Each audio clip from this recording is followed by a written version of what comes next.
We know that for each second in esports, you are dedicated to winning. We share the same spirit with you, focusing on every detail in order to achieve perfection. Over a decade, XL Series has evolved alongside with gamers. To become your trusted partner, we strive to make every product detail perfect so that you can perform at your best. From one tournament to another, from winning a championship to the next one, we stand alongside with you.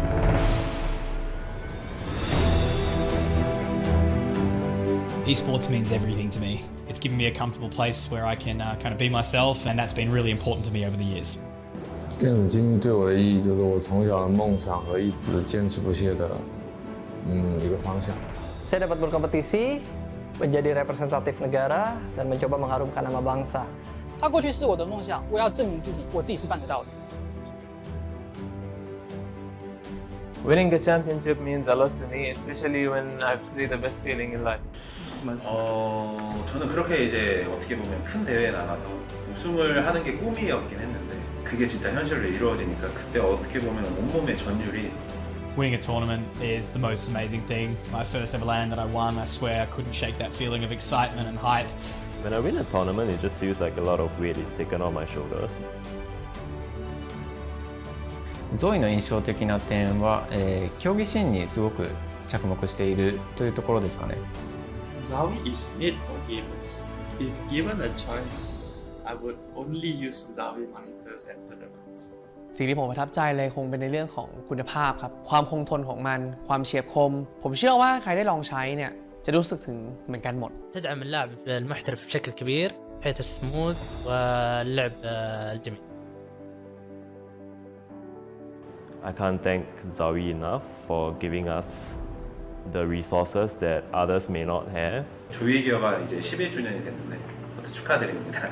希望Zowie可以继续保持你们品牌的核心价值，然后也期待你们可以推出更多不同的产品。ในความเป็นโซวี่ในแบบของผมนะครับสำหรับผมแล้วโซวี่ไม่จำเป็นต้องพูดอะไรเยอะครับคุณภาพของเขาคือคำตอบครับ Thank you for listening to us all these years. 非常好，然后非常适合我们设计类游戏。Terima kasih Zowie sudah menghasilkan produk-produk terbaik untuk kita para gamer. はい、いつも愛用させていただいております。 At Zowie, we are dedicated to deliver the best gaming monitor to pro players. We are always your companion.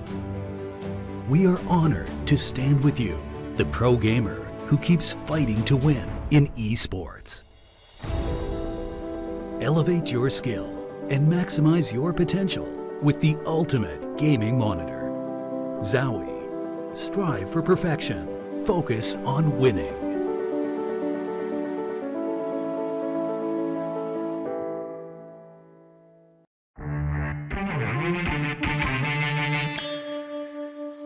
Here it is, the brand new ASUS ROG Maximus 12 Hero Wi-Fi motherboard. This Z490-based motherboard supports Intel's 10th gen processors. It's designed to offer an outstanding experience, stock or overclocked. The advanced VRM features an impressive 16 power stages to ensure more than enough power under heavy loads. This hero not only looks cool, but stays cool by design. This new heatsink design is bigger, better, and cooler than previous models. A 3-zone VRM heatsink with a large heat pipe keeps the power circuitry cool. And the M.2 heatsinks keep up to 3 SSDs at the right temperature for consistent performance. To the right of the CPU socket, we have 4 DDR4 DIMM slots for up to 128 gigabytes of RAM. Thanks to our Optimum 3 design and a new daisy chain topology, the Hero can overclock to higher frequencies like 4800 MHz and beyond. With support for our exclusive AI overclocking, AI cooling, and ROG GameFirst 6 software with AI networking, your system can automatically tune itself for the best performance with a few clicks. Setting the industry standard is our pre-mounted I/O shield, making installation a breeze. The back panel includes plenty of USB 3.1 Gen 1 and Gen 2 ports, USB-C, ultra-fast Intel Wi-Fi 6, dual LAN ports featuring 5G and 1G connectivity, Bluetooth 5.1, and analog and optical audio outputs powered by ROG Supreme FX for an immersive audio gaming experience that draws you deeper into the action. To expand your system even further, you'll find a USB 3.2 Gen 2 front panel connector, 3 PCIe 3.0 by 16 slots, 2 of which include our safe slot designed to keep your GPU safe and secure, 2 RGB lighting zones, one on the chipset and the other on the I/O shroud. Addressable and standard RGB LED headers let you coordinate lighting effects across your entire setup with Aura Sync. The best just got better with the ASUS ROG Maximus 12 Hero Wi-Fi motherboard.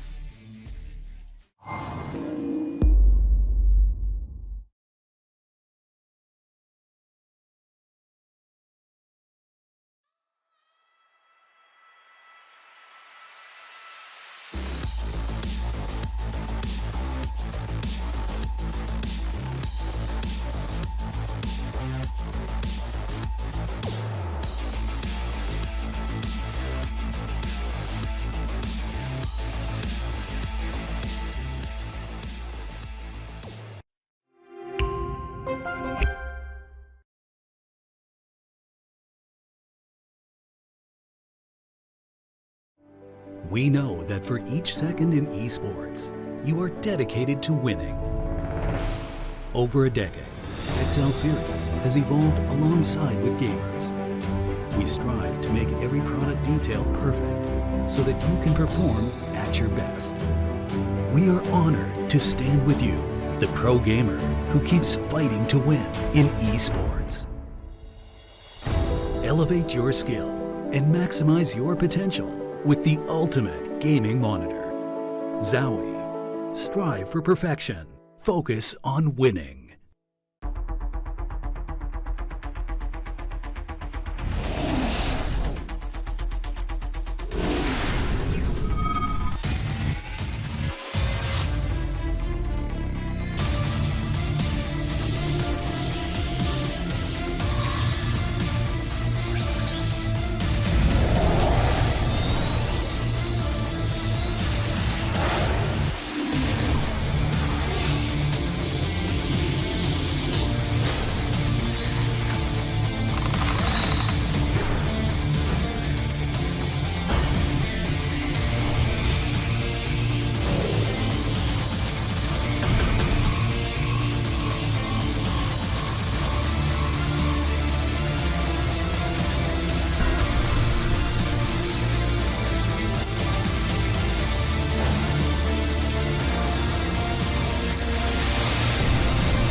12th Gen Intel Core processors are all the rage.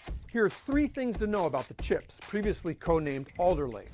First, a brand new performance hybrid architecture that integrates 2 types of cores, performance cores and efficient cores. Compared with the previous generation, 12th Gen P cores offer a performance boost of 19%. Second, an innovation called Intel Thread Director.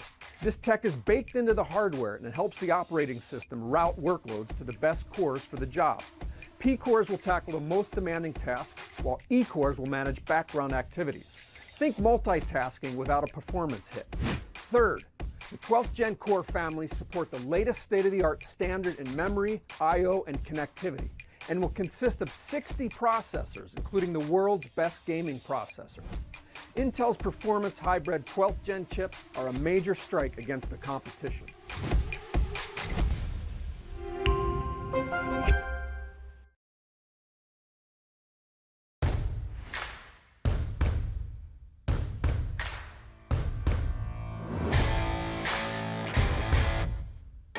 Athletes are always challenging themselves to get better.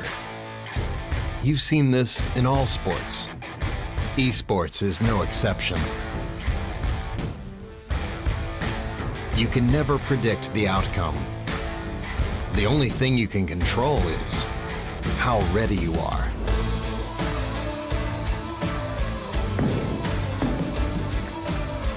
Over and over, players adapt, trying to improve, fighting hard for every percent gained. Give everything you've got to the challenge and show your finest.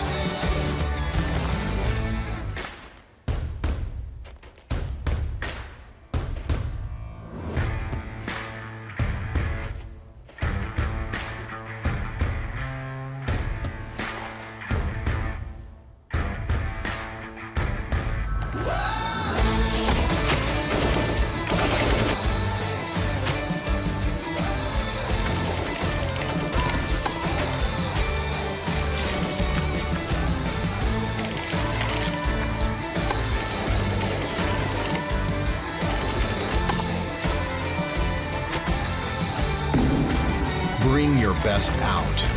Strive for perfection. It's our goal too.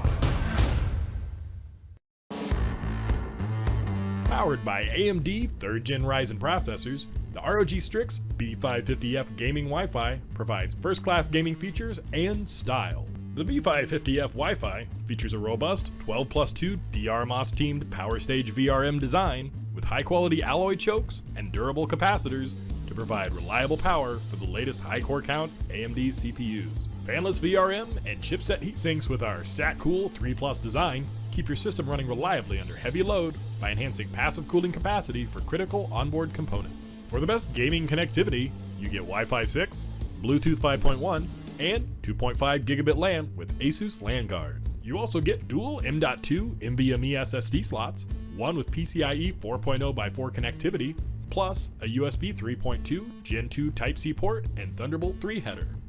Our pre-mounted I/O shield makes installation a breeze, and with USB BIOS flashback technology, your system's firmware can be updated for next-gen CPUs using nothing more than a PSU and a USB flash drive. A pristine Supreme FX S1220A codec with DTS Sound Unbound and Sonic Studio 3 draws you deeper into the action. Communicate clearly with Asus AI noise-canceling mic technology. Asus exclusive AuraSync RGB lighting, including 2 RGB headers plus 1 Gen 2 addressable RGB header, let you make your PC's lighting uniquely yours. ROG Strix motherboards undergo an extensive certification program to ensure the very best compatibility with the widest range of components and devices. For a smooth build process, refer to our list of guaranteed compatible components. Ascend to next gen with the ROG Strix B550F gaming Wi-Fi. Creativity. When coupled with the right technology, magic happens. Powered by the right tools, creativity takes on new dimensions, can transform rough ideas into genius, has the ability to elevate and inspire. But creators and gamers thrive best without barriers or borders.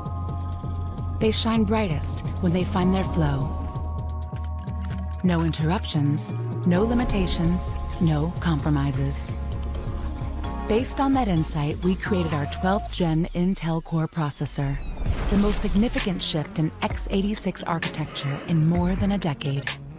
Revolutionary high-performance hybrid architecture that features 2 core microarchitectures. Purpose-built for the most intensive creative workloads, 12th Gen Core delivers smart performance when and where creatives need it most. It is purposeful and adaptive, can handle parallel workloads for greater speed and less downtime. Like photo editing, while exporting special effects to complex 3D animations, or 4K gaming and simultaneous streaming with open broadcast software. Featuring the all-new Intel Thread Director, Intel 12th Gen Core can intelligently monitor and analyze, optimizing performance by sending the right application thread to the right core at the right time. With 12th Gen Core, Intel is helping erase the weight associated with intensive workloads. By delivering technology that can keep pace with change, we are making it possible for gamers and creators to stay in the flow, whether that's exploring digital realms or creating new ones. By enabling them to go further and faster, we are unleashing their creative potential like never before.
Welcome, ladies and gentlemen, to the XP Valorant Open Series number 2, powered by Computer Alliance and Intel A and Z. Of course, I'm not alone. I've got a familiar face. It's not Charisma this time. Matsy, how are you this evening? Hello, Tony. Fancy seeing you here, huh? I'm doing pretty good. It is a pleasure to be here, and I'm excited for tonight's games. Oh, absolutely. A new season means new teams, means new blood in the water. Of course, we crowned our kings at the end of last Open Series. Rain coming out on top, but, you know, there's been a few shake-ups in the mix. Rain have made some changes here or there since that last roster, and of course, we've had some new teams qualify here through to the top 4. But of course, we want to go through and check out the league format and how we got here at the end of it, as we see league format in front of you. A qualifier was round 16 teams, double elim bracket, best of 3s, Matt, to get us here to this group stage. We do love to see best of 3s, Tony, because, you know, 3 is the magic number.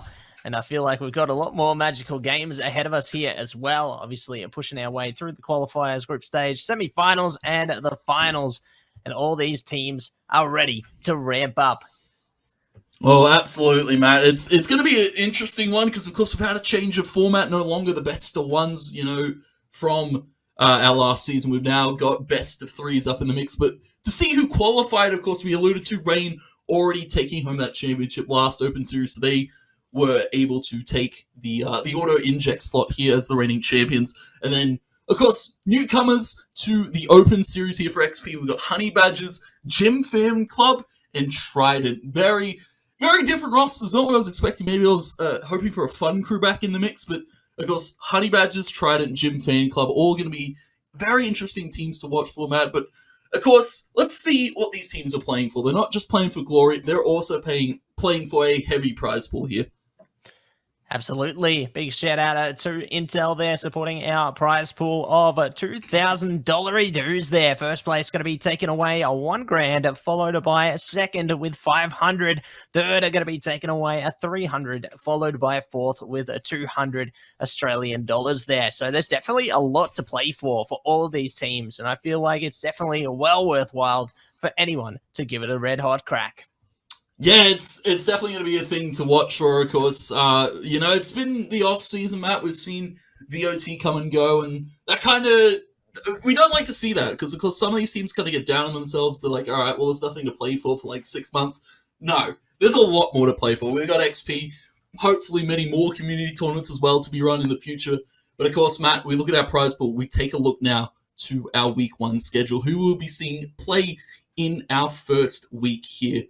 Week number 1, of course. Match number 1, it's Rain versus Trident in a best of 3, and then later on down the track at 9:30.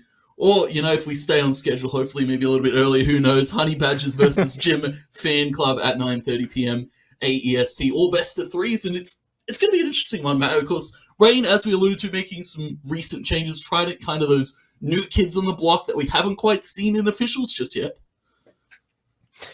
I'm sure that this is going to be a good proving ground for them, because there is some familiar faces behind that Trident roster, and I feel like this is the time to prove themselves. This is their time to shine. Absolutely. As we take a look at the upcoming matches, we allude to Rain versus Trident. A battle of storied orgs, I would say now. Of course, Rain been around the block for a few seasons here or there. Of course, a few seasons of LPL, VOT, and of course, Trident, a well-respected org within Oceanic competitive as a whole, and always good to see them get around a talented game and a talented roster, and hopefully we get to see what they have, because they're going against the reigning champions here, Matt. It's not a tall task to ask. It's a bit of a David versus Goliath for this first one. Well, hopefully David brought the slingshot today and is ready to try and send Goliath away, because certainly is going to be a tremendous battle, but one that we can all manage to see before us tonight on our screens. And I feel like maybe we could have a few surprises in there, Tony. I feel like it could be, maybe a bit closer than some people might believe. Yeah, it's going to be an interesting one to watch for as we take a look at our rosters in front of you. The Rain roster, as we said, alluded to some changes here recently, and very interesting mix-up of players that have come through since these changes have happened. Of course, we've now got Minimize, we've now got What in this roster to fill out with the likes of Punda, Exus, and MyShoe, and it's going to be an interesting one. I feel, ever since Mind Freaks, I feel, disband, and all those players kind of looking for different directions to go. What was like, all right, maybe I'll play with Bonkers this season, maybe I'll play with who knows, but of course he's landed up on this Rain roster with Minimize, who, a very talented IGL in his own regard, of course, Coach Mythica to help them out as well. Punda, MyShoe, we saw them put up numbers last season, Matt. MyShoe, always a player to watch for on the Sova. Punda, always interested to see him pull out the Raze or the Yoru when it comes to it. That's Rain, though, a talented roster in front of you, and looking to maybe go back-to-back in the championship, but of course, we're only week 1, Matt. We're getting way ahead of ourselves here. As we go over to roster number 2, it's Trident in front of your very eyes here. Matt, take us through this talented group of up-and-comers. So we do have Mazong 2K4 there, as well as Prophet Calamari, or could be known by another name in game, but We'll see. Might be makeup, perhaps. We also got Blessed there, or Cursed Val, and Howie on the team, followed by a few subs there in Wally, Udium, and Connors there, or Conkers. Sorry, Conkers. Yes. Yeah. No, it's an interesting one. Trident, of course. It's kind of a mix of players that I wasn't expecting to come together. Of course, Calamari, we've seen him in his debut in many a season. ShadowNet. My thoughts all the way back to Mystery Inc. Always a talented player to watch for. Calamari, always one to put up the numbers. Mazahong as well. Been a demon in the ranked queues from what I've heard this entire season, the entirety of last season. I believe it was a picture on Twitter I saw. He was on the floor mat, keyboard and mouse, just in front of him in his lap, but still going hard in the Radiant queue. So Mazahong always a player to watch for as well. Prophet, he's had a bit of competitive experience behind him, because played for the old Kanga roster way back in the day, subbed here or there for a few other teams. Howie and Kirst are a bit of an unknown to me, and I'm curious to see how they go against this stacked up Rain roster. Well, maybe they're going to pull out something interesting from the bag of tricks there. Definitely is a good proving ground for them. Obviously, maybe they can start to build onto their story a little bit here, start to really get that exposure, build up that experience, so then they can become a household name. Yeah, hopefully, but of course you can see the rosters, Rain versus Trident in front of your very eyes. My thoughts to look at, and I guess my individual head-to-head would have to go to Punda versus Mazahong. I have to say, if it's Punda still on the duelist, as we've seen from the previous iterations of this Rain roster, then it could be a good fight in front of us. Of course, Mazahong, very talented jet player, very talented duelist overall. But of course, it would be interesting to see, Matt, which way these vetoes go, because it's very hard to tell what these teams' strong suits are. Of course, we haven't heard much or seen much of Trident recently, but Rain, they love to play Haven. They love to play all these kind of strat-oriented maps from what we've seen. Always a stock standard pick, but we can see the vetoes in front of us, Matt. How are we feeling about these ones? It's looking pretty interesting so far. Obviously, taking away the Icebox and Haven there. Definitely going to take some of those more normally picked out maps. Starting off on Bind, it's the classic approach. Coming out from Trident there, we've definitely seen some promise from some of the players on that map before. I feel like you could see Calamari definitely do some numbers on that map there. Obviously, being picked on the other side of things, though, for Rain, it is going to be Breeze. And let's see if they can breeze straight past them on that one. But it is going to be a Fracture Pearl, the new edition, banned out. And the decider is going to be Ascent. So it's a pretty stock standard map pick spread there, I'd say. Gone are the days of split map. We no longer see it in the pool, of course. Recently parting ways for the LCQ. Pearl now in the mix, Trident. Don't want to touch that map with a 10-foot pole. I feel nobody really knows how to play it just yet. Of course, it's only been in comp for a few weeks here, and at least in OS, of course, a lot of teams haven't really had that kind of chance to crack it too heavy. So Trident, smart ban from them. Fracture maybe a good read here from the lads on Rain. Of course, we've seen maybe that Trident could pull out this kind of strat-heavy picks, and of course, maybe they swap up what they play in some of these different maps. But of course, Bind, Breeze, and Ascent, very kind of stock standard. Bind, at least for a team like Trident, I feel could really favor them because they've got the element of surprise going into this series. And surprise will definitely be to your benefit. Hopefully they're able to use it as such, because, even if they might have some little things here and there to maybe give them a bit of an edge, it's how they wield the sword that is going to dictate whether they can truly find success here. And of course, Matt, it's going to be interesting to see going into this one as we'll quickly get the players ready and willing to go. Bind, of course, being a pick that's kind of fallen out of favor for a few of these teams. They've kind of been going to the Breeze, the Icebox, the Ascent, Fracture Pearl.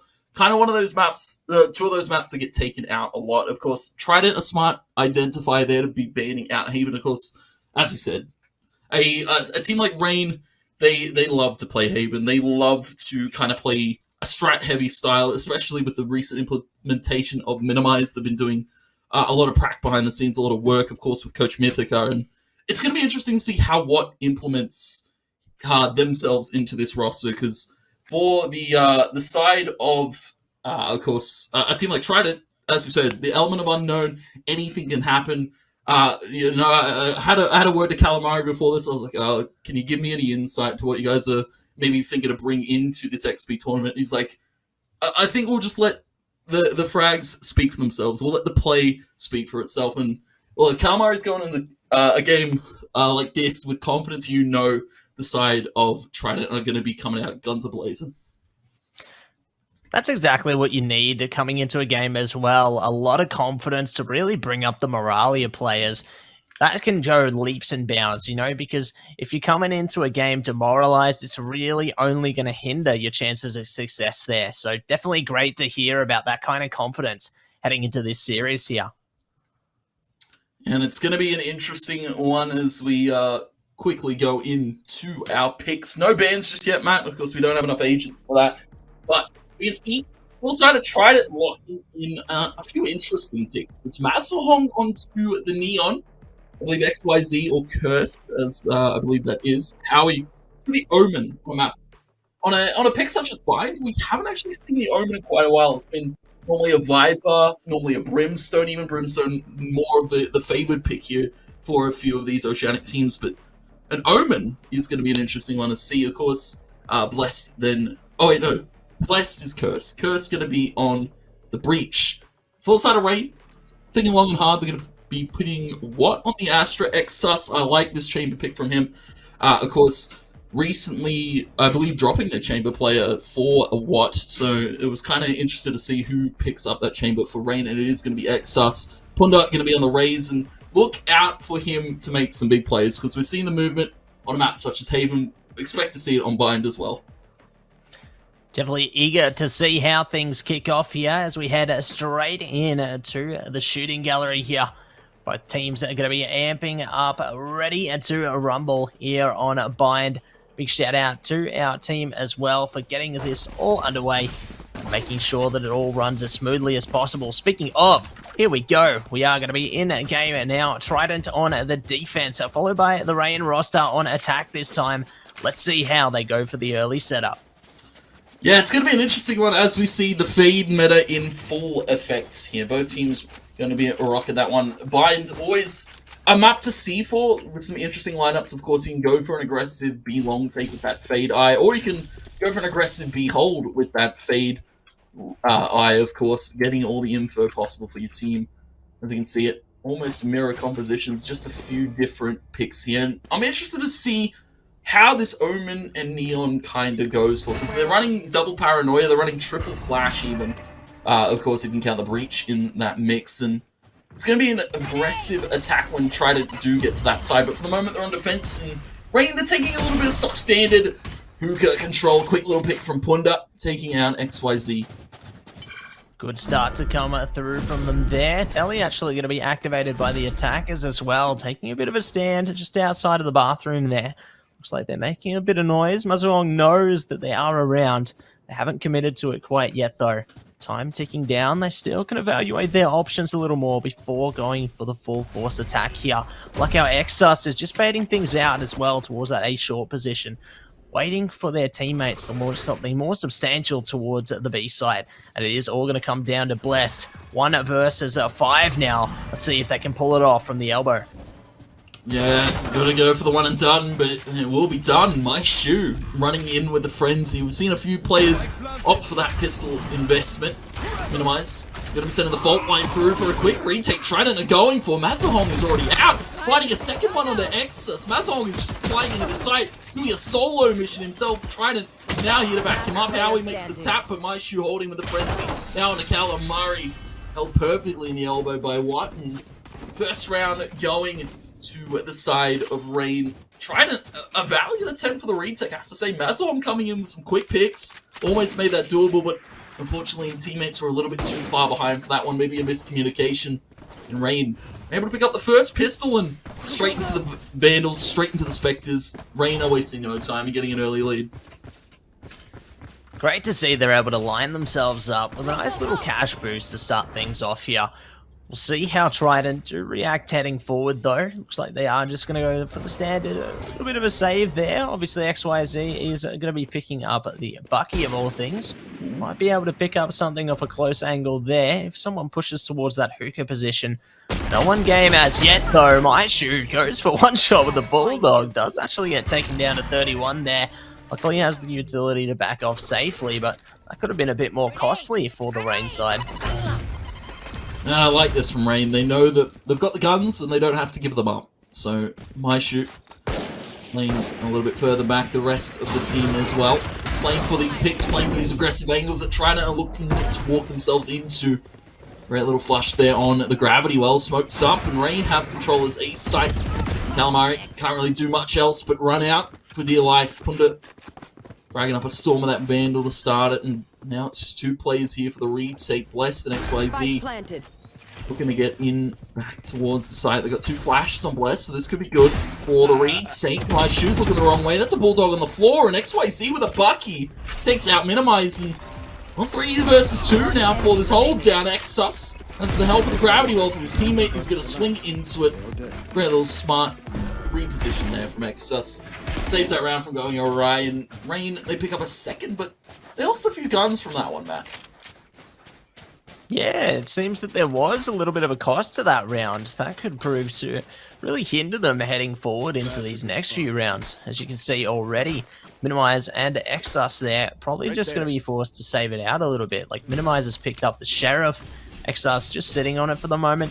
It's okay since it's only round 3, you know, sitting into the bonus round. Even if they don't have the best kind of weapons, it's alright. But obviously heading towards round 4 could prove more dangerous. Speaking of, it is going to be a nice stack up towards the toilet early on here. Minimize going for the shots, does get swung on though. My shoot goes down with what? Great trade from Punda there, but unfortunately not able to get the better end of it. It's a lead there for Trident. Yeah, you can see Mazal finding another on a Minimize.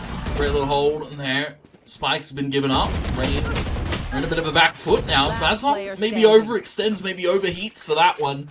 Calamari able to trade it quickly back. Punda is going to be falling. How he takes that X. Just perfect hold there from Trident getting aggressive. Mazal, that's what we like to see on the Neon.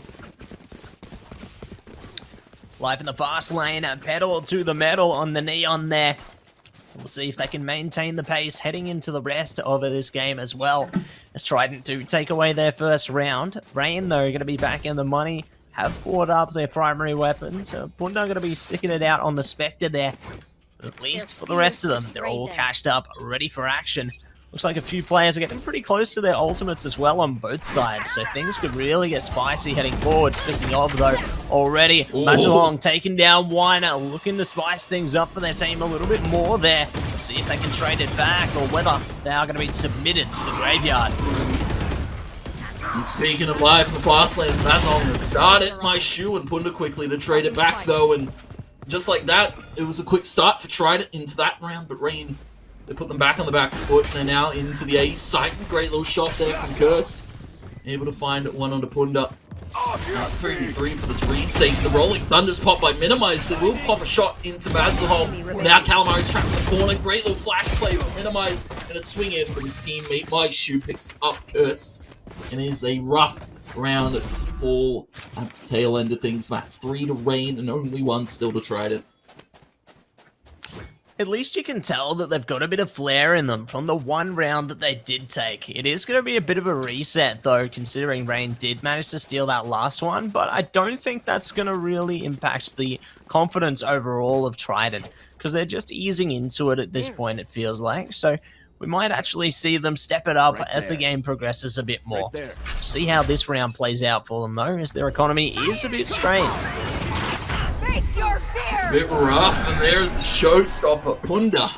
Able to take out Mazalong, going 2 for 1, I feel, in the shower duel right now. Exus out, able to take one back. Calamari trapped in the shower corner, not much else to do but find maybe another pick. Towie and Cursed, now on the read, taking a 2v4. You can see that Reign, they've got position, they've just got the read to go for this A-site. Take round after round, my shoot, finding it range. Favors the Phantom. this time around, but it's his teammates to back him up. Watt and Punda looking to find these kills, and at the moment Kirst is tucking and weaving and a little bit of a movement. Alright, click wonder from Punda. On the left, right, good night. Rain send Trident packing in that eco, and well, they're now to a buy, Matt, and Punda, of course, had to expend the ultimate in that round, but Trident, where do they start to pick the pieces back up? Because Rain, they're just going for A hit after A hit. They haven't hit B really once so far this half, and of course, we're 5 rounds in, 4 in the favor of Rain, and you can only let so many of these rounds go through. We'll see if they might have a defensive strategy up their sleeve here on the side of Trident, because they've got a couple of ultimates of their own. Speaking of ultimates, looks like the Tour de Force is going to be coming out for Rain, so they're really bringing out the big guns early on there. Going to go for that precise, decisive shot. 2 defenders are going to be lurking on the B side at the moment. 1 rotating over in Howie, quick as lightning. Blessed still going to be waiting it out, however. Just exchanging utility at this point. No one really looking to fully send it onto the site just yet. Just trying to throw those jabs, see if anyone's going to take the bait here. Because once one player goes down, it's going to be like a domino effect. Yeah, just one player falls, and the site hit could really become a reality here for Rain Exus. It's going to be the sole work here. Mazahong holding an off angle, gets the damage in, but Exus will find the kill. Able to get out. Punda not able to quick check that angle. Great little read from Howie to go through it, and well, now the calls to A yet again. It's Calamari on the lockdown here. The last player defending this A site knows that Exus could be short. Now has to be cautious of the 2 coming out shower. Minimizing my shoe. And there is the ultimate, the fade one coming through. My shoe able to trade back on the makeup. Calamari falls, and well, Howie sneaks out with the shrouded step. Looks to bait it. They have found one on Exus on short. Howie just playing the game of aim labs right now. Another one from Kirsten. Down A. Spikes down with 14 seconds, Matt. And it's Watt in a 2v1. One player just come through the shower teleport, and Watt finds the quick pick on the Kirst. Down to the 1v1, 5 seconds. Watt will get the spike planted. No stars left to play with. It's just going to be up to the gun skill alone. Takes the duelist XYZ and loses it out. Trident are able to stabilize that round, Matt, but Rain, they really made him work for it. Yeah, it was really a painful one there, wasn't it? Going down to the very last man on both sides. You can really tell just how eager these teams are to really just do their very best, to take the rounds that they need to. But obviously, with that round being so costly on both sides, Trident feeling the full impact of it. Not all their players are able to really bring out too many significant weapons. It's basically going to force them into an almost all-out eco there, other than XYZ, who's able to save the Phantom from that previous round. So it does give Rain a bit of an advantage here. It looks like they're already going to hit the ground running. Yeah, looking to hit the ground running. As they take very aggressive shower control, you can see that Prophet getting deep out for that position. Exus forces a rendezvous out to safety. Post up on a better angle. Able to find a wallbang shot to Calamari. Showstopper. Sink it deep. Go Prophet. And that's the gun drop to operator now. The hands are Trident if they want it, but they need to be cautious over at this B site, because this is where Rain are really implementing this take in. Finally, they've swapped over from these A explosive takes to now the B explosive take. Prophet on the flank with this operator. Mazahong to come through C to C. This is going to be a rough retake for these 2 Trident players. They have to find this first pick, a missed shot and a missed opportunity. Not one you can be afford to whiffing if you Prophet.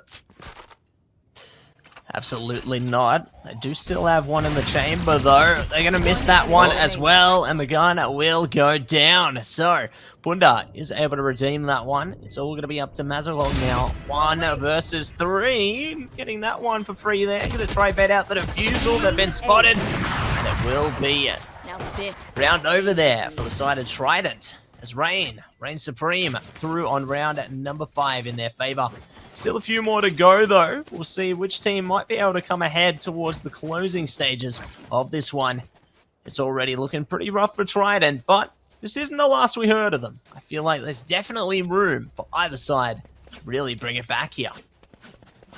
Yeah, Trident going to have to dig deep, though. They're already in a heavy deficit going into the last few rounds of this half, and, well, Howie, he's got from the shadows, but Watt's got the Cosmic Divide. You can see that Minimize also has the Rolling Thunder. You can see that Punda's got that movement, Matt. Mazahong didn't even know what hit him. Gun trade out, and Punda has completely cleared the site. And you can see Rain, they don't even have to hit A. The rotation's called for Trident, and well, Rain, they can play with that knowledge, and they can just go straight over to B because it's completely there for the taking. Yeah, the only real obstacle they have to deal with is Blessed, and Blessed is already so far away towards CT spawn there. They're creeping up towards the site now to have a bit of support behind them, but the spike's already down. It's too little too late. They're forced into retake. It's either they try and go for it, or they just save it out here. They're contemplating it. Do have the boom bot coming onto the site now. What going to try and avoid that? Does get spotted, forced to divert away. Looks like they are engaging now though, and Trident will be able to take it away. That's the breach util coming in from Trident this time. That forces What out of the tube and into a precarious position. You can see now that how he decides to push on through. Another player though, Bakahuka, My Shoe, able to find a few coming from the Raptor elbow, and My Shoe. Some impressive shots, sir. Able to find 3. Rain hold it and stabilize that round yet again. Trident, they've looked so fearsome going into the first picks in that retake, but Rain, they're able to find everything else necessary to shut them down. My Shoe now atop of the board with Punda, both at 10 kills apiece, Matt. It's normally one of them doing the heavy lifting, but together right now, Rain are reigning at tyranny in this first map. Staying together and being as strong as ever there. You love to see it. And it looks like Rain now are going to be setting up mostly towards the A side here. Do have dark cover coming out, responded to quickly by the fade there. And we'll see. They will be able to gain a bit of leeway here, already pushing past the smokes. Just the paper-thin walls before them. Clearing out those angles there. Trying to see if they can catch anybody around those corners. Little exchanges of damage, but no kills quite yet until now. Mazarlon goes for the double. It's electrifying here. Looking for a bit more out of it. Minimize finally responds back. And card games aren't played on motorcycles. Matt's a full-on race towards his A site and Trident to put it on lock. Mazahong with a beautiful overdrive and go thrifty. Shot from Curse to close it. And Rain, that's a round they can afford to give up, but Trident, that's a round they needed to win. A thrifty in their board means that they've now got the economy to work for almost the rest of this half. Let's see if they are going to be able to play with that economy the way that they want to here. Obviously, you do still have a bit of gas in the tank there for Rain. They've still got the primaries there, the operator coming out on Exus as well. See how they can manage it here as they push in round number 10 now. Boombot going to be coming through, clearing out Hookah there. It's a standard approach. Speaking of, what? Already going to be picking up the initial engagement there. This is a great man advantage. They can play a bit more offside control here, and it's now been furthered. Punda shuts down XYZ here. Blessed, forced to try and cut him off, but they don't get it. They trade each other out, and it still works out in favor of Rain. They found another one. It's all falling apart for Trident here. And beautiful util placement. You can see that Punda using those nades, using that satchel in the back of Hookah, just able to find some free picks there, and as well the breach util in the corner checking here from Rain, just too clean. You can see Calamari. Operator retrieved from a previous round. He's going to have to keep it in play. Keep it in hand. Let's try to, as we said, Matt, that was a round they kind of couldn't afford to lose because the economy was starting to boon in their way, but Rain is swipe it aside. One round doesn't really necessarily break them here as they're straight back to winning ways. A great execute onto the B site and, well, looking to go for the hunt. You can't really blame them. All the money in the world to work with. Cheeky little jiggle peek here. Out goes the Haunt from Calamari. Now forced to back off and caught in the open. Minimize takes it. Operator no save. Trident on the back foot here, Matt. 3-7. Rain explosive on this attacking side. Certainly raining down pain on their opponent in a Trident here. Trident going to be forced to back down to the drawing board now. Only have little bits and pieces on them. Looks like the Guardian, it might be picked up, might not. XYZ contemplating it. Does actually commit to it now. A couple of Sheriffs and the Shorty there as well. I don't know if it's going to do them well enough to keep the sights alive, but they might be able to come away with a kill or two here, as it looks like it is going to be a 5-man stack up now. Just trying to pre-fire towards that dark cover there in Hookah. Punda, good idea ahead of them. Already Howie just going to be cut off in the corner there. Bless gets shut down by the paint shells. Howie's still alive though. They might actually find something. No, Mazuhong finds one back. Punda doing most of the damage, however. Cutting off almost every player. There it is. Punda, 4 kills in the round so far. Just shutting down the eco. Leaving it all on to one. Last player is XYZ. Boombot comes through. The utility as well. They get away for now. Could be just a temporary delay. There goes the Boombot. And Punda gets the ace onto the eco round there. Well played to clean them up, honestly. But well done to Trident for managing to take out 2 players amongst the chaos as well.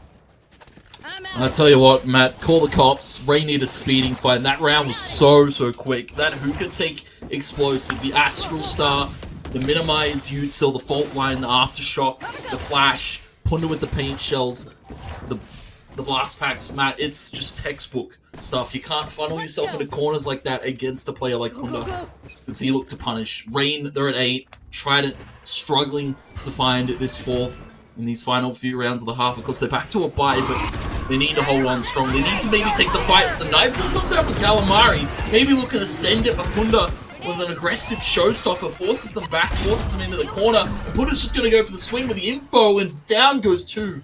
Calamari and Prophet both fall, and Rain just asserting dominance wherever they step. Really cementing their position here. Rolling Thunder comes through. Bless gets a little bit of damage. How are they at least able to come away with a kill? 2 more to follow, it would seem. Mazuhong sharing in the glory there. Leaving it all down to the 2v3 here. Less than a minute to go. Maishu ready and waiting outside the window there. Peeking their way through now. Their teammates around the corner. Let's see if they can make this one theirs. It's all come to a standstill. Maishu spotted one. You can see Howie holding this corner. Been an explosive player in this round, already finding 2 picks to hold this site. Spike will go down. Bless. Planted. Cursed. Looking at a group of Mazuhong coming from this flank. Rain all 3 on the site. Oh, sorry, all 2 on the site. I got a little bit carried away. They go through the smoke. They smoke themselves off into CT. In a very interesting position now to hold for this tank. As you can see that Spike's actually planted for them back site. And Trident to clear the corners. Aftershock comes out and great little flash comes through, but what? Able to trade it back. Quick little swing at Howie too. And what is going? Colossal 2 picks making look for a 3rd. And tap onto the Spike. What isn't phased though? Pros don't fake, and what knows exactly what that's like. A beautiful little 3 dancing around so elegantly, Matt. What to pick up Rain in the final round of the half. Well played so far by Rain. Trident obviously taking away 3 rounds there on their defense.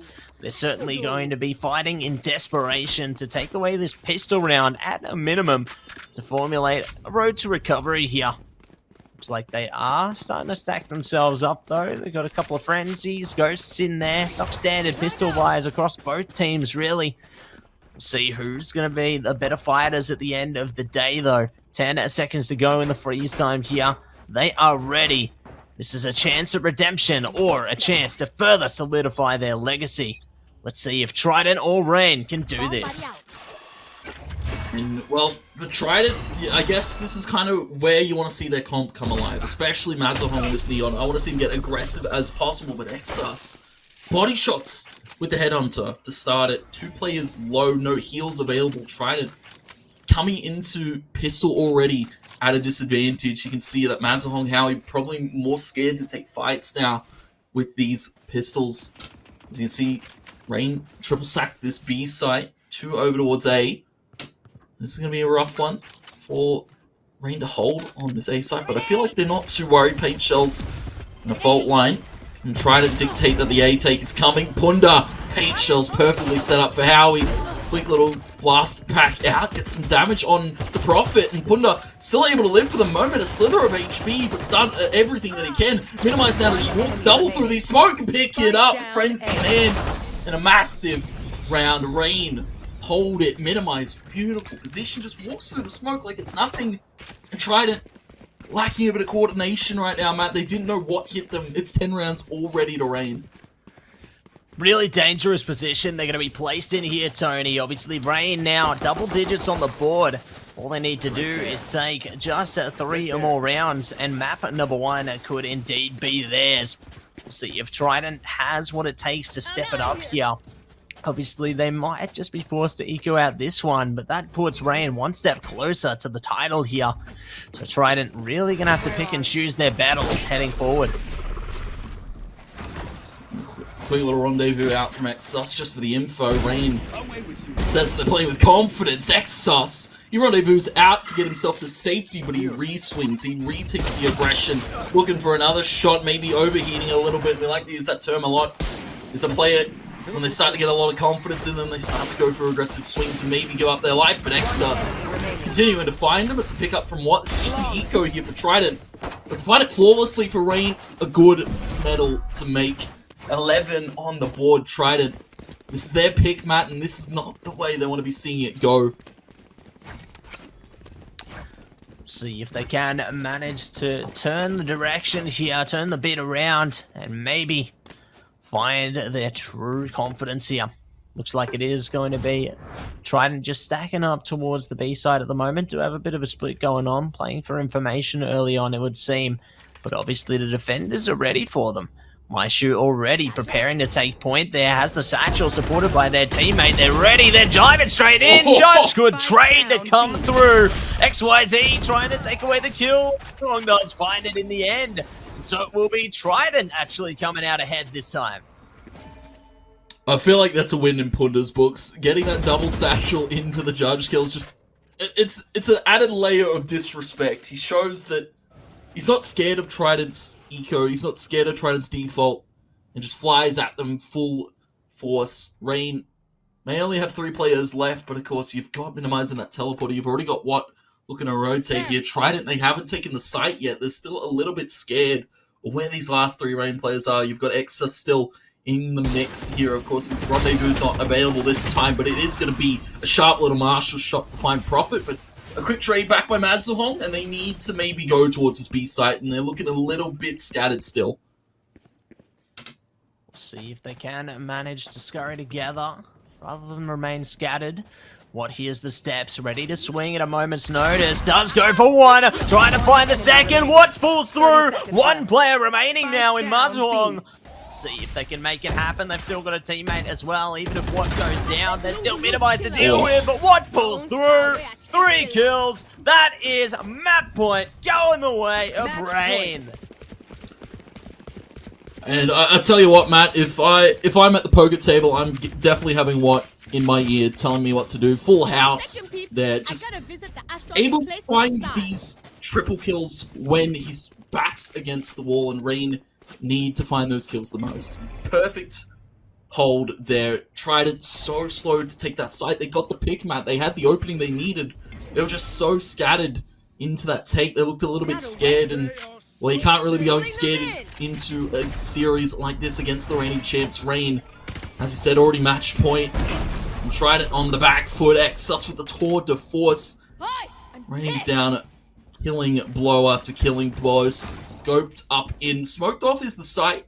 Trident can look to get the spike down. But it's how they hold it on the retake here, because Rain are already ready to go once they see that spike go down. Teleport's ready. Flash to come through there. What does find a kill out of it, however. Mazahong, good trade there. He's going to be traded immediately, however, by Exus. Howie almost gets one back. The damage now being continued.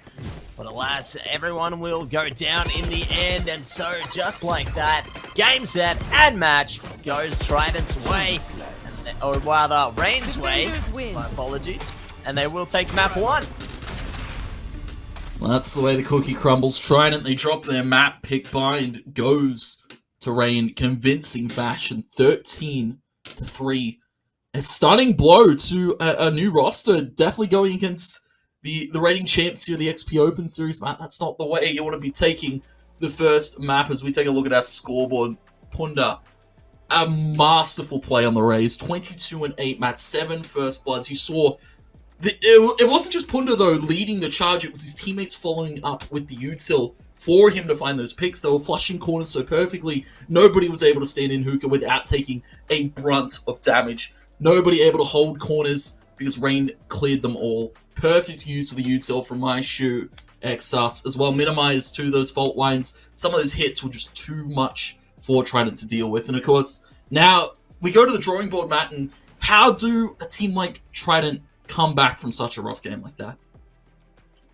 It's a really difficult point, isn't it? Like, they obviously tried their best heading into that first map, but it just seemed like Rain had an answer to pretty much everything they were doing. You could tell that there was that synergy coming into play there. They were able to synchronize their abilities to work towards that success, getting kill after kill. A big example of that is when Punda managed to get that satchel out into the judge kill. Like, you can just tell that they're just well communicated, well synchronized. It's just a well-oiled machine, Tony. And I don't know how you're going to be able to break through that one. Maybe you throw a wrench in between the cogs. Like, it's a bit of a tough situation that Trident's in at the moment. But I feel like if they can keep their minds grounded and calm, they might just be able to pull something off here. Yeah, they're going to have to keep a leveled head, clear their subconscious here, put that first map out of your mind. Because their pick falls to the way of Rain. And, you know, we go to our second map. It's going to be Breeze, and I feel maybe a bit more suited to the style of Trident. We saw Mazon go for some explosive picks, but his team not quite there to back him up when calls are necessary. They're very rough on some of those defense rounds too. Hopefully we'll see maybe not the comp for them to run at this early stage, because of course Trident's still probably formulating what they want to do going into these future games. Bree's going to be up next, Matt. I feel for a team such as Rain, it's going to be rinse repeat. I feel like nothing's going to really change all too much. They're going to go for some explosive takes on the attack side. I have to say, I'd be scared if I'm Trident starting this defense side on a map like Breeze. Rain might walk all over them in this one.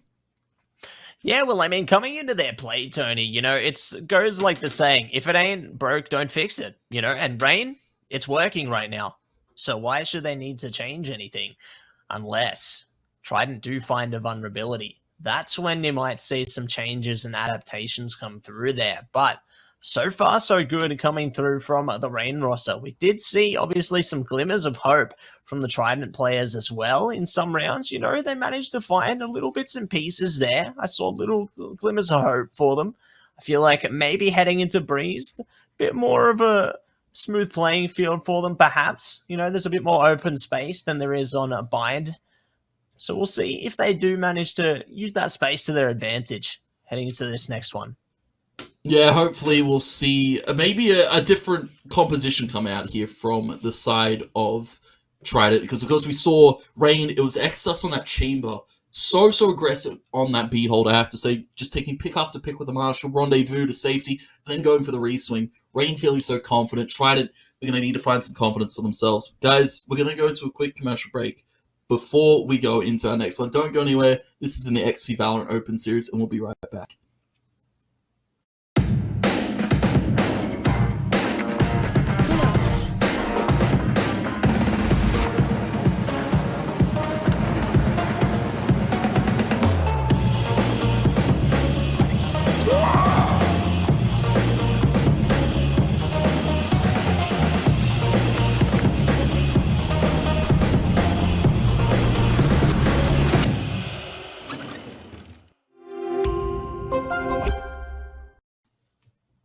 Caught in a bind were Trident in that last one. You missed it. 13-3. Rain took a stranglehold of them. We're now back live for map number 2 in just a second. Breeze. But, Matt, I want to break down what went wrong that game for Trident. Of course, we saw a lot of missed opportunities. We saw some great plays come out of Mazahong. A great little hold from Howie, too. It just all kind of fell awry when maybe a player overstepped the boundary here, and then Rain just looked to capitalize at every angle. So much util. And hopefully we get to see that out of Trident maybe this game. Of course, maybe looking to swap their composition going into Breeze.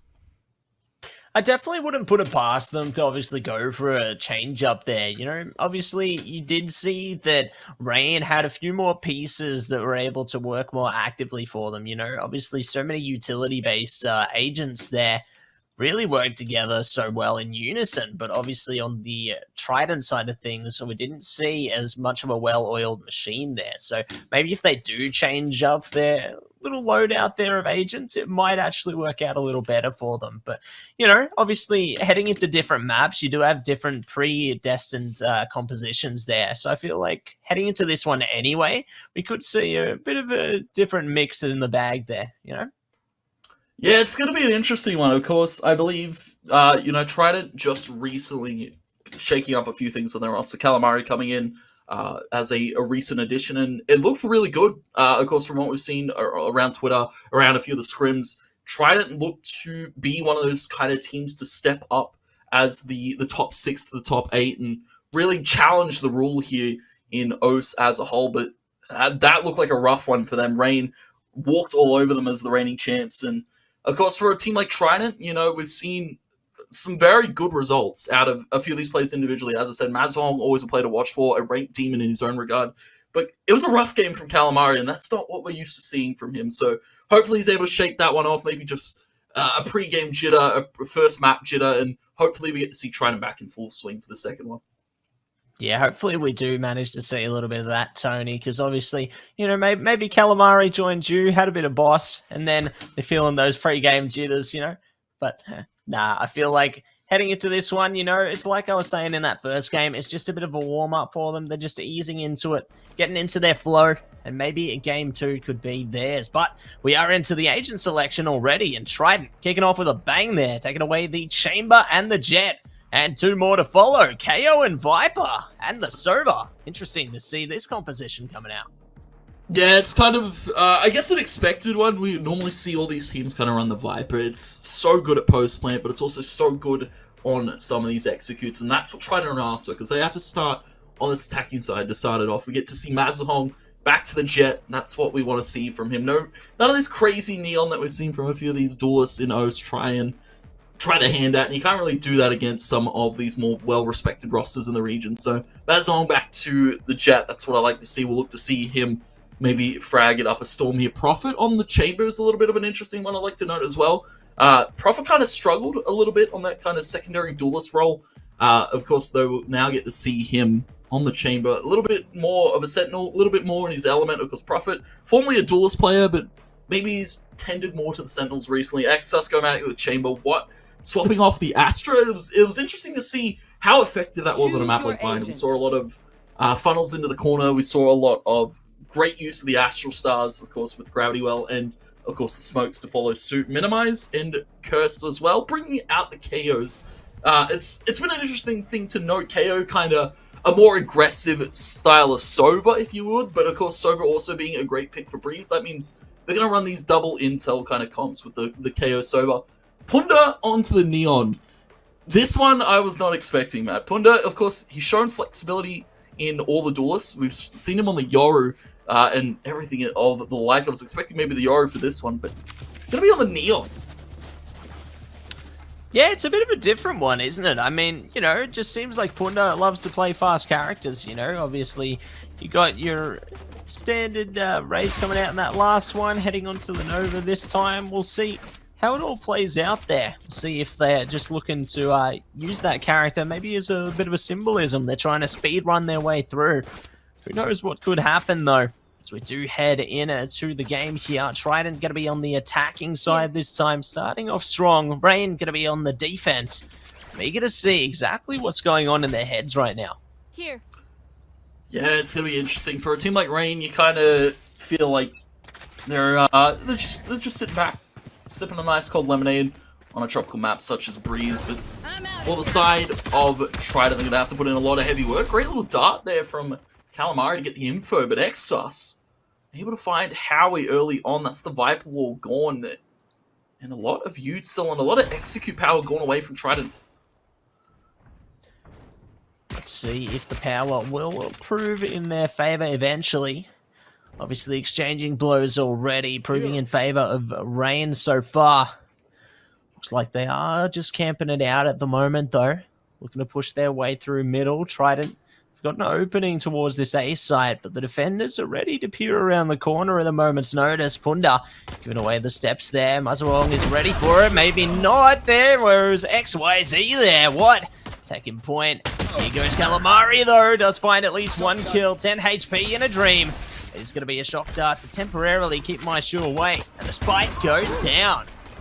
Ooh, a great little shot again from Mazahong, finding Exus, finding the tag onto another player here for Rain. Spikes down for Trident, they've got all the makings of the hold right now. It's another from Mazahong on the minimize, and well, now it's up to Superstar Mazahong. What can you do? Smoke Cloud Burst to cover a great little duel against my shoe and able to find it, win it out. What is low in a perfect attack? Mazahong, the Rank Demon, like unleashed right now. Trident able to find the pistol, Matt. That's what they want. We want to see pop-off rounds like that from Mazahong. Brilliant stuff coming through there from Mazahong. Really just putting their pedal to the metal there when it really counted. And they pulled through for their team, taking away a first. That is going to be a nice confidence booster for them. But they really need to tap into that energy consistently if they want to keep their hands on the lead here. See what Rain responds with, though. Looks like they're just going to be sticking it out with the eco this time, not committing to too much in terms of a buy, just a little bit of armor. Punda already being shut down there. Exus, though, does use their ability to actually catch one back. XYZ looking to find one as well. So the trade will come through eventually, but already it's a pretty decent start for both sides. And it's an interesting thing to note, Trident 2, after winning that pistol round, they have opted to force a few guns into this one, but not too many. You can see Mazahong still rocking that Ghost, able to pick up his teammate Spectre. Keep it off of Rain's hands for the moment, but they're pushing down through mid. Mazahong able to find them all through the wall. Great little setup. Trident just hold it down for the second. They don't even need to take a sight if Rain are going to come to them. Second round to Trident's board, and now the Vandals come out here. Now is the round we're all asking the questions of. The third round here, Matt. Rain onto a buy and looking half charged towards a few ultimates. Of course, the Hunter's Fury almost coming online. The Tour de Force almost there for Exus. Mazahong does have the Blades, currently 7-0, and is going to be still rocking that Ghost. Rocking the Ghost, certainly not rocking around the Christmas tree.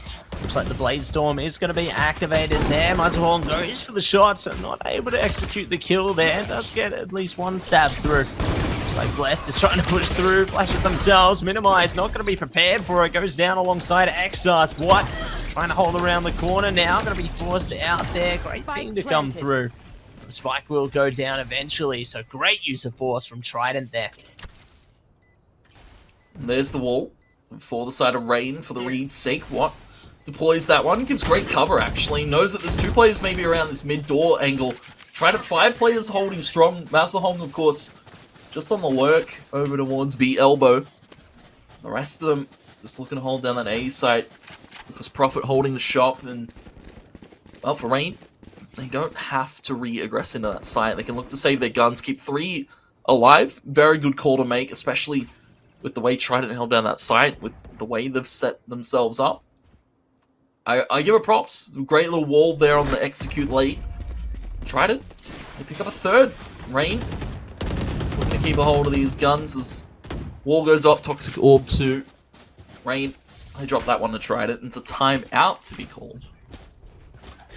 Good call on that one, honestly. You know, it's the side of Trident is starting to really solidify a lead here. So Rain, they need to stop that momentum and need to do it early on. So it's great that they've managed to just consciously realize maybe we need to take a second here, realize what we actually want to achieve out of this first half, and try to haul our way towards that. So giving this little moment of reprieve for them definitely could go leaps and bounds towards the rest of their defensive side here. Yeah, it's going to be a rough one here for the side of Rain. Of course, they still have 3 guns from that save, so they could look to maybe go for a hero play, a hero push, take away a gun from Trident, give it to a member that, well, of course, doesn't have quite the credits for it, minimize an excess around that 3k mark, just shy of it for the moment, but for Trident, that's the way they want to start it, Matt. Mazahong, go kill. Great little pistol from him. Follow up from the rest of the team too. Good on these executes. And I have to say, Howie, on some of these Viper Wall setups, have been very, very good to go for a split take here. Trident seeming to find their win cons in these early stages of the round. Here. Let's see if they can manage to find him again here. This looks like Trident just going to be preparing themselves now. Getting ready for action. Couple peeking through towards the window there. Nice start. Punda. A heavy hitter goes down there. We'll see if they can bring out some more there. Punda even praising them, saying good shot to come through there. Love the sportsmanship in our games. But they are just going to put a halt to it after that one. They're not looking to go too brazenly towards another kill. They're just playing with the time they have. And I can respect that patience out of Trident here. Yeah, we saw a lot of, as I keep using the word, overheating. Trident got so aggressive after they found an early pick or two. Slowing it down, they're keeping Rain on their toes. They're keeping them guessing to where they can come from. You see Trident slowly looking to wrap back up to A. Can throw that wall across the side. 3 players going through mid. 2 towards the cave. 1 holding Hall here for the side of Rain. That is my shoot. And it's going to be one and minimize to hold the side here. Mazahong with dash charged up. What is going to toss out Snake Spite is going to be a little bit late. It's trying to able to walk through. Cloudburst to cover Mazahong's position for the moment. And a tap comes out from Minimize. He's on the Guardian this time. Able to find one on a Howie. And nobody has cleared Minimize for the moment. Sneaking around the front of this site. Finally will be checked by Calamari. Mazahong finds my shoe. And what will fall in kind. That's the Exus here. 1v4. Don't know if he's going to expect that Blessed is so close. First has fallen. Looking for a few more taps from Mazahong, the master of movement and the master of aerial combat. We'll be finding Exus. 3k for Mazahong, and Matt, he's 10-0. Mazahong is yet to die to start this game, and as we said, a player to watch for here, and a player he has been so far in this first half a breeze.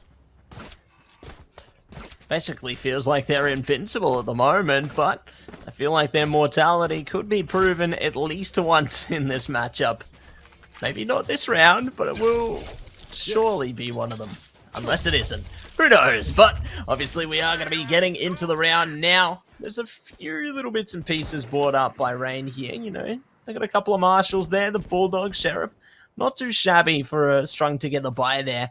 We'll see what they can come up with, though, as Exus goes for a peek, gets shut down by Mazahong immediately. Great start again for Trident. This is what you want to see if you're a Trident fan right now. Rain getting over-aggressive, I have to say. They're on the defense, and it feels like they're playing attack. And Trident just sitting, holding angles, waiting for them to come. You can see Exus all the way in spawn. Look at a shot to what? Pulls out the Headhunter. Of course, nobody going to be showing it face here. Minimize knows that well, the player's there for the moment. My shoot pinged on the dart. Cheeky little wallbang attempted by Calamari. And here comes the flank in. Minimize able to find the flank player in Profit. But now, the world of hurt still awaits Calamari and the rest of Trident. Going to hold down that site completely. Minimize just wants to save this up. Long out of there here. Giving up the round to try to give 5 up. Calamari. Well, he will be losing life to Minimize. Holding from spawn. Howie's all the way in shop right now. Fragment comes out. Howie's not going to push that. He's going to play it calm. Very smart call from Howie. Patience being exuded here from Trident. I have to say, 5-0 start, Matt. What more can you want for Trident? Rain struggling to come out swinging in this first half of the second map.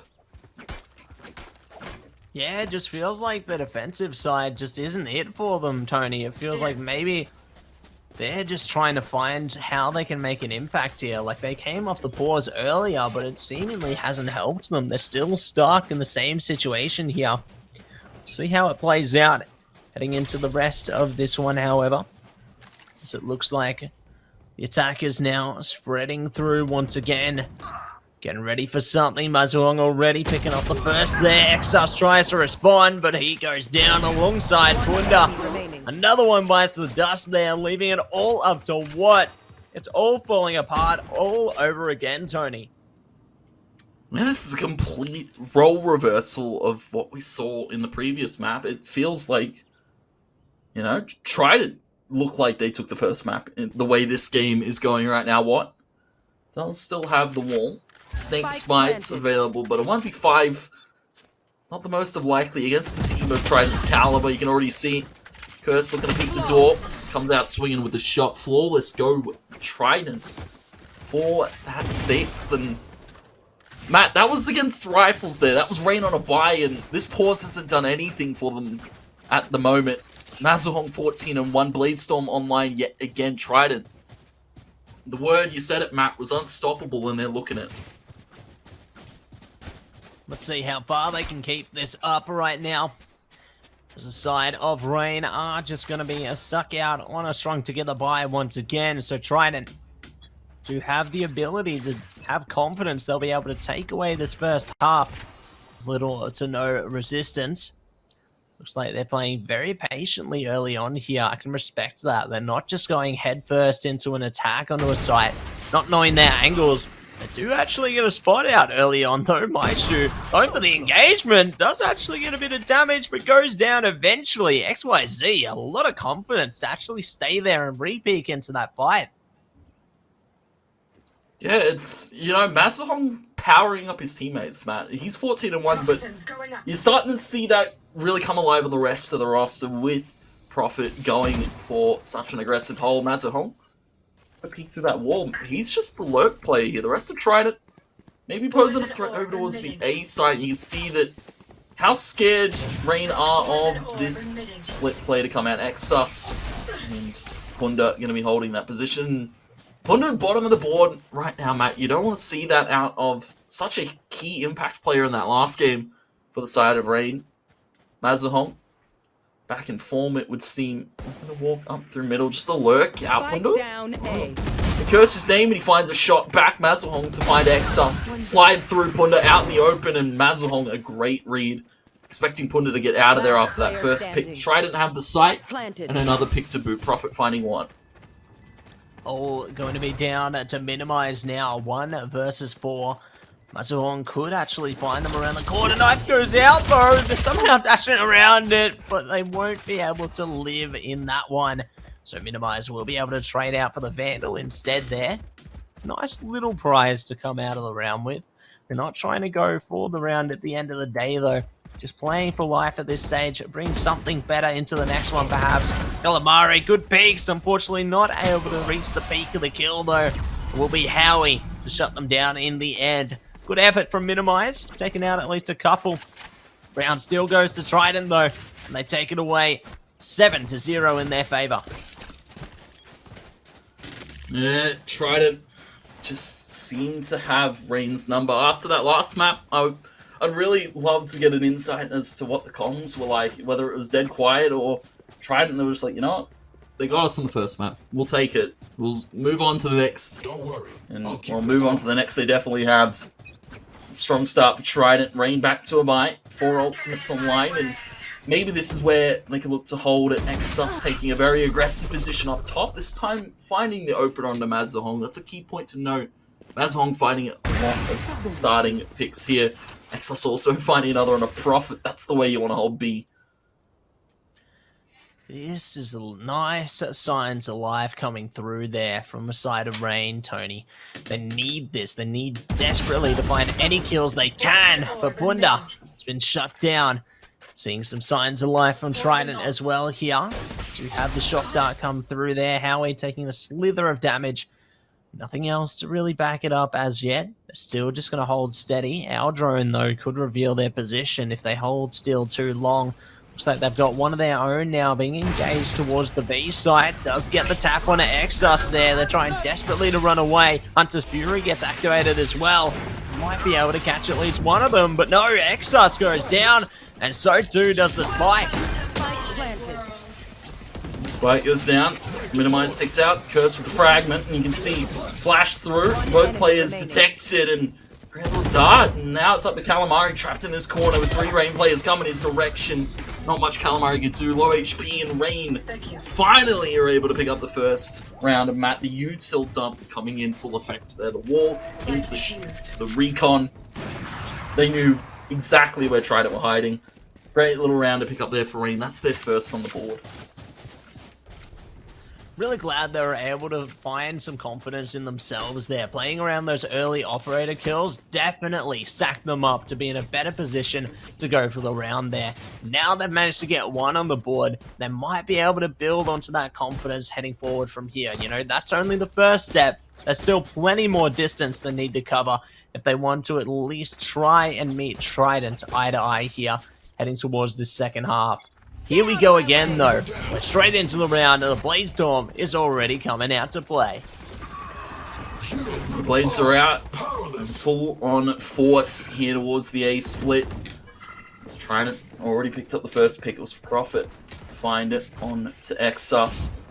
As on with Blades in hand to minimize. Was checked in the corner, but Profit able to get back and re-swing it. Great little swing. Mazuhong with another. Blades are sharper than ever, and so is Mazuhong right now. Matt, you can see Curse just baiting it for Calamari to hold the angle. And what? Doesn't dare peek this. Trident are looking for it. Great little shot in. Even Mazuhong on the flank. Practical crouch in for good measure. Cursed. Letting them know. Trident, they're confident. Rain, tactical time, it hasn't done anything for them. They're struggling right now. Of course, you only get one per half, Matt, and they've already used it early. You don't want to see that right now. They'd love it if they could call it now after such a dwindled round has gone away. They've still got ultimates to play with. Minimize, of course, with the null command. Maybe look to shut down a hit before it happens. Punda with that overdrive, and currently 1-8, Matt. Punda, a former shell of what we saw from the last game. Yeah, not sure what's going on here, you know, maybe just not able to find the true maneuverability on this map like they were on Bind, so we'll see if it does end up heading towards map number 3, whether they can find their confidence again. Obviously still up in the air though, anything could happen in this one. Looks like Trident going to take it slow and steady towards the middle doors at the moment, just contemplating an assault towards the A side and weighing up their options to see what could be the best course of action here, considering they've got players scoping out every which position, just playing for that map control early on, waiting to play off the information that's given to them. Champion Mazuhong with the glow. 18-3, Matt. Has been on a tear this entire game. You can see. Here. Notice that maybe one player jumped spotting that box angle, looking for a few cheeky little wallbang shots. Now, knows exactly where Punda is. Hunter's Fury comes out. And what is going to wrap the sight? Calamari trying to find anybody. Mazuhong checking every single angle. They don't know where what is. The overdrive comes out from Punda. My shoe. Able to find one on the entry. Traded back immediately, though, by Trident. Howie finding it. But Trident, they've got the numbers advantage for the moment. They're finding his picks flash high. Goes minimize. And well, Bless will be flashed up. The spike is in safe position to go down. Minimize. Spots a shoulder of Calamari over towards B main. And Exos coming through, but Mazuhong is still finding pick after pick. Calamari still in B main, able to get it done. Exos falls and tried it. They drop around Matt, but gone like the wind of the next two. 9-1, 20-3. Mazuhong continuing to pick this Rain roster apart in the second map. Honestly, it just feels like it's the Mazuhong show here into map number 2, Tony. You know, it's just like Mazuhong go kill is what the team's saying, and then the rest of them, they get some kills too, but mostly it's just like they're playing the Cantina music in the background, just supporting the homie, you know. Just having a good time. Regardless though, round ahead of us, Tour de Force already coming out in force. A great kill to come through there from XYZ. Looking to find another one. They might just spot it. Yes, they will. Punda goes down. Minimize to follow. Already looking to be a great start. Shredding through the eco round of Rain. Great little off angle being held by Warren. Able to find the first shot. Can't quite convert the second. Mazuhong there for it in a Battle of Chambers. Tour de Force out for Exus. Able to find Profit in return, and well, Profit that is. He found a player. Needs to find 3 more. Mazuhong coming deep in the spawn side. Double digits go tried it already. This is what I was hoping for from the attack side on that last map, Matt. Especially with the composition they're running, but this one, tried and tested, it seems to work. Mazuhong on this jet, a monster. Not a damn thing Rain can do to stop it. We'll see if they can find some kind of a solution before the half swap here. Whether they can take at least one more round with them, because this is already proving to be quite a bloody scenario. It's all battered and bruised here. We'll see if they can find an angle to abuse of their own, though. The rendezvous going to be used there by X-Star. Trident, though, already just forcing their way towards the A site. Really encompassing the confidence there. Taking down 2 already. Looking for many more to follow. Like what, though? Almost get their hands on a kill. Will be minimized to actually find him. Nice 3k to come through there. Keeping the side alive for their team. Still need to do a bit more, though. It is Bunda to make it happen. Leaving it all down to Calamari now in a 1 versus 2 situation. Yeah, and Calamari doesn't know that what's high door, but the flick, Calamari finding the pick on a what?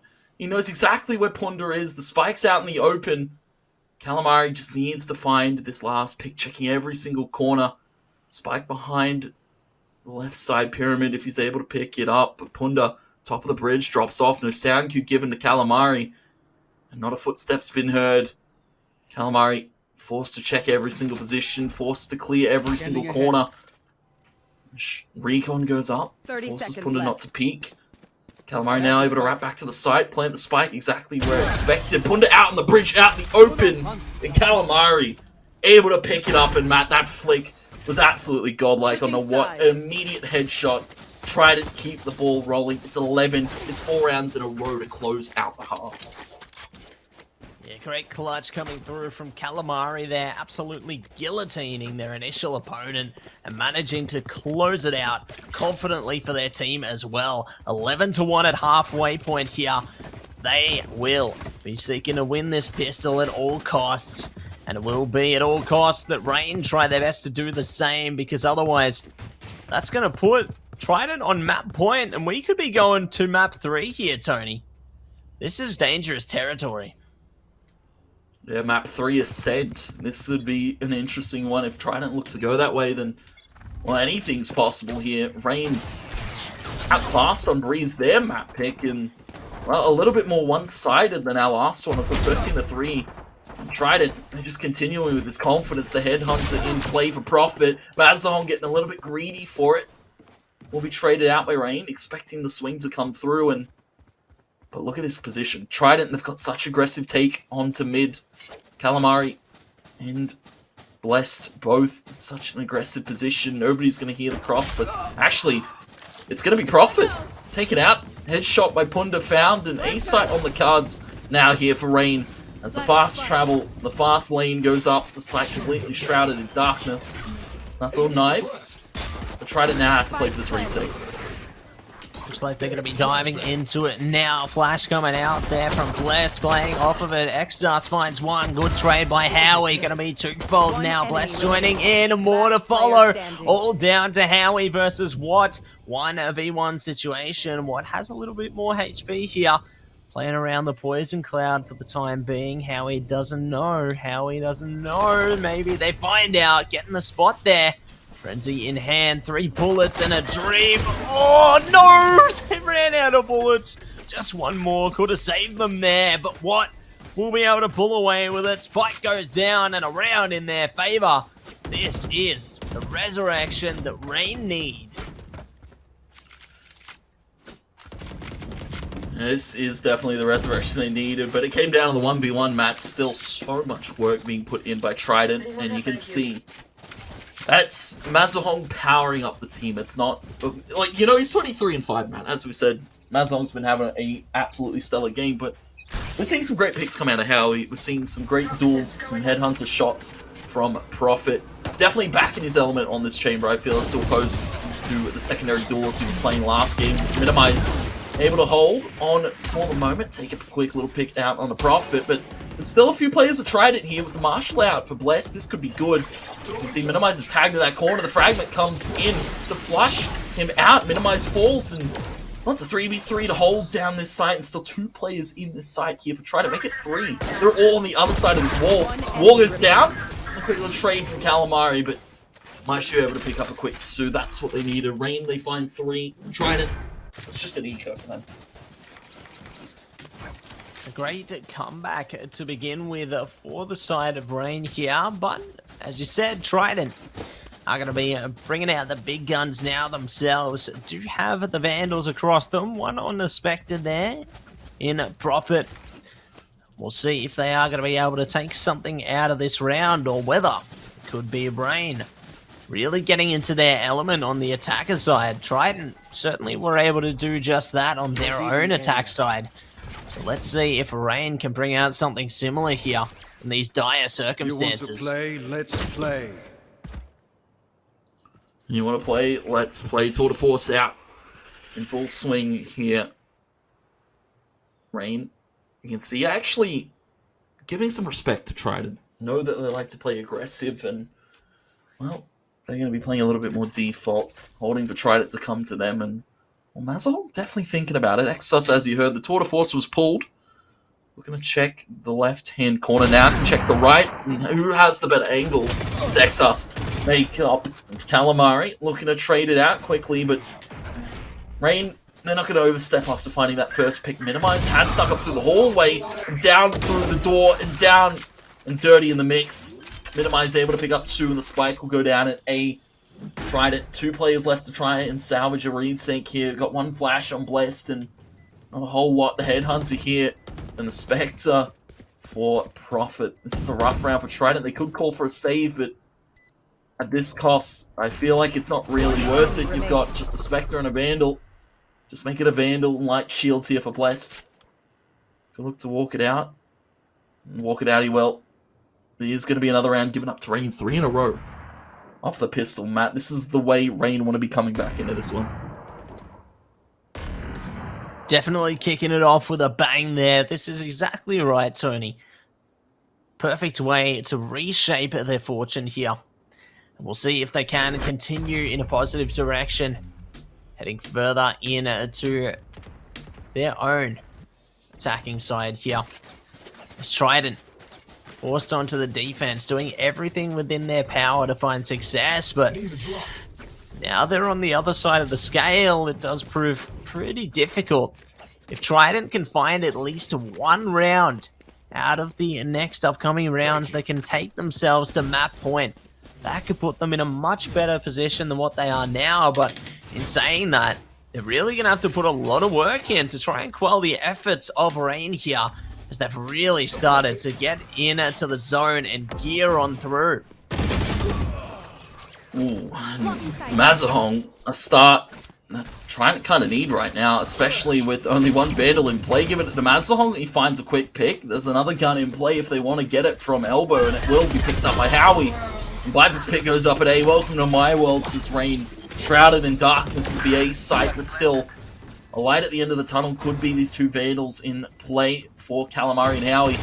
Cheeky little peek there from Minimize. Tempted Warbane to come out. Howie knows there could be a player front side holding that position, but the recon from the Owl drone. Rain have got all the suitable measures to hold it. Punda is going to bait the drop down with the pistol.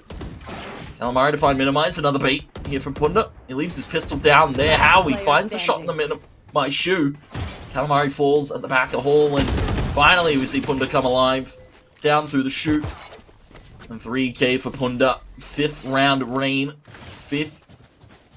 They needed. Matt tried it. They starved them of rounds in that first half, but now start to find some footing. Not even needing a pause, it would seem. Rain have just sunk back into their winning ways. Yeah, they're really starting to switch on here, Tony, and it's so critical that they do just that. They need to find many more rounds ahead of them for certain. If they can win 6 in a row, they can easily equalize the likes of Trident here and maybe even ascend past them. But it's going to take a lot of effort on their part to even get to that stage, considering how difficult it was in the beginning there. Looks like already, though, they are going to be pushing their way up straight through towards the B side here. Mazahong trying desperately to stay alive. Minimize shuts them down, though. Minimize onto another. Great way to tear down the site here. Punda joining in as well. That is the site cleaned up, and it will be a 6th round geared on towards Rain. And there's nothing really Trident can do about it. They kind of got the inkling that it might have been a B split as soon as that Toxic Orb went up towards the window. Trident had to move. They had to get their feet over towards that B side, but of course Rain, they were just able to get in, find the picks necessary. Mazong trapped in the back of the side, nothing really he could do to cover himself. Profit. By Maishu, Minimize is hunting down this kill, so is Punda. Rain going together, steal away these guns, keep Trident in an economic disarray. That's the way they'll be picking these rounds piece by piece. What in a duel. Will be another found by Profit. But Punda with a third. Overdrive now online, Matt, and we said it was a quiet start here for Punda, but he's now starting to find these hat tricks. He's starting to find these kills. He's now 9 and 13. Starting to work out how to play this Neon on Breeze, especially, you know, it's kind of hard because, of course, we praise Punda for his mechanical skill on the Raze. Having to swap it up mid-series, mid-game against a team as respectable as Trident, especially with Mazong tearing up a Storm. 4 ultimates online, but Trident on an Eco. Eco time, good opportunity for Rain here. They can steal another round over them. Looks like Trident, though, still doing a little bit of damage. Speaking of, Punda able to do a bit of damage, running it down middle there. Shuts down Howie. Great start for them. Might even be gearing on to position through the doors. But as we say that, Mazuhong, nice cheeky angle, slipping through the cracks there. Does find one back. Still a few more to consider. However, speaking of, Punda, get on again, takes down another, looking for more. Not going to be able to smother past to Calamari, though. And sends us to a 3-on-2. 3-on-2. Calamari with the outdrawn out high. Has info of what? But the spike's already down. What, giving away info? Bless? Actually going to take out Exus as Hunter's Fury sends what off the site potentially. Bless is out in the open, wasn't expecting what to swing off of that. Tagged up from the Hunter's Fury is Blessed and Makeup. It's Calamari. The wall covers. They're both in that corner. Calamari's got the info. Goes to the swing and Maishu just to hold the shot and hold his teammate's hand. Rain get it done together. 7 on the board and Trident. This is an 11-to-1 Matt. It's now slowly trickling down. They need to pick up one just to keep their confidence flowing and keep themselves from doubting themselves right now. Yeah, they really need to do something here. Just like, you know, just snap themselves awake at the moment. Because it feels like it is proving to be a difficult path ahead of them here for Trident. They're trying their best to just keep the attackers off the side, but Rain, they've switched on now. They've managed to take 6 reps in a row, and they're trying to get in position for another. Great damage already being dealt towards the back of the side there. Mazuong, great defensive suppressive fire. Fortunately not able to get a kill out of it, but it will be a plant secured. Exus almost finding a kill as a matter of fact. Spike goes down though, and it's Trident on for the retake. Trident once again in the back foot. They have a lot of low HP bars too. You can see Mazuhong and Howie extremely low, but Howie able to find one on Exus. What caught swinging a little bit overzealous. That's the ball dropped now. Rain playing for the post plant. No, it's a shot from Punda. Finding Bless. The null command goes down. Up goes Minimize from the cave. A shot comes out in return, but Minimize is able to get out to safety. Mazuhong finding Punda. Trident still a lower HP bars, and here comes the Hunter Fury. Perfectly lined up for one. Bless taken. And the Viper's Pit in the fragment. The damage being dealt. Rain hold that sight down. The Viper's Pit was good cover for Trident, but the cover's blown. And with the Util, the fragment post plant lineup there. Rain secure 8 here. Trident, they drop another rifle round, Matt. There's only so many more of those before it gets a tied scoreline and before Rain can start to take this game for their own. Such a tight round, honestly, coming through there, Tony. I thought that Trident were in a great position to take it, but through the use of that Hunter's Fury and all the damage being dealt by Rain there, just to keep them as far away from that spike as possible, it does result in another Rain round. So props to them for managing to manage their utility effectively in order to keep that spike alive as long as possible and secure yet another round onto their scoreboard. It really is pushing Trident into a state of anxiety, like they've opted for the timeout here, and there's plenty cause behind it. You can see, taking a look at our scoreboard, 27-11, Mazuhong still hasn't let up, but Trident they've let up in round departments here, Matt. Rain have taken 7 straight rounds. Pistol into 6. Normally not what you see. Normally you see at least 1 or 2 rifle rounds go the way of the defending team, but Trident have been answered at every call. That round got so close to the retake. I have to say, a valiant attempt from Trident. The fragment and the shots just landing. The Hunter's Fury, great cover. Rain playing to their win cons right now. You can see Punda. Overdrive's going to be out. The fast lane to get Rain maybe up towards that deep mid position early on, but of course just a fake. Trident, they don't know it. They've got all eyes looking towards mid. Our drone spots 2 players over at A. Rain, they've got all the info. See if the info is going to be good for them here. Flash comes through for Minimize there. Do find one player in the corner. Calamari goes down. Mazuhong going to be spotted by Exus as well. Great little beginnings there for Rain. Looks like Prophet's trying to find one back themselves. Do actually get it in the end. Howie joining in as well, finding a couple. Looking for a couple more. 5 bullets in the chamber. They don't catch anymore. Forced to drop the weapon. Go for something else. Still plenty of time to play with here, but the timing is going to get them in the back in the end. It will be 9-11 in favor of Rain, but my word, Tony, they certainly made it a hurtful round there. Trident, they took a lot of weapons off the backs of the Rain players. Yeah, but I feel like Rain aren't going to worry too much about it. You can see Exus has got 6k even with that operator in play.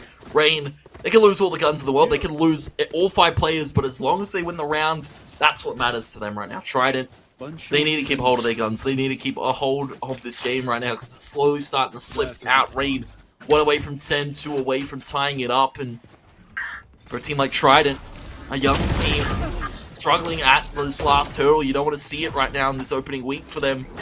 Unless they're able to trade back 1 after Kunda falls. And now you can see the Viper's pick goes up. This is great position now. What can set up the post plant so perfectly? The cover is so good here. You can just see that Trident can't do anything against that Viper's pit. They can't see any of these players. Except for Mazuhong there, spotting Minimize. Not going to be able to spot anyone else through the Viper's pit, however. Great cover. Mazuhong is going to be pushing into it, taking on the Decay head on, trying for it. Do spot 1 in the Viper's pit there. It's a perfect one to find. What's gone? Knife sticking down. Mazuhong finds another Maishu. Gets the tap. There it is. Prophet's got the kill. We are going to see Map Point at long last go the way of Trident. Their hard work has finally paid off. Yes. Trident needed that one, and you saw Rain finally getting, I feel, overzealous there for that quick little swing onto the tap of the spike. Rain, they found 9, but Trident, they found match point, and Mazuhong on his demon mode right now. I'm at 30-13. This man hasn't let up in this second map and looking to push Trident onto a 3rd ascent. We'll see it. Rain, though, they've got 2 ultimates to play with. Tour de Force in play for Exus immediately.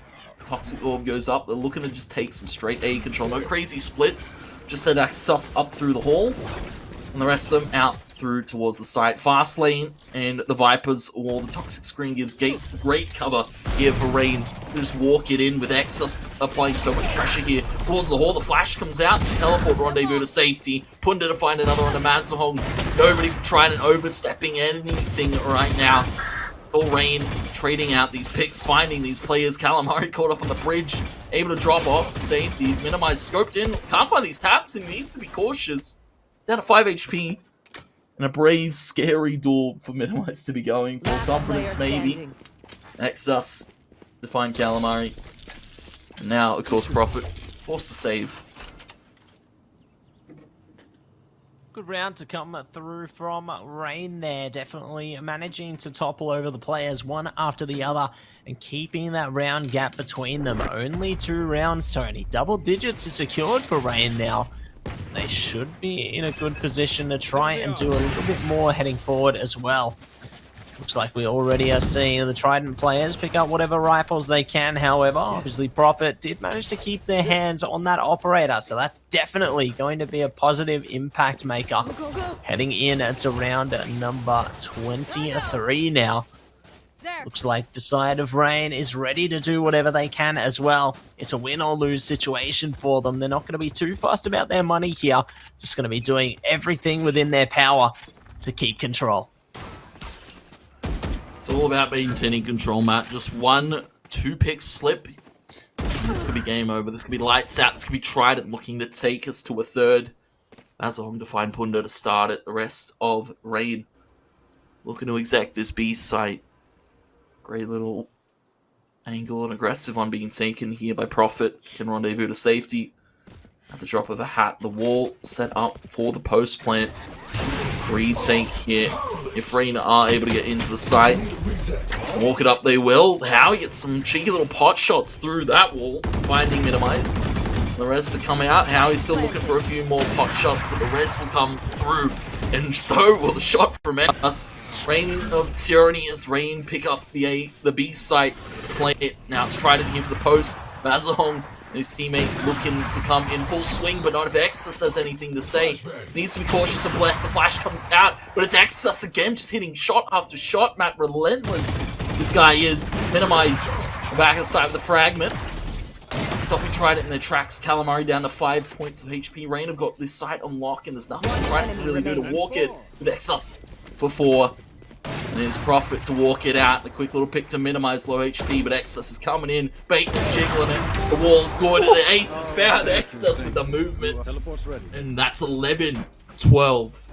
Rain have found themselves a potential overtime here. After an 11-1 half, Matt Trident, they've slipped too much here. And they're going to be stuck on an eco for this final round. My lord, Tony. What an insane round coming through from, like, Exus there. Really just popping off with that operator, further solidifying it, and securing the 1 round difference for their team. There is going to be a lot weighing on this one. Trident don't have all the weapons that they would want at their disposal. But who knows, anything's possible. We could see a surprise or two here. Speaking of, there goes Howie. Great opener. Traded out immediately though. Minimize joining in as well for another. It's going to be advantage Rain for now. We'll see how long they can hold on to that. Let's see. Minimize just saying, you know what? I'm done playing slow. I'm done playing default. I'm going out with flashes. I'm going full force in. Fragment back yellow box to force Calamari out of position. That's long to find Minimize. Have spotted what, but the wall goes up in great timing after finding Calamari. Covers great. Mazahong, 1 updraft, 2 Cloudburst, no dash available, needs to find another kill. Dart comes out. Rain playing to their win conditions. They're playing these trade picks right now. Watt can just play so aggressive at the front of the site and towards the back of it too. Cloudburst it off for the moment. Watt's thinking about swing, but Exus has the cover. And Matt, we're going to overtime. It was 12. Found first by Trident, but it's 12 found back by Rain. And it is overtime. 5 credit per player. Half-charged ultimates. And a pause is going to be called Mythica. What do you say to Rain right now? They've done it. They've found it all the way. It was 11-1 half to an 11-1 half. Strong stuff from both these teams. I have to say, Matt, Trident, they looked in good form. They looked in closing Breeze out so convincingly and taking us to a third, but Rain, they've got the stamina in them. They've played long series. They've played hard-fought matches like this, and that speaks to their experience, I feel. Trident, the new kids on the block, Rain, a seasoned roster, and they're definitely showing it here in the second map.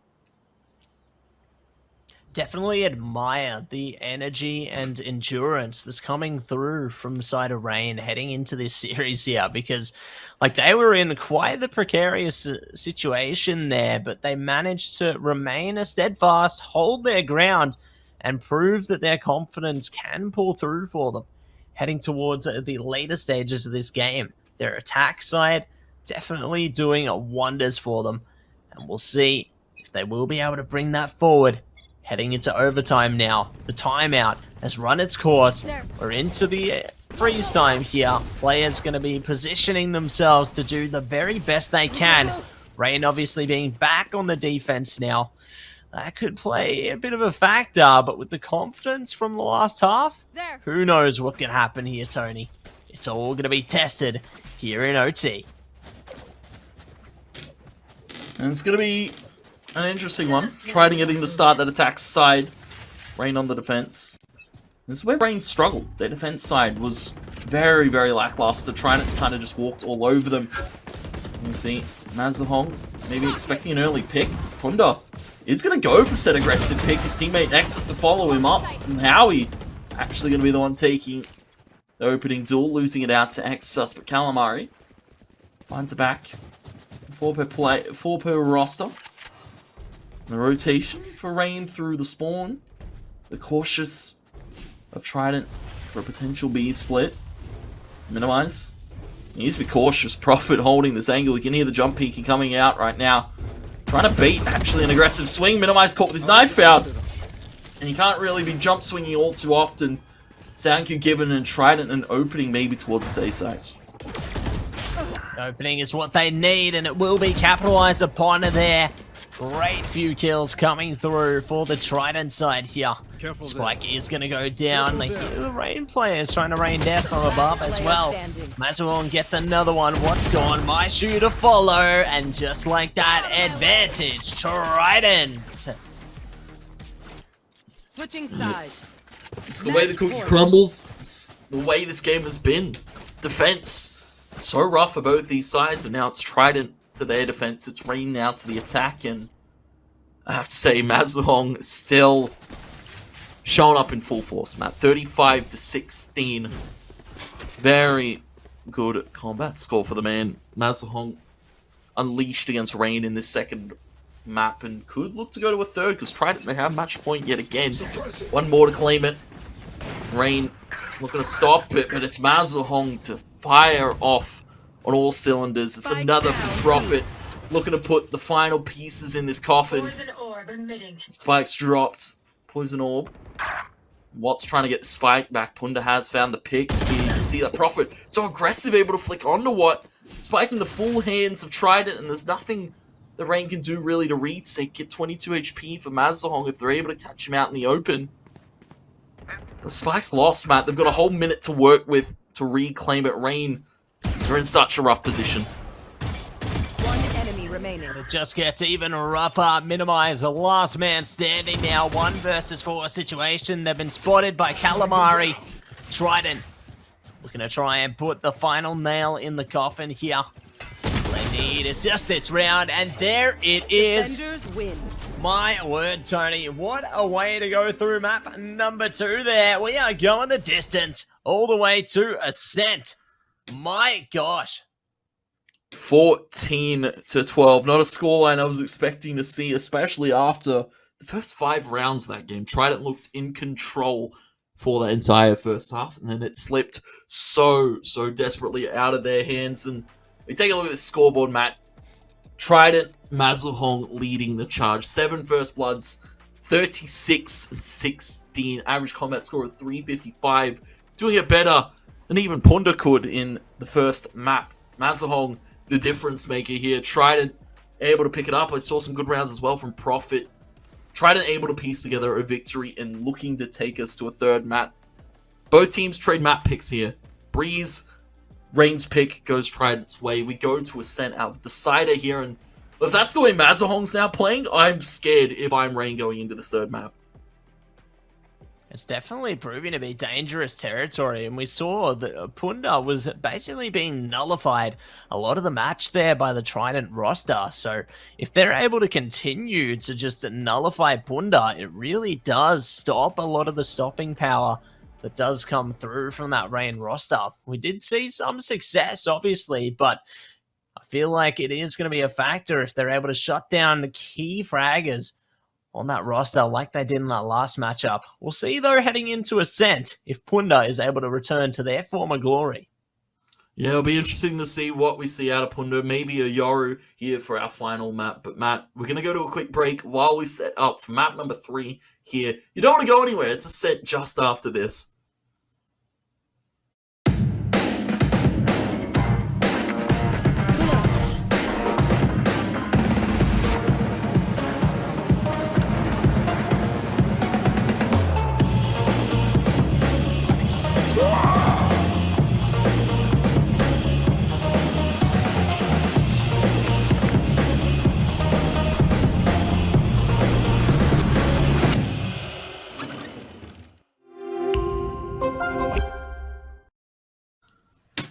Fight for your life, Matt. That's the name of this series right now. We just saw such a close game. Welcome back, ladies and gentlemen, to the XP Valorant Open Series number 2. It's our second one around, Matt. And, well, it's delivering for this opener. I have to say that second map, such a dominant start from Trident. It went 11-1 the first half, and then Rain were able to piece together so many rounds. It went all the way to overtime, and then Trident were able to finally get it done. 14-12, and what a game it was from Mazahong. I have to say, on the jet, back in his winning form, and maybe we look to see that as we now go to our third map of this series, Ascent. It's all tied up at 1-1. Absolutely, really going the distance there. You know, Rain, they were playing with our heartstrings towards the end of that series. I thought, maybe there's a bit of hope on the line here, but Trident managed to really gear on in towards the end there. Finally, they pull the trigger on the map and do manage to push us all the way to map number 3 in this series. Just goes to show how exciting it is all throughout, Tony. You know, there's plenty of suspense, that build up, the mystery. Who's going to be able to take it? Will they be able to take it 2 maps? Is it going to go to map 3? And here we are in the climax, the last map of the series on Ascent. Yeah, and looking at this one statistically, it's hard to really pick a favorable outcome here for either roster here. Of course, Rain, we saw that Haven's such a promising map for them in terms of historically the team they've been, but Blind looked good, Breeze looked good. I'm very skeptical about Ascent, though. Of course, the way that Trident have been playing that last map, they just look to take aggressive fights, look to split sites up, and, well, map like Ascent, you can kind of do that, especially with your kind of smoke agents, your Astras, your Omens, your Brimstones even, if you want to play Brimstone, of course. But we'll be expected to see maybe a KO from both these rosters, because, of course, KO had such an impact in this last one. Calamari going back to the Fade is a little bit of an interesting point to note. We'll see how it plays out for them. Looks like it is going to be the Fade locked in on both of these rosters this time. Maishu also joining in there. Killjoy coming out for Exos this time around. Definitely enjoying the diversity in these rosters at the moment. You can see 2 very distinct and different playstyles coming into this map of Ascent here. Punda thinking about the Rays at the moment. We saw a lot of success from Punda on the Rays in map number 1, and it is going to be locked in again. It will be the Rays locked in. Punda back. No Yoru, unfortunately. I was hoping to see it. We saw a flash of it in, the last time we saw Rain play an official on a map like Ascent. Punda, always a respectable Yoru to look for. But of course, I have to note that it's going to be an interesting one, that Trident opting to not go for this Trident-tested Sentinel, the Killjoy, that most of these rosters really go for on a map like Ascent. You can really hold down either a site on that defense side. You can also retake so well with the Killjoy ultimate, but of course, it's going to be the side of Trident looking to do it, looking to make the reverse sweep here against the side of Rain. After such a dominant first map out of Rain, 13-3 on Blind, we went 14-12 on Breeze. Both teams trading respective map picks, and we're here to the final map, the third and final map of this opening series here for the XP Open Series number 2, powered by Computer Alliance and Intel NZ. And what a pleasure it has been to be back, Matt, casting alongside you for our first week here, and we've got plenty more action to come, many more weeks to happen as we get into our third and final map. Absolutely, it's a pleasure to be back, and it's a pleasure to see these absolute rippers of teams already kick things off with a bang there. Great trades coming through in favor of Rain to begin. Spike is going to be down on the ground, not quite out yet. Punda gets a kill back on Mazahong there. Start to come through. Looks like they're looking for a bit more out of it, though. Smokes out there. It's taking their time with it for the time being. No one able to find the full committal as yet. They're just playing with time at this point. Waiting to see if they can find some kind of an angle out of this. But Trident, they're 2 players down on their enemies. This could prove quite the heavy task ahead of them. Attempted warnings. Punda move for some ghost shots. Rendezvous is picked up by Prophet. We're going to walk it up short with Howie. Back on the Omen. Smoke towards the garden. What? Going to be on that one. And the teleport. Well, it's not fooled by that one. He plays controllers. He plays everything for any roster necessary. And he's able to hold it from short side. 2 players to peek to him. And 2 players to fall victim. Rain finding pistol. A great little hold there from Watt individually. I have to say, not one to really put up crazy numbers, but you can count on him when you can. It's good to have like a reliable player like that, you know? It's like they're not the impact ragger 24/7, but when push comes to shove and you need them, they're going to be there for you. It's really great to be able to have a player like that available in your team, to be able to adapt to those kind of situations. But I digress. Another round ahead of us here. Rain's going to be on top for the time being. We're going to see if they can manage to keep a foothold on this one thus far. Let's try and venture their way through middle at the moment. Venturing their way through Valorant, seeing if they can go on a quite the hefty voyage. No one going to be in their sights quite yet. Still taking it nice and slow before committing towards one side or the other. But they're getting ready for it. The Prowler's on the move, and they could be on the move with it. Blinding. Let's see. Looking on the move up through short side. Pink shells come out. This Rain. Shut the door on a potential A split for the moment. That door has to be shot down. And here comes Punda flying through the air with the satchels. Back to the Rays and back to winning ways. Flying through air. Mazuhong and Calamari able to make it up. Though Watt has some behind this smoke. Towards A main, but that Prowler gives knowledge, and so does the pull in. Watt really can't hold that position right now. Mazuhong with an off angle with that Vandal, but the Ares and Exos with the Spectre. In come Rain for the retake before the spike goes down. It's dropped in the opening of the site. Picked up by Howie. Able to hold them both coming through the door. An overzealous swing. And try and go 1-1 in the round total. Great start there for both teams. Trident just able to steam ahead and take the momentum right back in their favor. They lose one, they take one back. See if that trend is going to continue, however, whether Rain can steal one back themselves or whether it will be a Trident starting to cultivate their own efforts together towards more rounds in their favor this time. It looks like on the Rain side of things, they haven't committed too much. They got a Bucky, a Sheriff, not too much else. Playing the long game here. I can respect the safety of their play. We'll see if that safety will pay off for them now, though. Holding the close angles towards B main at the moment. Not going to be pushing. They know what could be around the corner. And it's that what if that makes them hesitate here. Same could be said of Trident. They're not venturing too deeply. They know if they get too close, it is going to be a lot more dangerous for them. Paranoia at the ready, though. Mazuhong could play off this here. Looks like they now have a reveal. They know that a Bucky is nearby. They're ready to go for this. The paint shells are going to deter them, however. And so is the flash. Greatly set up by Minimize. The knife out too for the info. It's just Mazuhong solo peeking. Calamari, of course, holding the expected swing. And Rain holding strong on the pistols, I have to say it. Great angles and great use of util. Stopping Trident from coming through. Watt is going to be able to find a shot. Some tags up. In goes through the smoke. Minimizing my shoe. Not deep for a Punda with a Bucky. Finding Howie. That's guns dropped on short side. 30 seconds left. Rain 2v2 for this retake. Could look to do it. One enemy remaining. With a satchel. But of course, Prophet not faulting.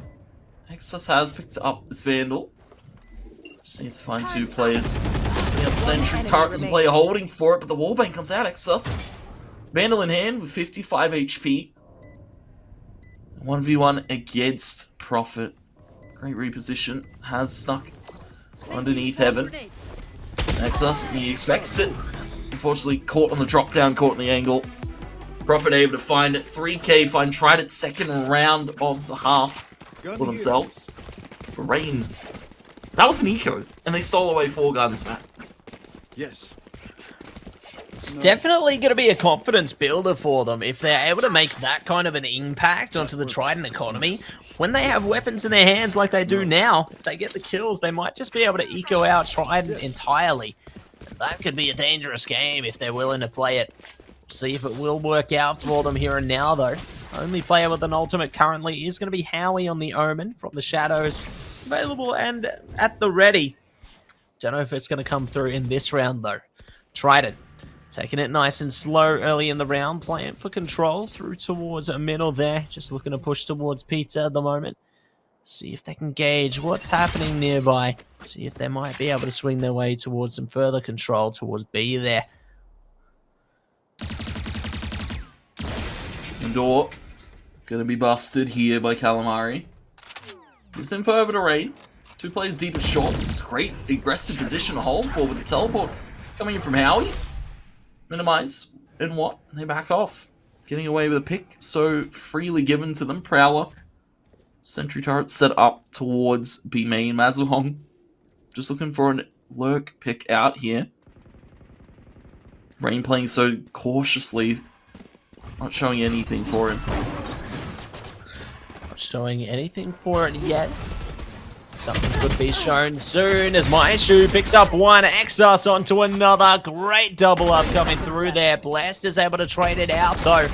Time is running out for the Trident players, however. They need to get at least one more kill, get something onto this site, but they've lost Blast. It's all up to Calamari. He thought about picking up the operator there, but it's now out of arm's reach. There's too many players. It's a bit too close to the sun there.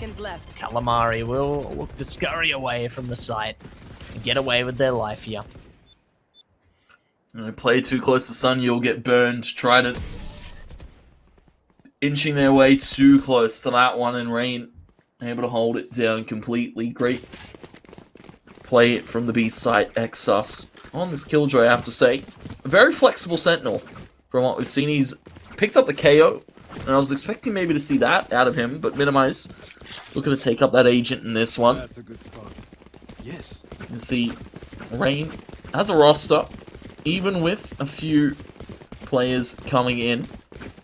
Still able to show some good form. And for the moment, Trident back to an eco.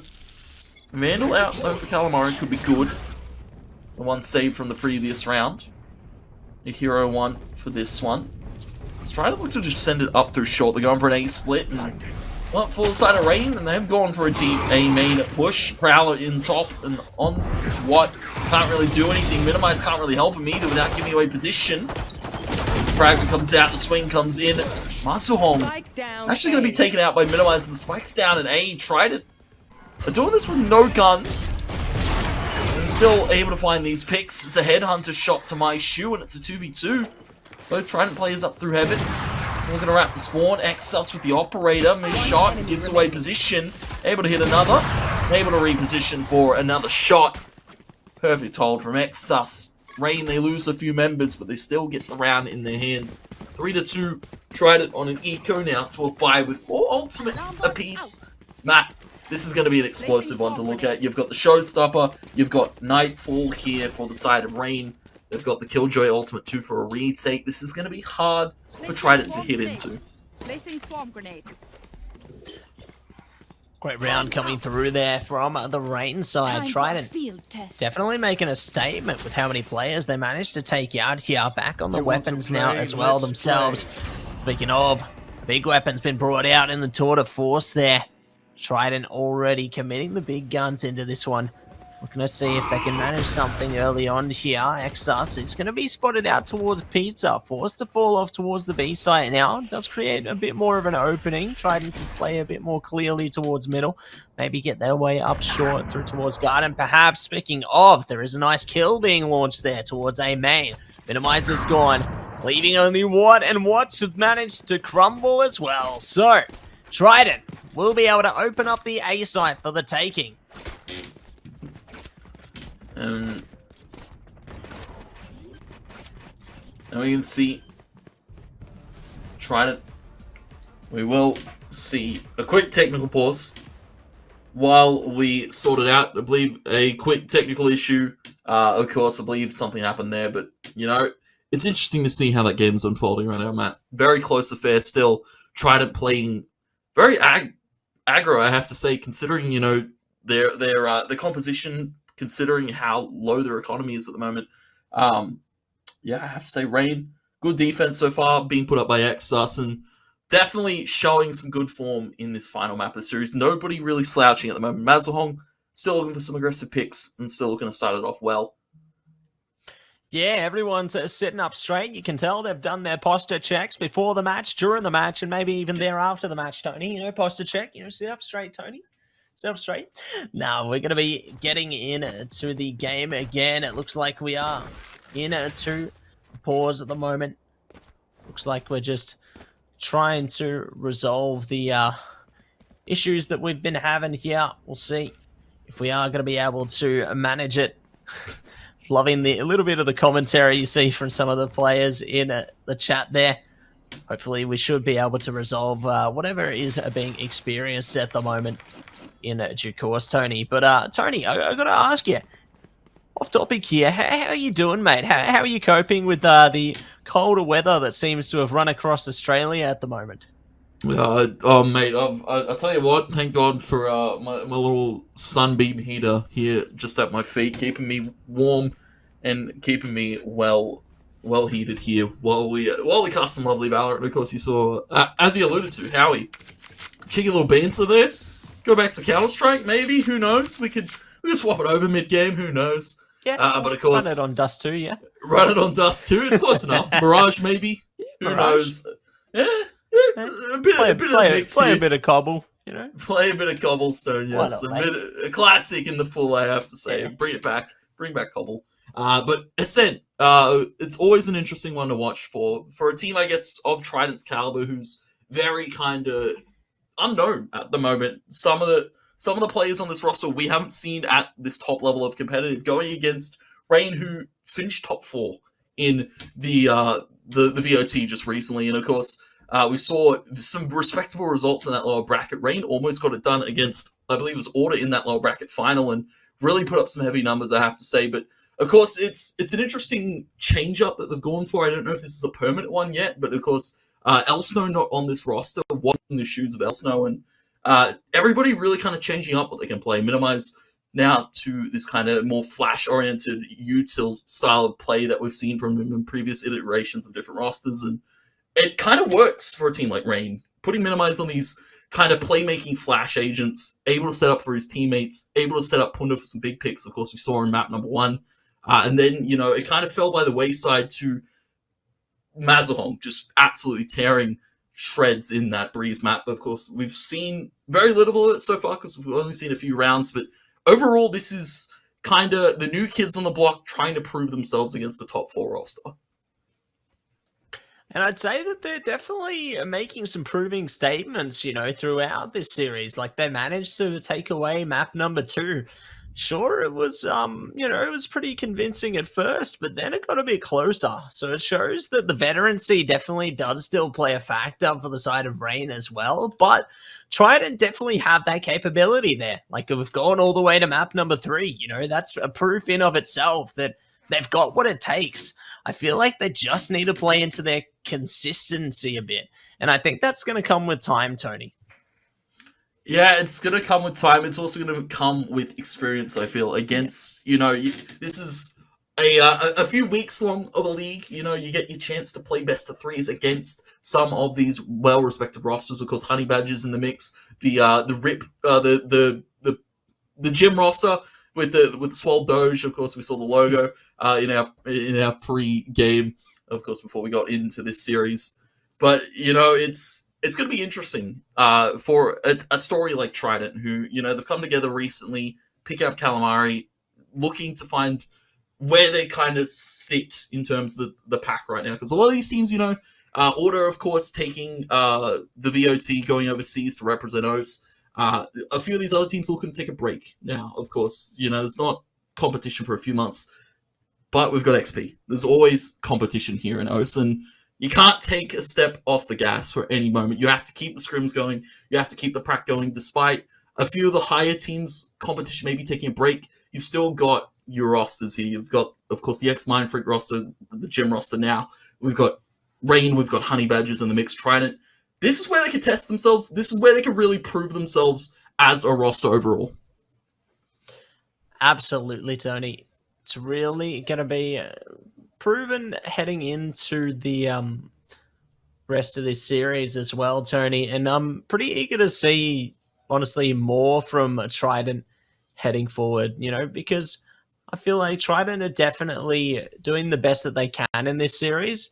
And they've got that potential to really go above and beyond, you know, just tap into their Super Saiyan potential here, Tony. But obviously, Rain ahead of them as well do have a few tricks up their sleeve even still. And I feel like bringing a Punda back onto the agent that, at least from what we've seen in this series, they're more comfortable with in that raise, definitely does play a great factor for them as well. And it goes to show that, I guess, weaknesses are being exposed for, you know, the Rain roster there, where if you can take away that raise, then maybe there could be some little bits and pieces they might be able to exploit upon there. But obviously, maybe it could have been just an off game in that last map. Who knows, Tony? Yeah, who knows? Rain, they've always been on the up, Matt. We saw them last XP. That's where they really started to show that they're not just one of those top 8 teams. They're not just one of those rosters knocking for a chance at that top slot. They're a roster to be reckoned with here. And adding Minimize, adding Watt now to the roster, just adding so much experience under all these players that have been, well, kind of shied away from for so long. Exos, I have to say, has been performing phenomenally these past few months, really picking up the pieces here of, you know, after, I believe it was Issa's departure, Exos filling the shoes of that KO role, and he filled it so well, Matt. This is Exos' second season here in terms of competitive, of course, if you can count VOT, if you can count our last Open Series. Exos has only played a few Premier tournaments, and he's still going from strength to strength. He's performing, putting up the numbers for Rain, holding down sites so well with the Chamber, taking aggressive peaks when needed with the Chamber, and it's just looks so good for Rain as a roster overall. Of course, my shoe, normally the one we looked at to see putting up numbers on this Rain roster, him and Punda were kind of the key makers to watch for. We saw it in the first series, very vintage Rain, if you could say, but I have to say, Exos has definitely been performing well. Minimize as well, has slotted in like a finger to a glove here, Matt. Rain have just gone from strength to strength, and again, it's about ironing out the niches here with having this final member come in. What? Yeah, it's important to be able to iron out the kinks there. I definitely agree with you, Tony, because if you're not able to iron out the kinks, then there's always going to be something your opponents can use against you. And it's really important to be able to work on yourselves as much as possible, do the very best you can to just play to your peak. You know, if you manage to iron out the kinks, as you said, then you can be the best team that you obviously are capable of being. And I'm sure that these teams we see here today are doing the very best that they can to bring their A game, their best possible performance, so we can have a good day, Tony. Yeah, I'm having a great time. I don't know about you, Matt. This has been a series, to say the least, but of course, we've had a few technical issues, and we'll go to a quick break while we sort them out, guys. Don't go anywhere. Third and final map coming up in just a moment. It's Ascent here for the Valorant Open Series 2. Welcome back, ladies and gentlemen. Apologies for the technical issues, but we're back live into it. It's Trident versus Rain, your final map. It's 3-2. We rolled back the round to quickly see what we could do. But of course, playing it out.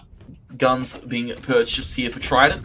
And looking to keep a hold of something here, Matt. Because Rain, they've got guns, they've got ultimates.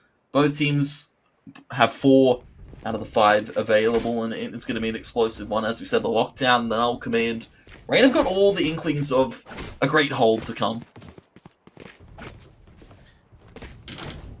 See what will be coming out indeed, heading into this round. Looks like we are just heading into it shortly. A pause to come through, I believe. I think we are waiting on the timer to run its course, perhaps there, Tony. What's your take on this one? It's a technical pause. This time for Rain, it appears to be some sort of issue. I see. You can see the chat. Anyone else having fun? Our lovely observer Crash, or Kevin the Minion, as he likes to be called, #Banana. I like this aliasing from Crash. He used to be camera operator 22. And we love bananas here, Matt. But we're going bananas. We're back into it. 3-2 scoreline. Trident going to be looking for a potential mid split here. Of course, Rain giving a lot of space up early towards mid, and Trident can look to capitalize off of that. Let's see if they can manage it here. Trident looking to use the Prowler to clear out some space there towards Peter. Radium waiting around the corner. Calamari's position is going to be revealed, however. This could prove dangerous for them heading into the rest of this one. Looks like they're still just going to hold fast, though.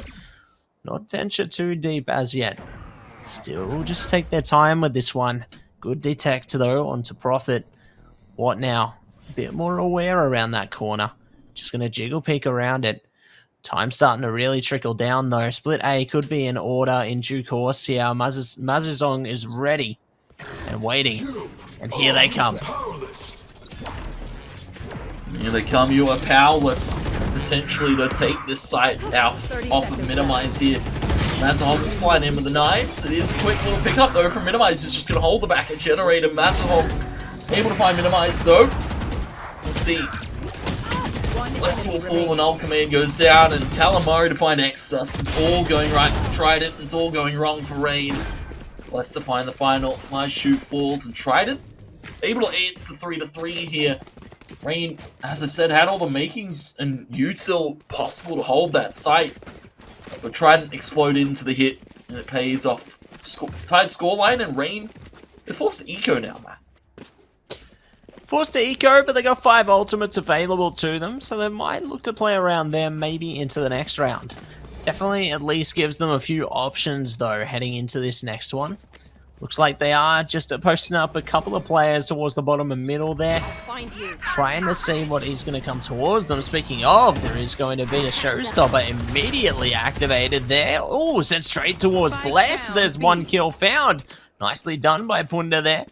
See if Mazu Hong there might be able to find one as well. Minimize, good trade. Does actually take one out. Howie will be the one to find it back, however. So decent work being done by Rain here, finding 2 players. The advantage going to be found by Trident now, however. What? Still hiding in the corner. Radium waiting to have Prophet.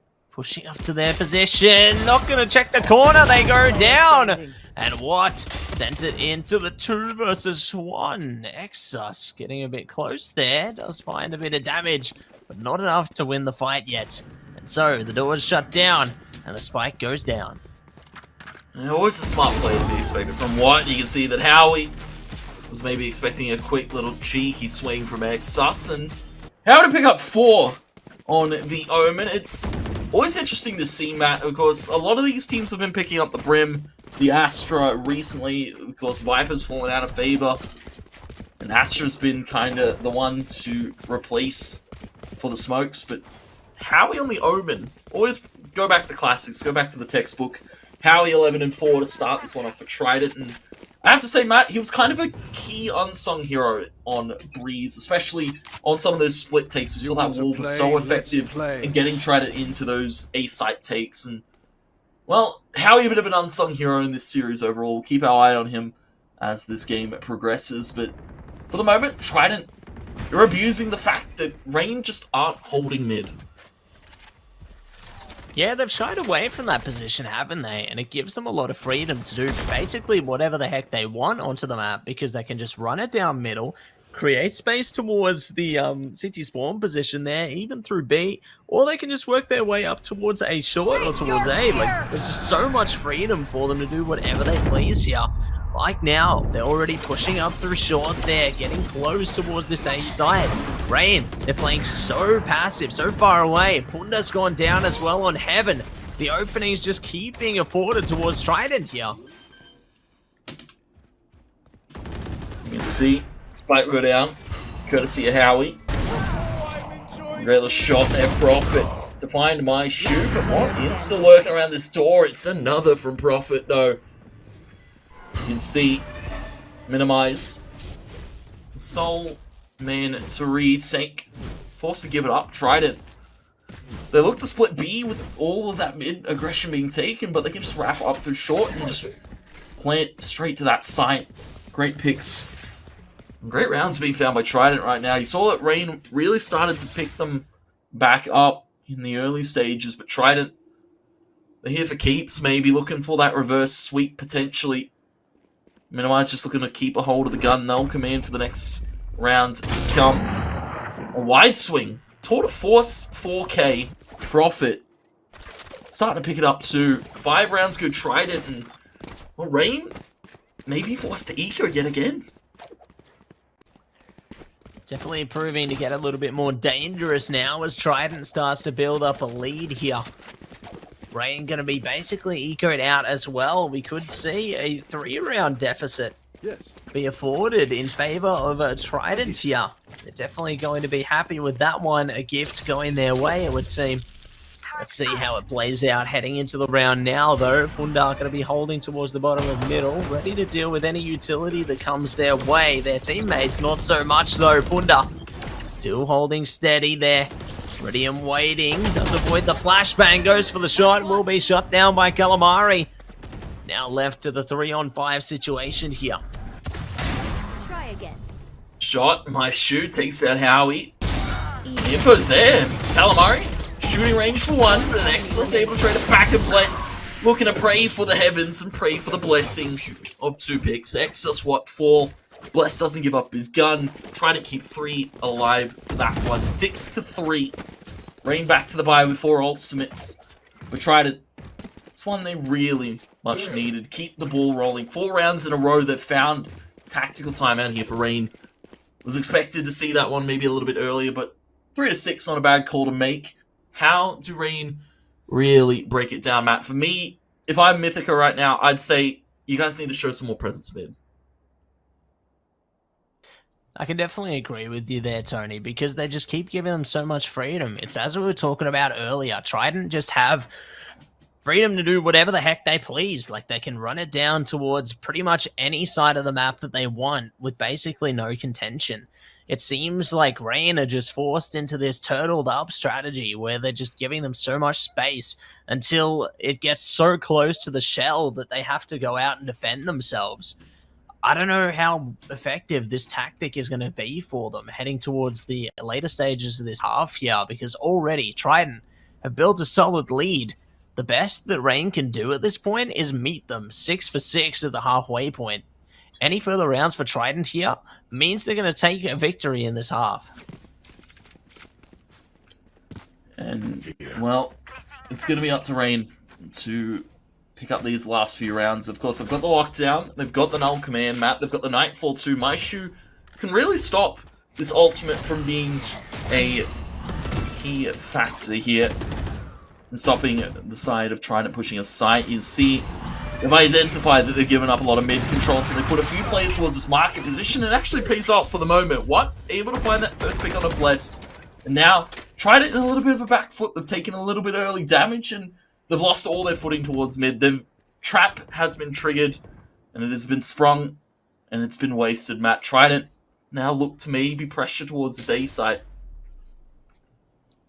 Let's see if the pressure is going to build up towards something more here. Sentry goes down now in favor of Rain. Ready to try and defend as the A side. Seems that Middle's not so lucky though. Minimize goes. Punda able to trade it back on a Mazuhong there. My Shoe also getting in on the action. It will be the 4 versus 2 now. Profit clearing the corners with the operator here. No one looking to peek into it as yet. I like the strategy from Rain in this instance. They're able to just hold steady, wait for a bit of noise, and play off that. The door does get shut down. Ready to play for the defense here. 30 seconds to go. Spike hasn't gone down yet. Will now be initiated. All of the defenders on Rain's side ready to try and work together here. They've got time to just manage to regroup. And they're going to use it to its fullest. You can see lockdown available. In come Rain, no Calamari. Great little warp and stop the lockdown actually, and stop Exos from coming into the side, but it's just Calamari trapped in this corner, prowled up by the opposing Fade. Calamari can't see a thing or hear a thing. As Rain take the retake, and they take the operator, and they take the round with them. 4-6, Trident. Unfortunate there, too many members from Rain coming in with too much util. It's hard to hold against that Fade util. I have to say, the Prowler, just such an impressive force in some of those retakes. Absolutely, definitely creating critical moments for their team. And much more to come, I am sure. Heading into this next one. Looks like it is going to be a 4-6 at the moment. Two rounds to go, more rather, in to the rest of this half. Lots of ultimates available to Rain there, heading towards it. So this is great for their morale. They've got a bit of extra utility that they can rely upon to try and really push themselves over the line towards the closing time here. See if it is going to be necessary, though. They do try their best to just hold down the defense. Mazulong, however, will shut down Punda. A great beginning there for them. Already taking the one-man advantage. And the games haven't even begun yet. Yeah, the game has just started. The round has just started. And finding that early pick, and especially onto a key impact player like Punda, not what you want to see right now for Rain. Especially after they clawed it back so convincingly on Breeze. You think they could do a similar fate here. Trident coming out to a good start. Exus for Mazahong towards mid, just some shots to come out. The teleport expended. What just going for the straight up B hold, and this is a great read from Trident. Slow walk up the A site with the Nightfall coming out from Calamari. And it is not going to be an A site well held for very much longer. Nightfall return. Mazahong can't hear. He's marked Decayed and suppressed.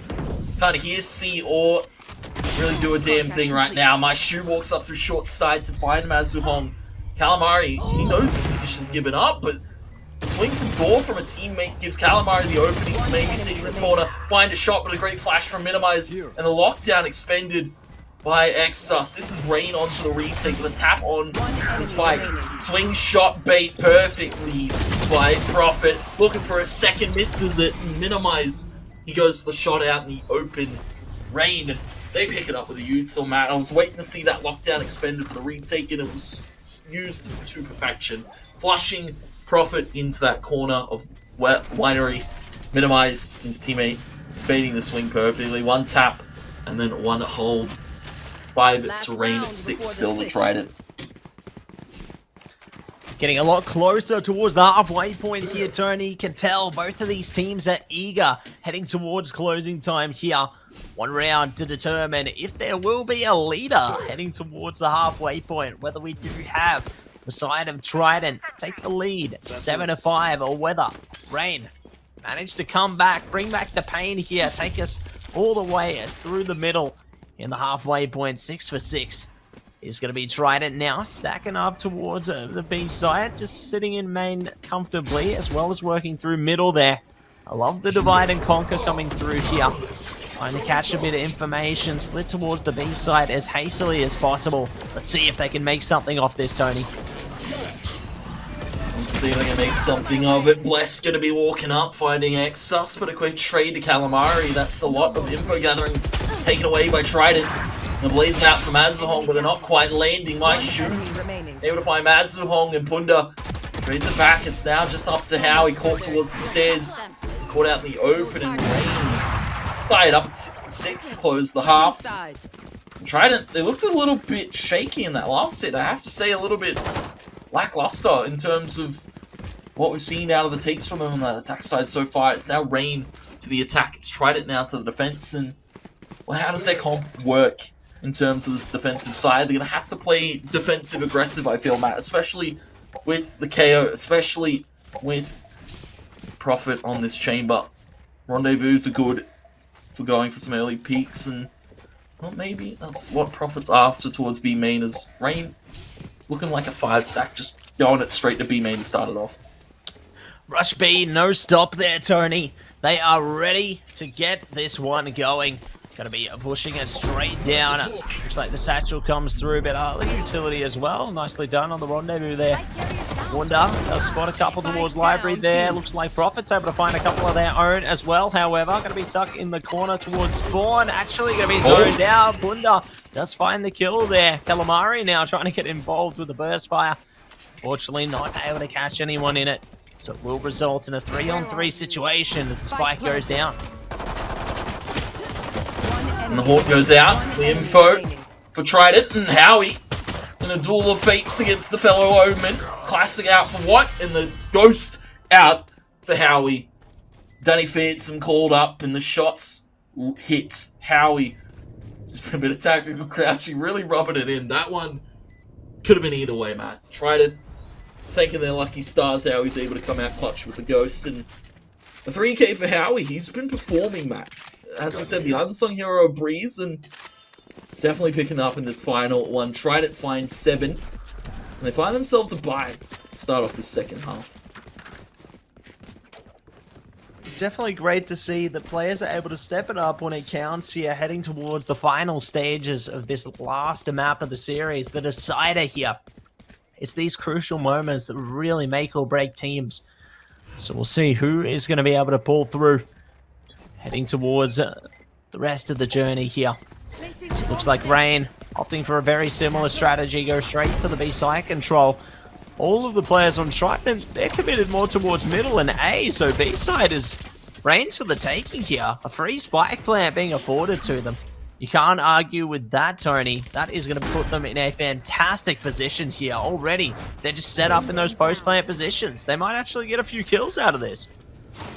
Yeah, it's kind of hard for a roster like Trident to retake, especially the kind of relying on an aggressive opening pick, maybe from Mazuhong. A second, just walks outstairs for free, dashes towards B main, and dashes the hopes. Rain holding the side down.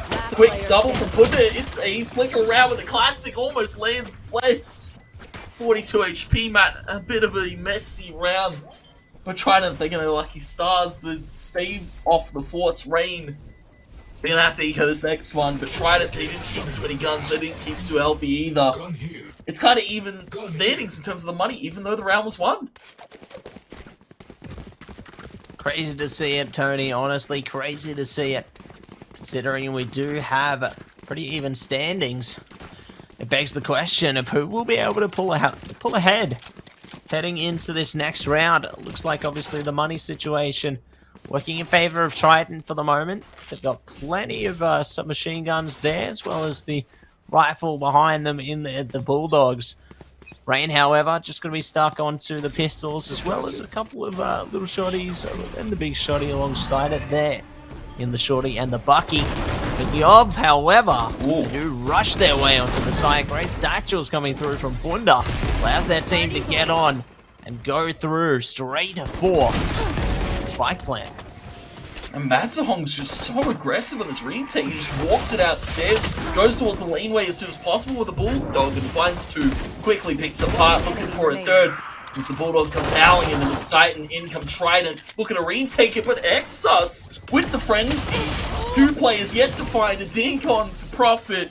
Exus almost pulling the stuff of miracles. The storybook was almost open there for Exus, Matt, but of course Trident are able to retake. 2 players left. Rain make it extremely expensive yet again.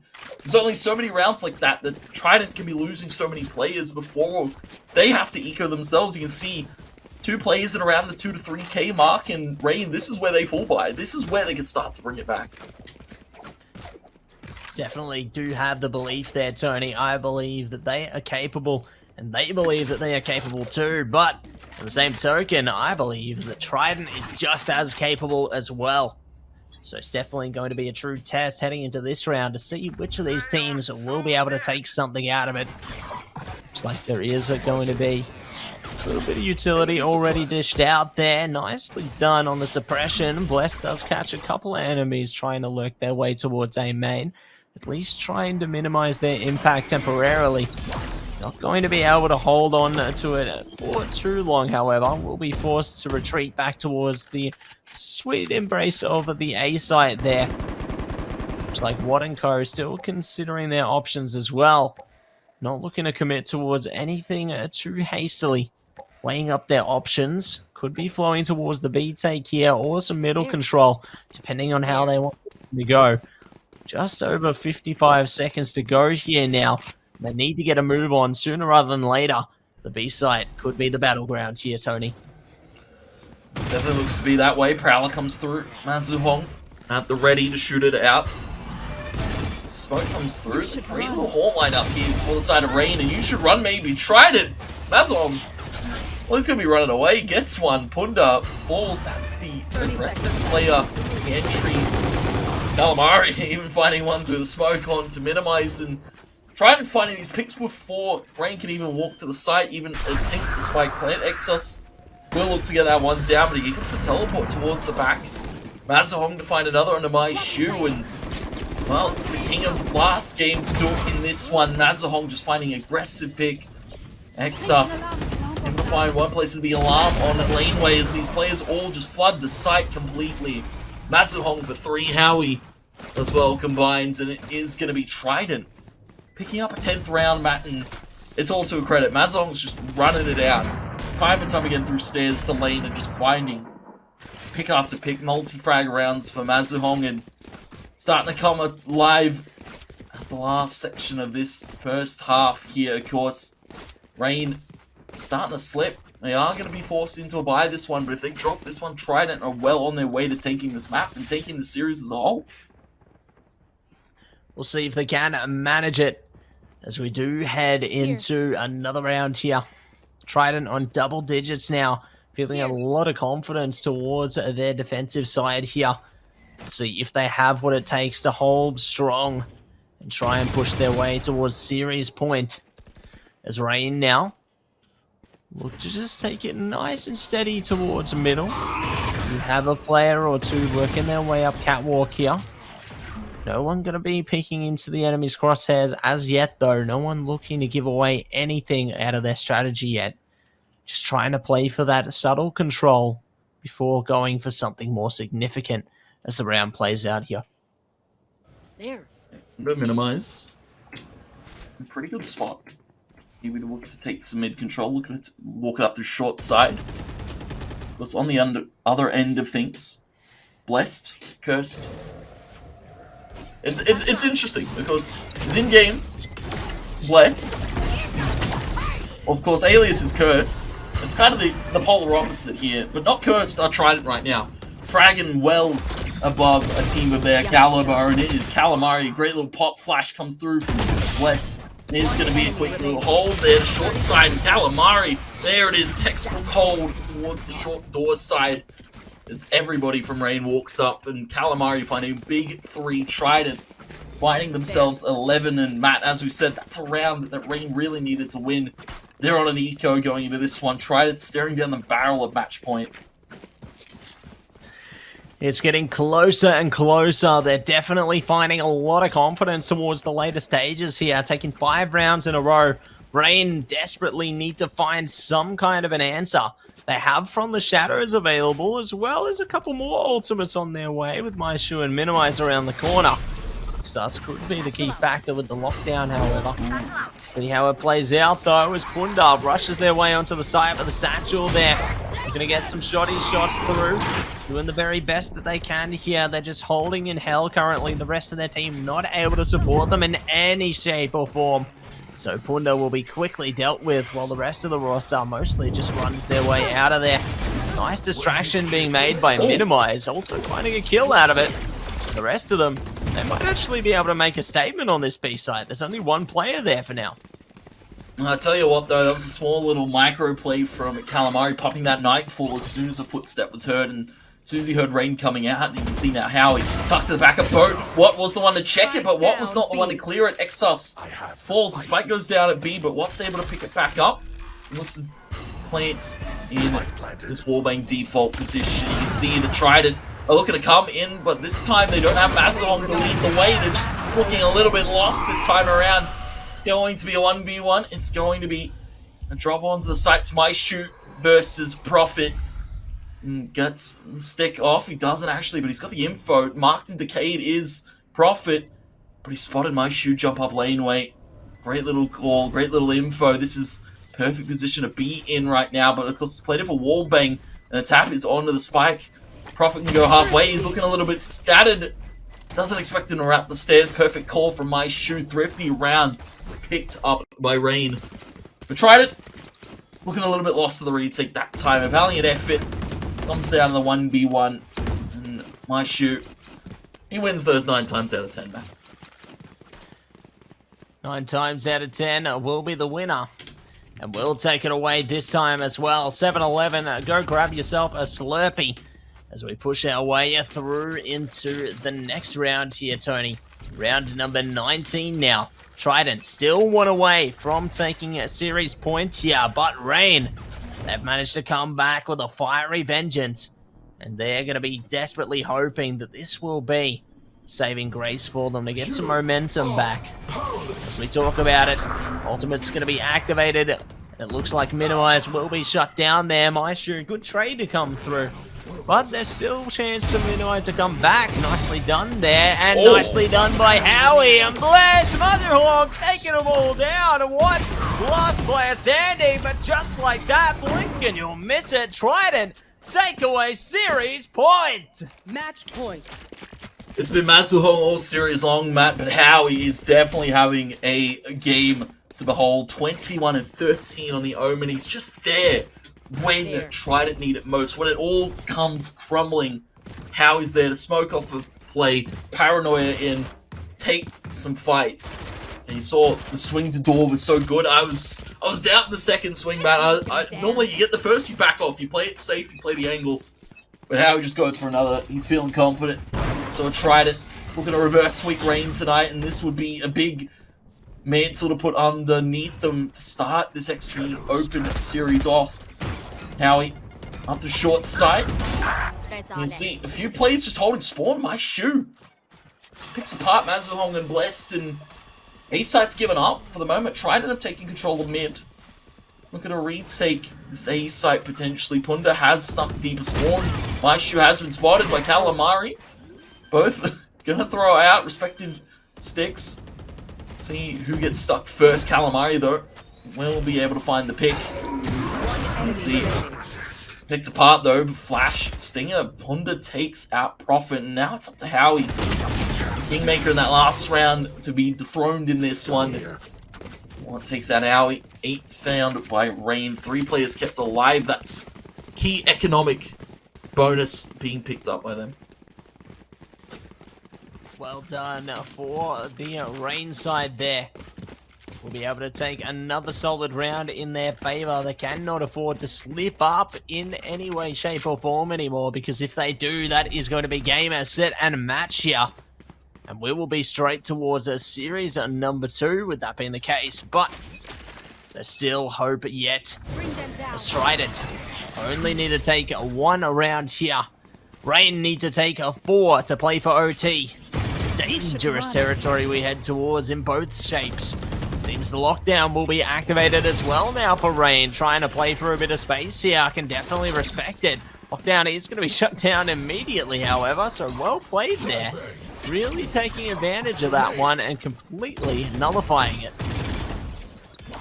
Completely nullifying the hit. Rain walking out, and they're walking over to the A site, and Trident, they're already reading it. You can see that Blessed, Mazahong making their way over towards that A site. Mazahong, of course, needs to be cautious of the market lurk from maybe a Rain player walking through. That's minimized towards lower mid.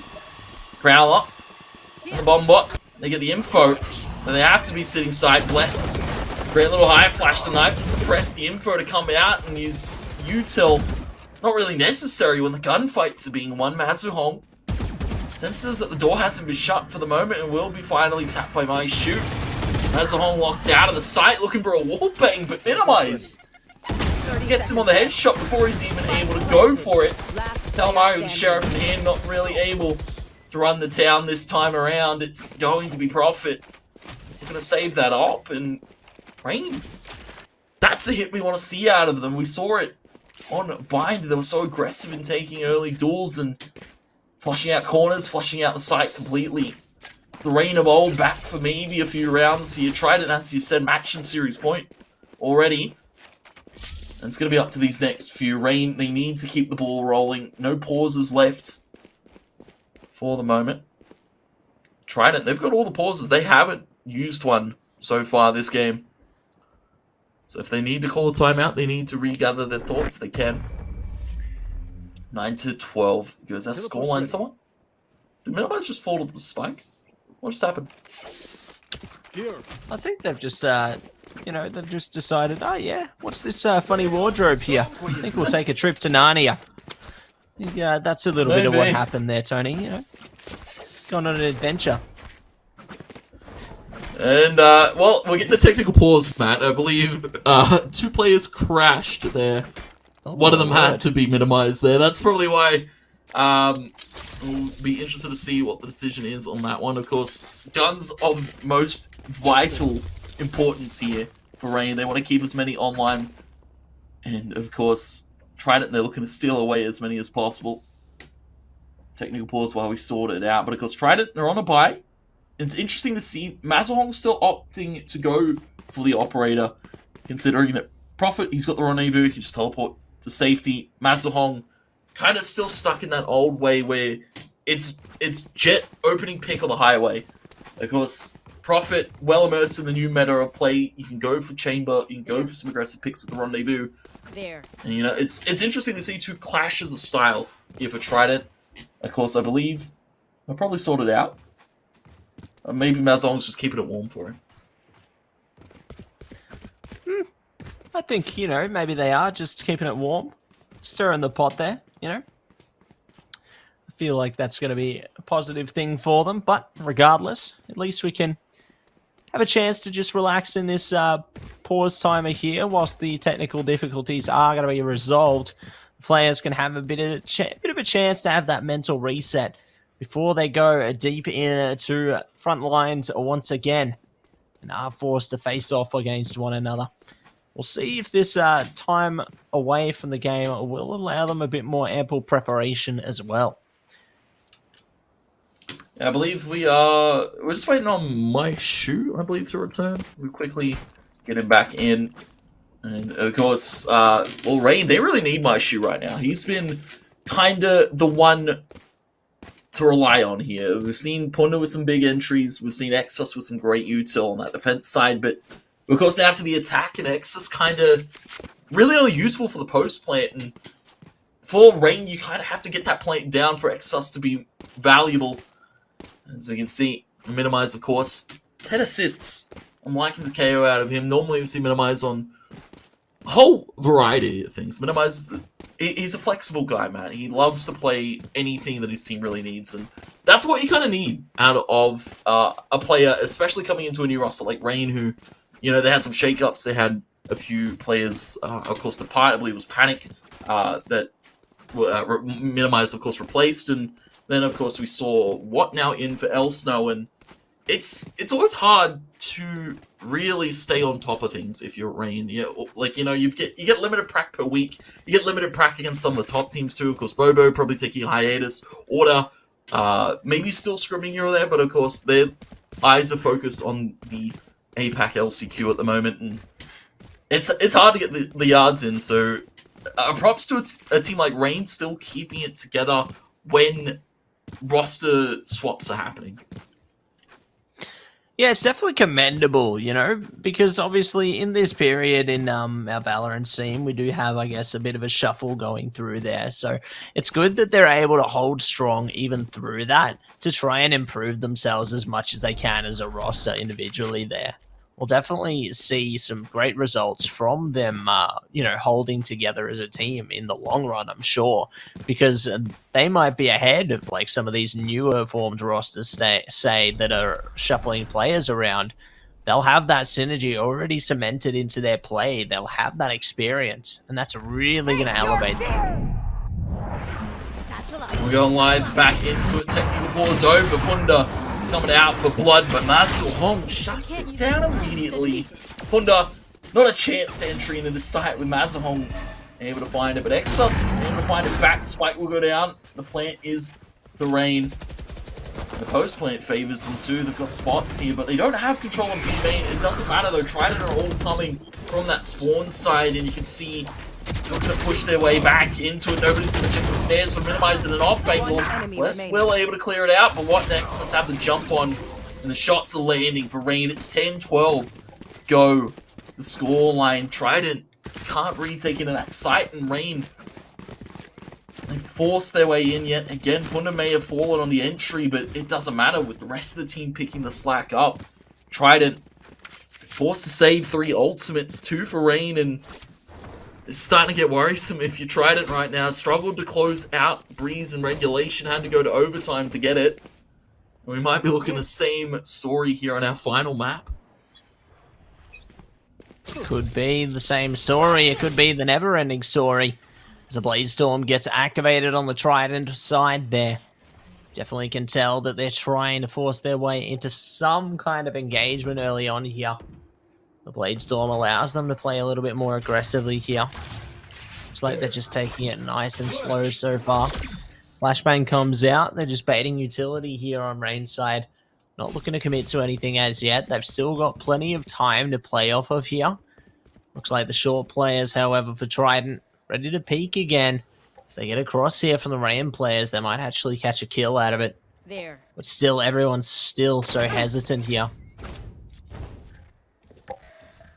And you can see Rain all grouped up outside of B main. Trident playing a deep, aggressive deep A short control and not backing off. Mazahong looking to wrap towards here, and the slow walk from Rain through middle.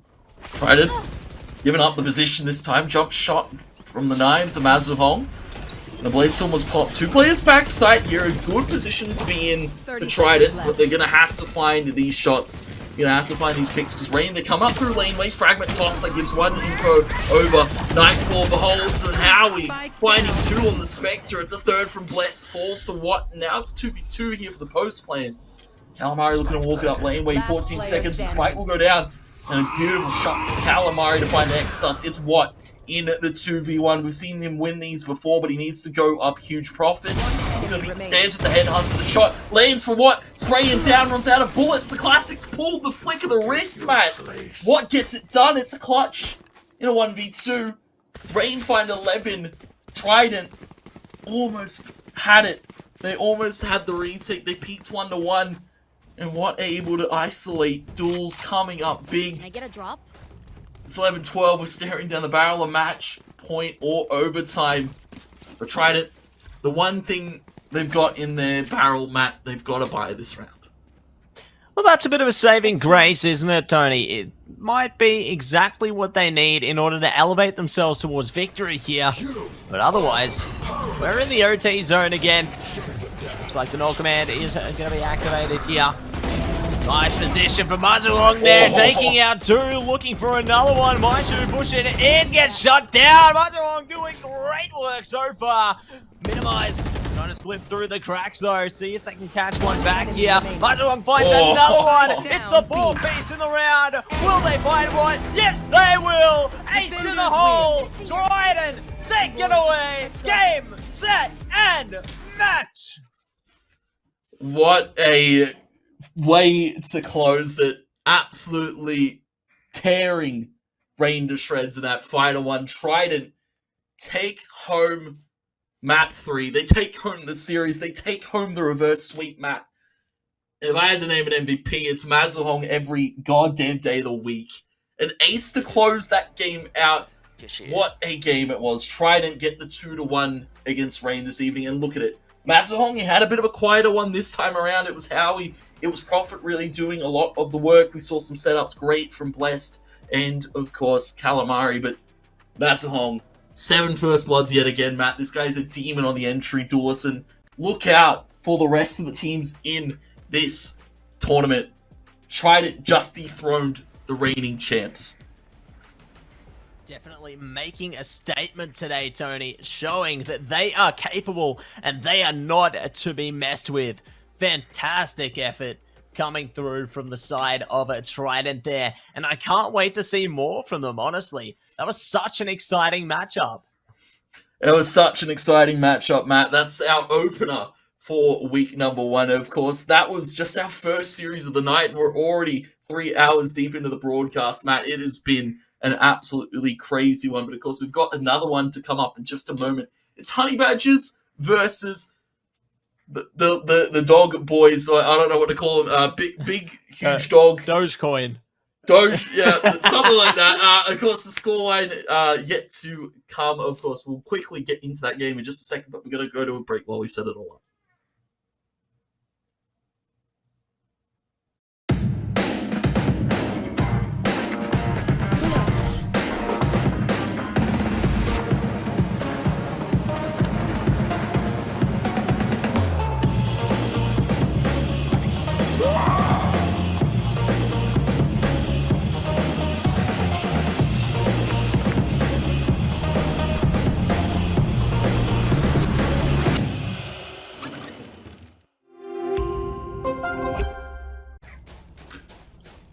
And welcome back, ladies and gentlemen. We're live straight into it. Of course, we alluded to that we still had another game for you this evening. It's Gym Fan Club versus Honey Badgers, and you can already see that this game's been quite hectic, to say the least. Honey Badgers already at that 10 mark. Gym Fan Club, of course, the former Bonkers roster, I believe, ex-Bonkers, coming together with a few new names. I believe Nedic joining FaZe recently, Autumn recently joining the Honey Badgers. Perfect shot to start it off. Anti, they're able to trade back the Stinger 3-piece here. Matt Cloxy going to be in a good position with Vandal. You can see that Sicko and Nedic have been both spotted by Cloxy.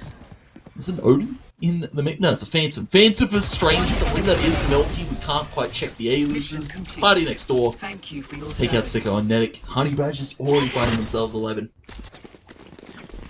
Looks like it's been a great one so far for the Honey Badgers there, Tony. Cloxy coming out on top for them alongside Autumn.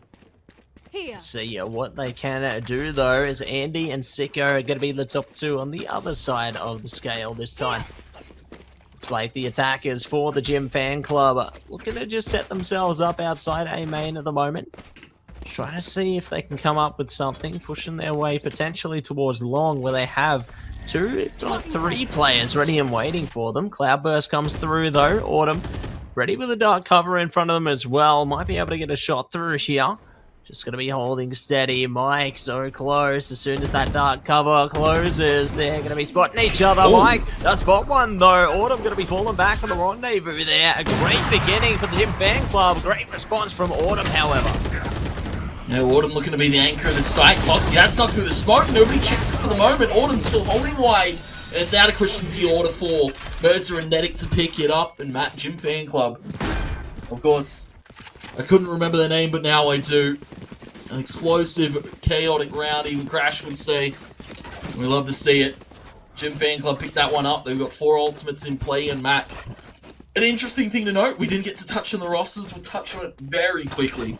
Andy coming in from Fun Crew, and Nedic coming in from a different competitive shooter. Gym Fan Club, a roster come together from the former core 3 of the ex-Bonkers. And this is not a roster I was expecting on paper at all. Well, expect the unexpected, Tony. Anything can happen. If it's possible, it could be, and it will be today, here and now. Looks like Party Next Door gonna be pushing towards Merza. Great timing there. Gets the kill onto that Sky player. Mike following it up as well onto Christian Dior. Let's see if they can manage to find something else out of this one as well. Merza, good to catch a bit of information towards C there. Might actually be able to sneak through, perhaps get a kill out of it. There goes one. Autumn's gone. Stranger's looking for one, but Mike and Merza back it up for a flawless round in the end. And take Gym Fan Club to number 8. Yeah, that is an unfortunate round if you're, I guess, Milky in that situation, or Strangers. We still don't know who's who or what's what. Christian Dior, I believe, a sub here for the Honey Badgers. Normally, when Honey Badgers need Christian Dior, he comes to their side and, well, not too bad of a fragger. On the Sage this time around, res available. But unfortunately, Honey Badgers losing those last 2 rounds puts them at an economic deficit. They're going to have to save a few Sheriff and a few Shields. Leave a Guardian, forced out by 1. Marshall as well. Mercer through his sewer position. Going to pick off a player. Party Next Door falls and Strangers. Now Sheriff. Close range could look to find Mercer. Caught in the paranoia but held it for the moment. Mercer is able to jiggle it out. Strangers and Christian Dior both for Mercer. Textbook in confidence and a textbook in calm, Matt. Mercer didn't panic at all against 3 players. That's exactly how you need to be in those kind of critical situations. Calm and collected. And it will reap you many a reward, that is for certain. Heading out of the consequences of this round, it is going to be 5 versus 2. Honey Badgers just going to be chilling out for the moment. Just looking to concede this round, it would seem. And just like 2, it becomes a 1. All on Autumn now. Last player standing. Left to try and fight off all the attacking forces here. Autumn. Only thing they've got to their name is their gun right now. Looks like they do get a spot onto Andy. Going for the shot. Nicely done. 1 kill to come through. Not good for another, though. And Nedic seals the deal there, taking the scoreline now 9-11. Yeah, and Matt, we joined this game, or at least we got into the server, we were just setting up. It was 10-6. Honey Badgers, it's now 11-9, and fortune's starting to slip out of their favor. Double operator in play for Cloxy and Autumn. Of course, normally you see it on the chamber. We've seen a few of these Jets bring it out recently. Of course, Red's still available. Sicko, Nedic have their ultimates available, and it's interesting to see, of course, Nedic, as we said, coming from a different competitive shooter background, has opted for the KO pick here. A little bit more mechanically intensive, but of course very reminiscent of his previous iteration in Counter-Strike. Into the round once again here. Great trades to come through already. Ooh, the Rendezvous going to be saving some lives there. Spike goes down though. Autumn and Go trying to fight their way towards something here. Cloxy goes for the peek, doesn't get the kill, but at least gets intel for their team. They play off the res, and now they are the team with the man advantage here. Looks like the Gym Fan Club just going to be playing the C-long position this time. Brilliant, waiting to see exactly what is going to come of it. Hunter's Fury gets a little bit out of it. A kill to come on to Strangers there. They're going to be going second innings now. Cloxy getting close, sends it, and that is map point secured for Honey Badgers. Match point. Yeah, the absolute confidence. Honey Badgers just, they send numbers out to the site, one to stick, and they find it. They able to find themselves 12. Of course, a lot of players lost their lives, a lot of guns were dropped. Gym Fan Club had so many kept alive that their economy is stacked up for the rest of these. They can look to make the run to overtime, but Honey Badgers, they've got an operator in play. It's for Autumn. He's got a tour de force too. Feel like he'd give that gun over to a teammate maybe. The Rendezvous is safety potentially. Swing comes out from Andy.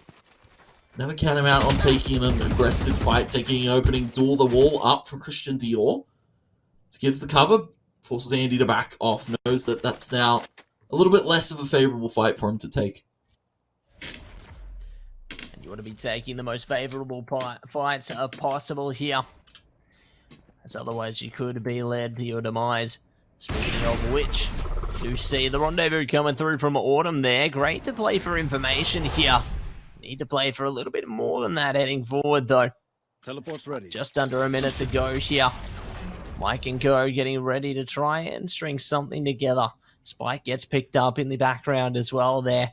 Looks like they're set up for a potential B take here. Foxy could be what stops them, but no, Mirza opens up the gates there, shuts down one, looking to run it down towards C now. They've only got one player to worry about towards C long in Strangers.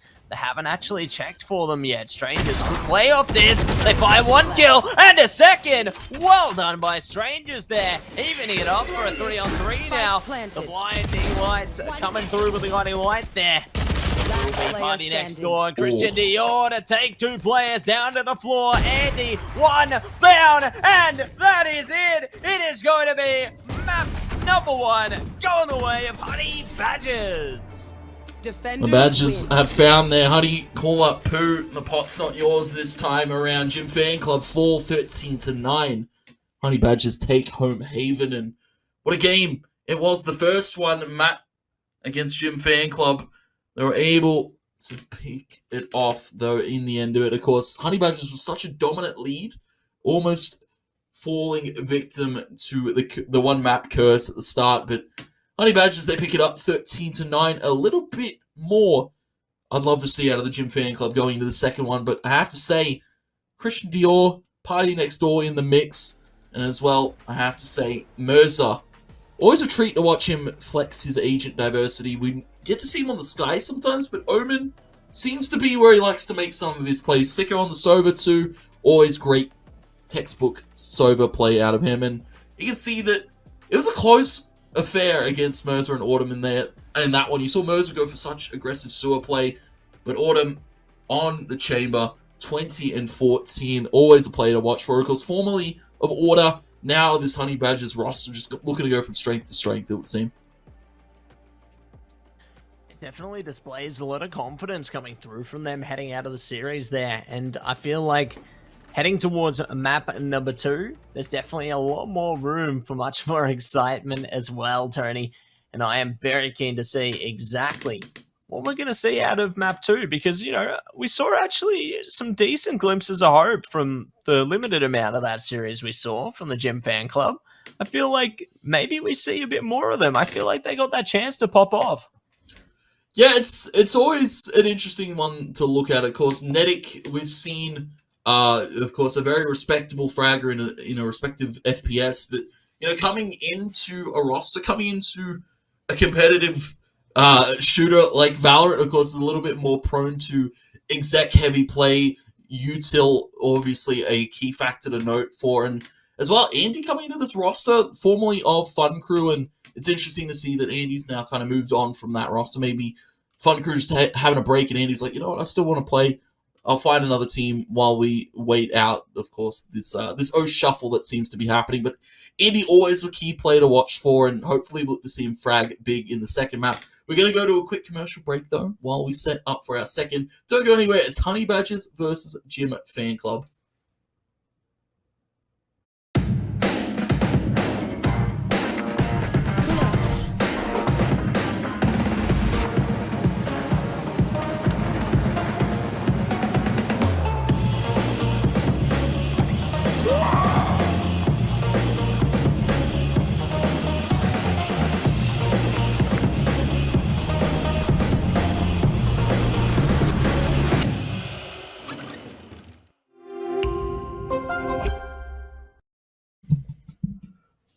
Welcome back, ladies and gentlemen. We're live back into the XP Open Series. Number 2, of course, currently deep into our second series. Of course, we want to shout out our lovely sponsors, though, Computer Alliance and Intel ANZ.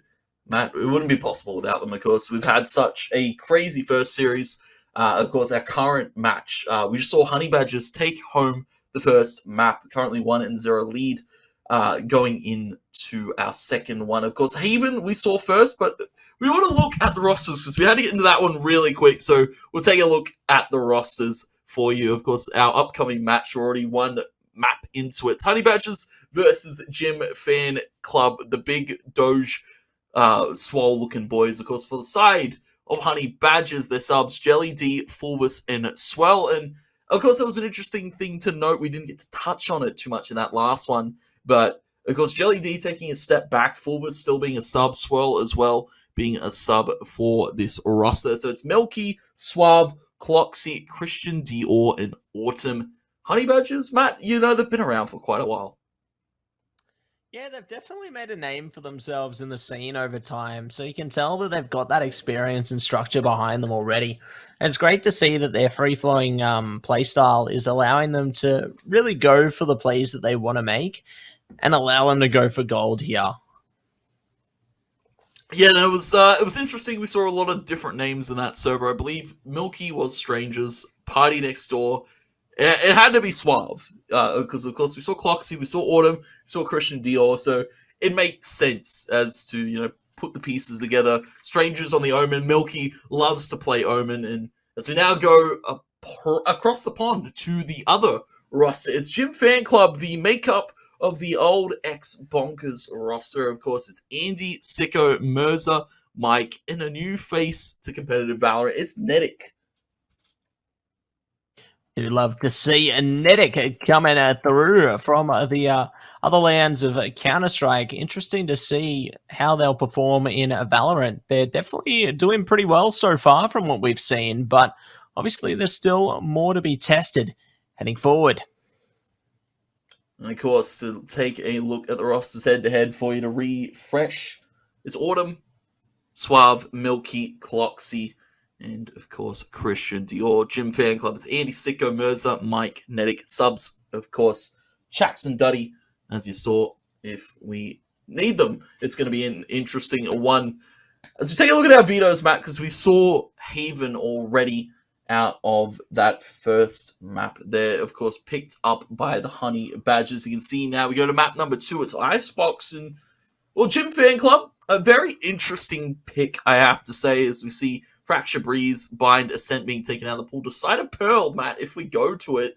Of course, Gym Fan Club, though, taking us to Icebox for the second one. It's kind of, I feel like an old specialty here for a few of these players, especially Andy, known to frag out on this map, I have to say. And it'll be interesting to see how Gym Fan Club utilize Andy on this second map, because they have to start the defense side. Hopefully they are able to utilize Andy effectively here, because obviously if they start off slow, then it could prove to be a detriment towards their potential success heading forward to at least the second half. We'll see how they do shape it up, though, heading into Icebox, because obviously you can get a nice ebb and flow going depending on how you structure yourselves in the map here. So I'm very curious to see what kind of agent compositions we're going to be seeing from both of these rosters to really find their best form. Yeah, and it's interesting, of course, Bind and Ascent being taken out of the pool. We won't get to see those in terms of how these teams are going to play, because Honey Badgers, it's still kind of a new look roster. Recently adding addition of Autumn to an already, top 4 heavy team. Honey Badgers, one of those teams that's been around since the dawn of time. They've been knocking on the door of a few of those top teams, especially back in the VOT. They came so close, Matt. It's been a struggling year as well for the Honey Badgers. They've had up and down results, but when they're on, they're on. And I'll have to say, we'll look to this second map here for them to be on. Cloxy, he's going to be on the Chamber. They put Autumn on to now the Jet. Party Next Door, I believe, going to be Suave on the Sova. Christian Dior rocking the Astra maybe for this one. And Milky hovering the Rays is an interesting one to see, as we can look at the other side. Matt, Gym Fan Club wasting no time in these lock-ins. They just want to get this game done and dusted, Tony. They just want to get through it, play as quickly as possible, it would seem. And let's see what the response will be now from the Honey Badgers. Omen and Viper being hovered at the moment. We'll see if they are going to be locking them in now. As time starts to tick down. Ooh, Christian Dior playing with our hearts at the moment. Not locking in yet. There it is. It is going to be the Rays and a Viper locked in. So we're getting into the action. Who's going to be able to take it here? We're going to the frozen tundra of Icebox for our second map of the series, of our second match of the night, Matt. Honey Badgers versus Gym Fan Club. And interestingly enough, Gym Fan Club, kind of one of those rosters I expected to see this double duelist composition out of. Of course, we've seen Nedic in ranked, we've seen him in other games, of course, such an aggressive fragger. Put him on Arena, put him on a duelist, and he should show up massive. But of course, for the side of Honey Badgers, already up 1-0 in the series. Coming into this one, of course, we joined a little bit late to Haven, but of course, we still got to see what Honey Badgers are capable of. Still that kind of core team play that exists, even though, of course, just bringing in Autumn recently. And it seems to gel well, Matt. Honey Badgers really starting to work out the groove. You can tell that they're building that chemistry, and it's definitely coming in with a positive impact towards their gameplay as a whole. I feel like give them some more time, they'll definitely be able to even improve further than what they are now. Like, you think they're good now? Well, they're going to be great in time. That is for sure. Looks like it is going to be the mark coming through there. Andy actually finding the first spark. Christian Dior goes down. Looks like they're now trying to find a little bit more out of it as well.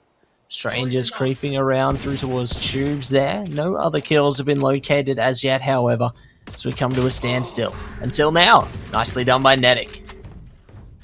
Quick little pick to Cloxy, who was maybe getting over-aggressive. Strangers. Milky looking to walk up through tube for the moment. Try to get themselves in a kitchen, but for the moment, Gym Fan Club play this one as safe as possible. I say that, though. Mercer trying to cross underneath the tube in the face of two players from the Honey Badgers. 15 HP. Mercer sits and waits in the corner. Just needs one shot. Autumn says, yikes, Mercer, you don't want to swing that, so takes him out. 3 players left for Honey Badgers to try and get into this beat sight, but they're looking to wrap to spawn.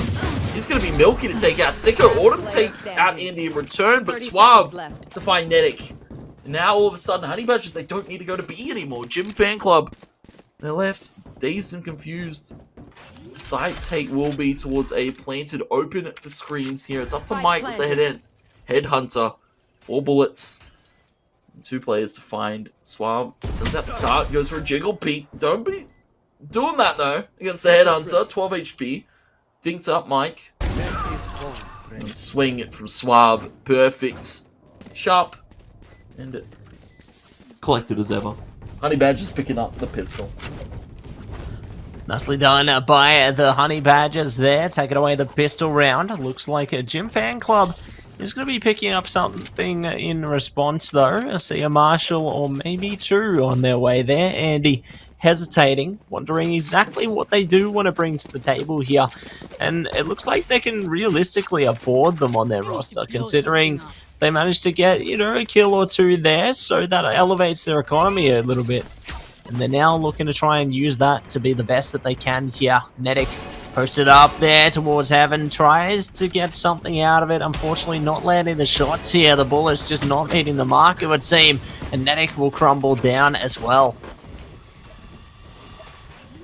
Yeah, Honey Badgers with the guns, coming in full swing for it. Andy, attempt to shot with the Marshall. Mercer able to take out Christian Dior, but finding next door Suave able to pick off Andy. 2 players left with the Spectre. Mercer's got. And potential headhunter shots from Mike. This could mean some good fortunes if the shots are able to land. Mike is struggling to hit them right now. Milky takes out Mercer. Honey Badgers they take out that second round easily done and dusted, only losing Christian Dior in the process. 5-0 start for Suave with the Guardian. Now it's a buy here for Gym Fan Club, and this is where the chips are made. This is where the story starts to unravel. Honey Badgers, are they able to find bonus? Or Gym Fan Club, are they able to pick up the first rifle? 4 players, half shields here. Because the credits aren't the greatest, Matt. I believe a few of them forced pistols out in a previous. That could come back to bite them in the long run, that is for sure. Our drone is going to be activated now. Party next door. Looks like Strangers will be taken out in the meantime there. Viper to Viper. Mercer comes out on top. Honey Badgers still trying to take control though. Satchel goes through. Christian Dior has a bit of a miss on that one, but that's okay. We're going to try and play off this next one instead. But they will be able to get an abundance of utility out there, clearing a lot of space for their team, and they spot the whole enemy convoy. Ooh, that's going to be coming back to bite them there, but Autumn! Holy! Getting the collateral kill there, it would seem. 2 in 1. Double whammy, and that's going to be good to take it 3 on 3. That's the way you want to fire back into the round. You can see looking for a third, maybe on to Nedic, but swings wide here. The Guardian out for Swab. This is just a bonus round for Honey Badgers. Stealing away 2 guns is good, but stealing away the round would be better. Cloxy caught in the open swing to Mercer, and a great shot from Autumn. No more shots to be landed. Gym Fan Club hold down that B site. Take Honey Badgers.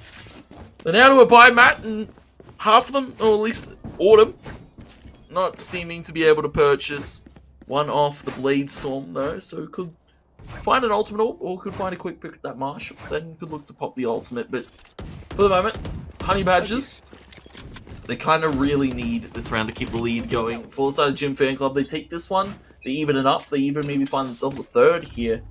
That could be rough for the Honey Badgers to really answer back into, especially attack versus defense and the comp that Gym Fan Club are running. They've got the Viper in the chamber. This is so easy to hold with Sova too.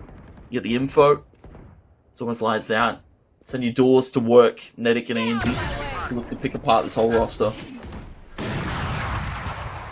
See if they are going to be able to do it here and now, Tony. Round number 4. Seems the attackers are starting to engage towards the A site now. Mike gets spotted. Great use of the rendezvous there. Taking a little bit of damage, but getting away just before it gets deadly. Does allow Honey Badgers a bit more presence towards the site now. Blade Storm already activated for Autumn, but looking desperately for a kill, and it seems the kill will go on to Strangers. Great trade though. Nedic goes down. Party next door doing what they can. Sicko joining in as well now. Mike around the corner, doesn't take down Autumn. Autumn, gonna be good to at least find one back. 2 on 3 situation here. Autumn already making a bit of an impact, needs to make more, but the time is running away from them. And 30 Cloxy seconds left. has picked up the operator, but needs to get that spike down. 25 seconds, man. As you said, the clock isn't in favor of Honey Badgers right now. Snake Spike comes out. Vulnerable Cloxy able to walk away. And Blades 2 still left in the belt for Autumn. Of course, gets a kill, gets the reset. That's what he's after right now. You can see the Gym Fan Club looking to walk their way back in for this retake. Toxic Orb on top of the spike. One enemy remaining. But it is planted maybe for Honey Badgers. They hear the tap come through, but Autumn needs to drop off into jail. Misses a shot. Able to pull out the Marshal though. And spamming away because he heard the tap onto the spike. Can't get out of jail now. Stuck. Pinned against the wall by Sicko. And second round goes to Gym Fan Club. Honey Badgers, unfortunately, not able to find that third just yet. And with a Gym Fan Club, it's even Stevens, and it's forced Honey Badgers onto an eco now, Matt. Definitely shows that we could have quite the competitive matchup on our hands here, Tony. 2 for 2 on both sides. Either team could have managed to transcend and go above and beyond here. And we're still only into the first half. The side of Honey Badgers going to be ecoed out into this one, at least picking up a few sheriffs into the round, and the Marshal to back it up. A nice compliment there to their force. See if they can find at least a kill or two out of it, though, as already information's been gained by the Gym Fan Club. Hunter's Fury going to be activated as well here, and a kill by Andy. Hunter's Fury out for Swab, finding one back on a Netic. Honey Badgers, they lose a member, but they trade it back immediately, and they found a foothold into this A site because nobody here from Gym Fan Club is holding. You can see rotation now starting to come in from Mirza, starting to come in from Sitgo. Christian Dior up on this plant box. Wall goes up, Honey Badgers. They look to back off. The showstopper though from Christian Dior. Caught out in the open. Mercer comes to swing from the rafter. And jump up from Andy onto that one. Suave, unfortunately not quite able to hit the shot this time. Headhunter though, find a Sicko. Strangers has found one back on Andy. Has picked up a Vandal. Tap onto the spike. Mercer going for the swing. The shot's there into the cover's gone. And Mike now out in the open. Stands against Milky. It's a 1v1. Mike has tapped it. He can't stick it. Milky playing that one to perfection. Matt, I wonder, does he have milk in his tea? God damn, yes he does. 3 rounds now to the Honey Badgers with a clutch from Milky. Great patience being exercised by Milky there, honestly, towards that last engagement. Not peeking too heavily towards their opponent on the spike. Just making sure they know their presence is known and can't go for that defusal or willy-nilly. And it does work out wonderfully for the side of Honey Badgers there, as they do manage to steal the lead back in their favor, and they do a lot of damage to the economy of Gym Fan Club here. Speaking of, it looks like they're going to be activating the Blade Storm this time. Andy trying to make a bit of an impact with that one. And Mike going for cheeky little headhunter shot. Milky finds Andy back. Cloxy falls. Netic though. Pistols soon to be paid off for Gym Fan Club. They just send it mid and it seems to work. Honey Badgers. Well, now down to the 3v3. Autumn needs to be careful. There's a flank coming in. They see it. Autumn sees it. Mirza falls. Of course, you see 2 players looking to approach. Autumn just a second. Netic able to find it. 2v2 in this post plant map. Of course, Honey Badgers starting to drop some guns to Gym Fan Club. Definitely showing that both teams are not immortal here. They are mortal, and they do have wounds that they're facing all throughout the series here. Looks like the spike is still going to be ticking down, though. The commitment not going to be coming through from Gym Fan Club, so another round going to be conceded towards Honey Badgers. But with the weapon damage done, it could prove to be pretty decent for the side of Gym Fan Club. Looks like they do take 1 player down with them as well, despite losing Sicko in the process. At least that's 1 less gunner for Honey Badgers that they can say. Yeah, Honey Badgers, though their economy don't look the greatest, Gym Fan Club kind of in a more favourable position going into this round. Mirza, Viper's Pit's online, Hunter's Fury as well for Sicko. They can look to stop hit before it even comes in. Vipers pit that A site and just sit and wait for Honey Badgers to come towards B, and that's, I think, what they're looking to do. You can see Mercer posing a threat in that position. Toxic Orb goes towards mid, and there it is. Vipers pit the front of A site. Stops Honey Badgers from going that direction. Netic in a deep position towards Tube. It's actually going to get wallbanged up. Honey Badgers suspecting that the push might come through here. Gym Fan Club, they love to play aggressive, especially Andy and Netic on these duelists. Let's see if the aggression will be met kindly here. Netic already searching for information there. Not going to be venturing too deep, however. Knows that if they push too far, they will be shut straight down. Christian Dior and Co now using the boombot to their advantage to clear out the site. Ooh, the spot towards the site. That's great intel already gained by Honey Badgers there. Looks like they're still just going to hold steady, though. Ready and waiting. They might find something. Speaking of, Mike is going to be spotted there. Now Netic, great to peek off of that. Christian Dior goes down. Buddy next door finds the trade onto Andy and Netic now, though. Honey Badgers taking an advantage here. They're trying to set up a side take, go for the plant, but it seems the Gym Fan Club have so much utility to just stop them here.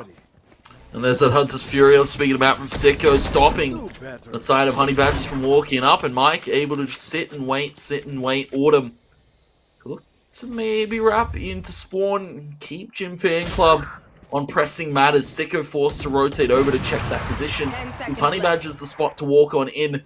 Sicko and CT, Mercer still at A, and of course 2v2 ensues. Cloxy posted up and posing a threat, but that operator towards the back of Yellow Box has been tagged on the dart. There's a player walking underneath the tube. Mercer finally rotating over towards the site. Milky has joined his teammate. Foxy holding an aggressive position. Over towards the Yellow. Tap on the spike. The Snake Spike comes through. And the spam comes through. Mercer will be found by Milky. Traded back by Sicko. And now it's up to Cloxy in the 1v1. Sicko.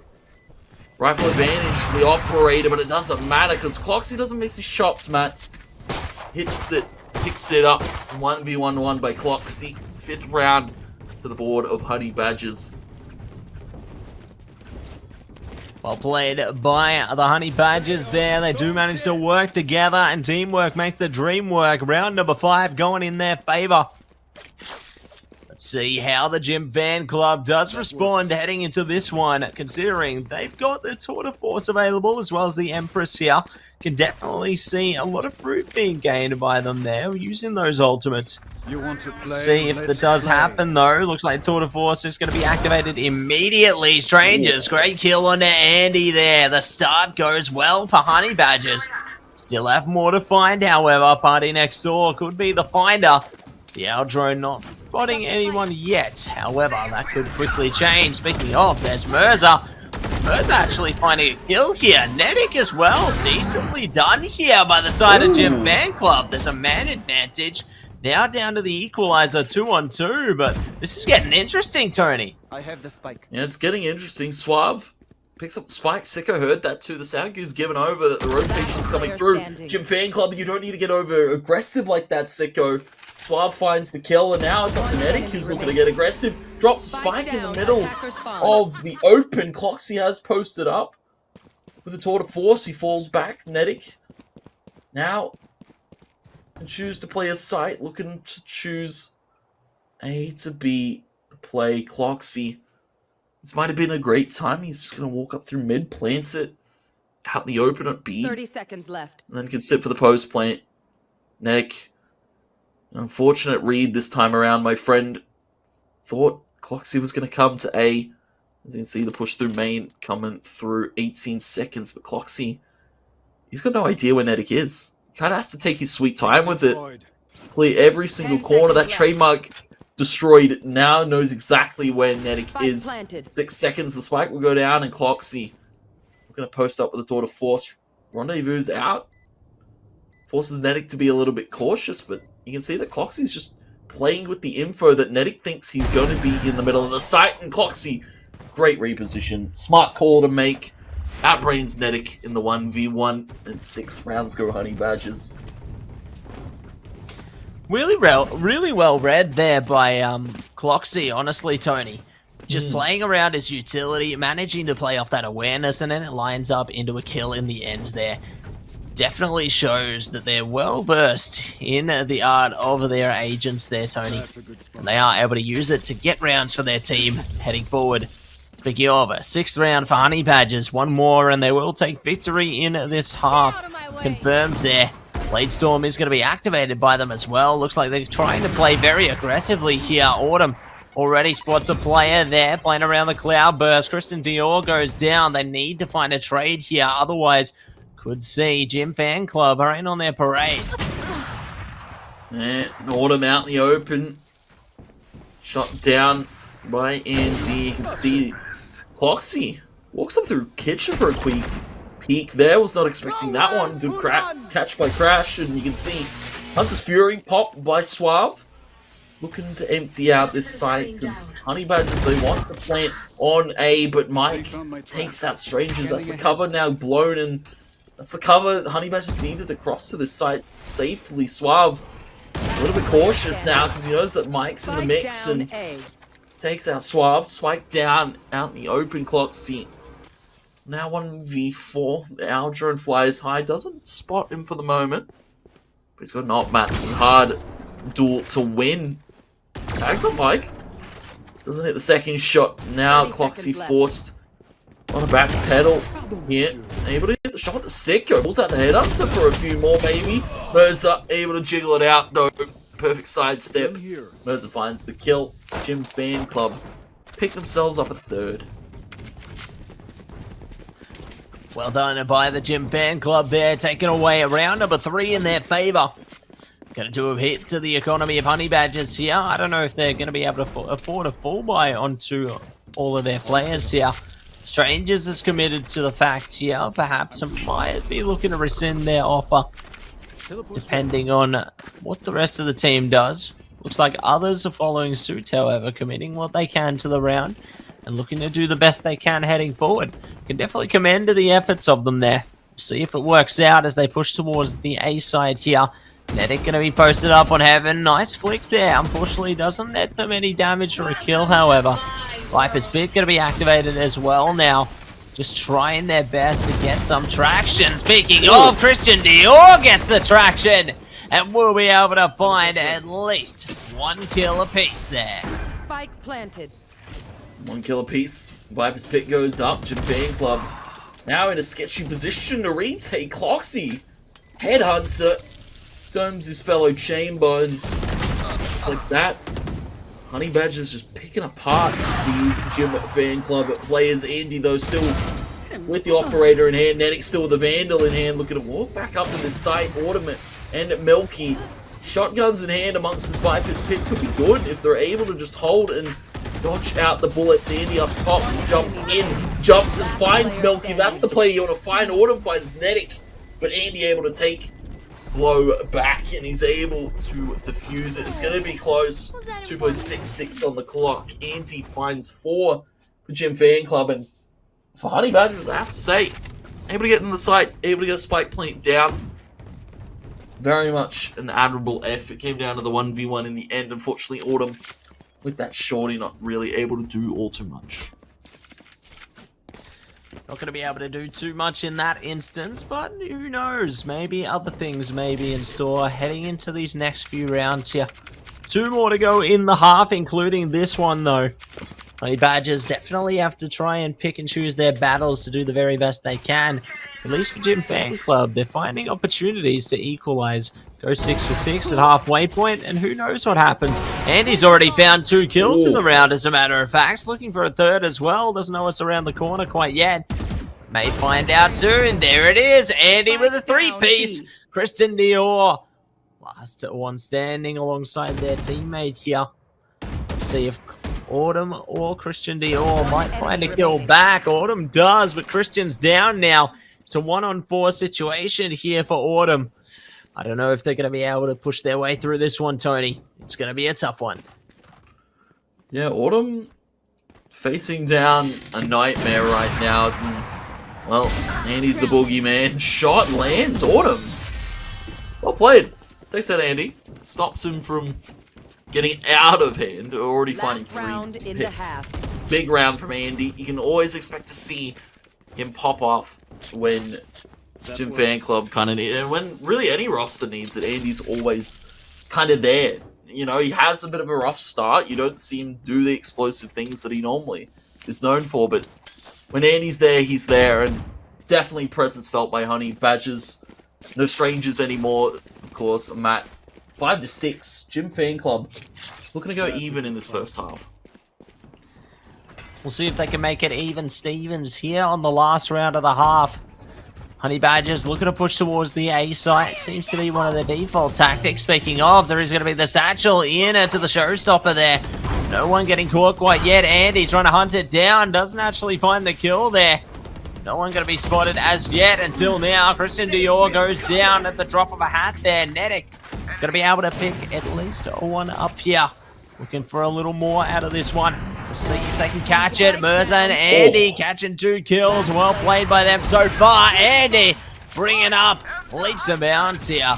This is going to be the Hunter's Fury to try and put the final nail in the coffin here. Autumn trapped away in the corner. Getting over the top at the bare minimum, but it's all for naught. Autumn goes down, and so too does the round. 6 for 6. Here we go. Look, a valiant effort from Autumn, I have to say, living for so long. They're able to updrive, cloudburst, dodge, duck, dive. And, of course, the round ends, and it goes to Gym Fan Club 6-6.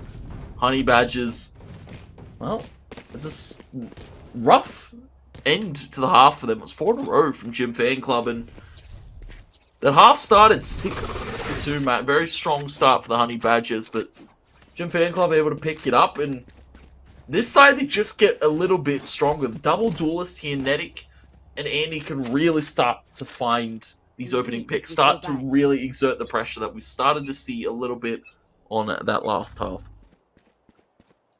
Pressure definitely going to work out good for them here. See if it does work out. Strangers, nice shot. Taking Andy down to half HP. Nedic going to be the first to fall, though, to Christian Dior. Autumn does catch Andy as well, so well played into the Sheriff players here. Mike also looking to join in on the fun there. Sicko, let's find him one back at least. Mirza now, diverting attention towards the B site. No one's got the spike in hand here yet, however, their teammate is around the corner. Speaking of, Mike's gone. Bloxy joins in. Sicko, last player standing now. Oh, oh no. Can't do him like that, Christian. Can't do him like that. Sorry, Milky doesn't like that. Knife attempted. Would have been a cheeky little one. Out of Christian Dior, filling in for Honey Badgers, I believe, this evening, or part of the main roster, who knows. Of course, normally we see Jelly D in the mix in place of Christian Dior, so always great to see a man of Christian Dior's caliber, 3-13. Normally we see a Phoenix, Matt. Christian Dior, when he fills in for Honey Badgers, always likes to play the Phoenix. Regardless of map, regardless of who he's playing with, Christian Dior known for the Phoenix. A bit of a demon on that one. Raze, maybe not his strong suit right now, but he will fly through air. Alright, I tell him why. Great start, paint shell, aesthetic. Alright, I take it all back. Dior, go off, son. Pistol out, finds Mike 2. Flawless round goes Honey Badgers. Yeah, I think that Christian's listening, Tony.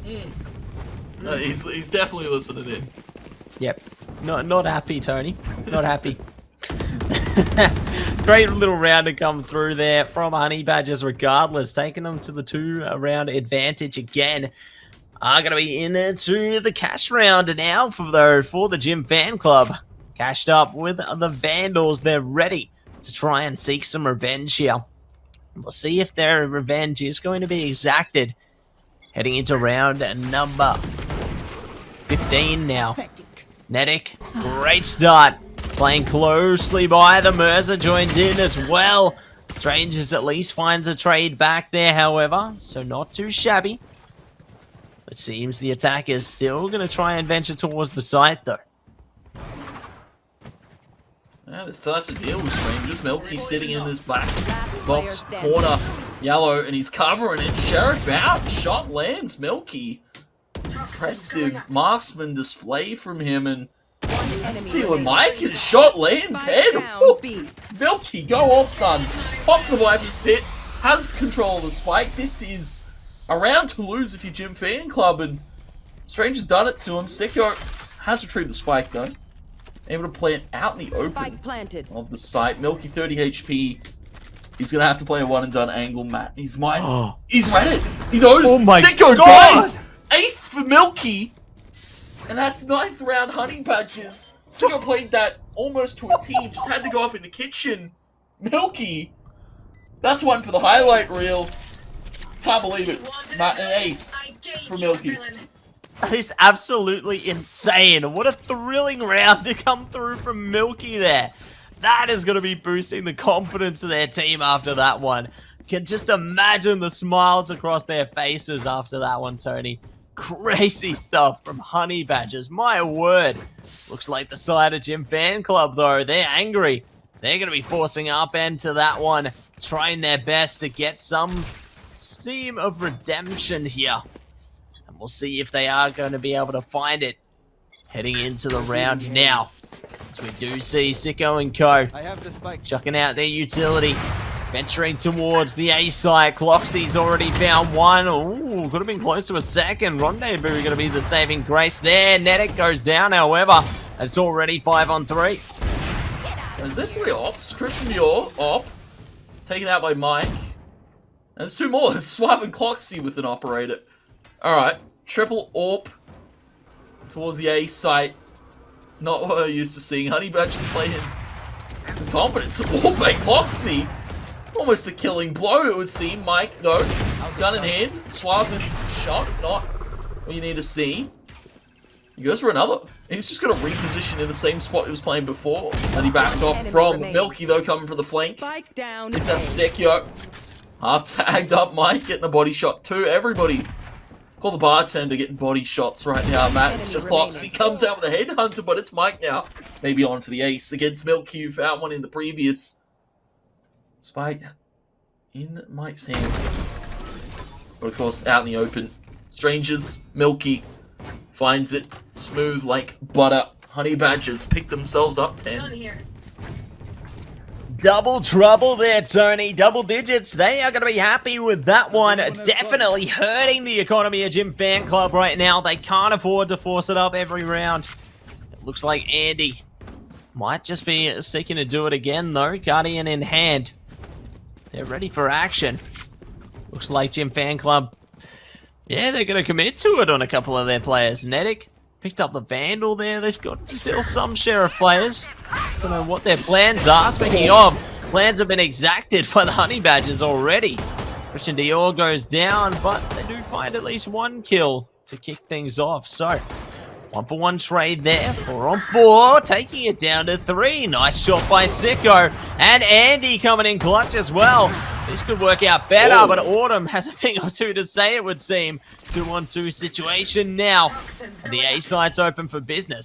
This is looking good for Jim Fan Club. Autumn trying to stop them getting on the site. Unfortunately, not going to have the right timing to take that one away, though. Netic! Nicely positioned there, seeping through the cracks. It's all over the map, Matt. Fights going left, right. Jim Fan Club somehow coming out with 2 members.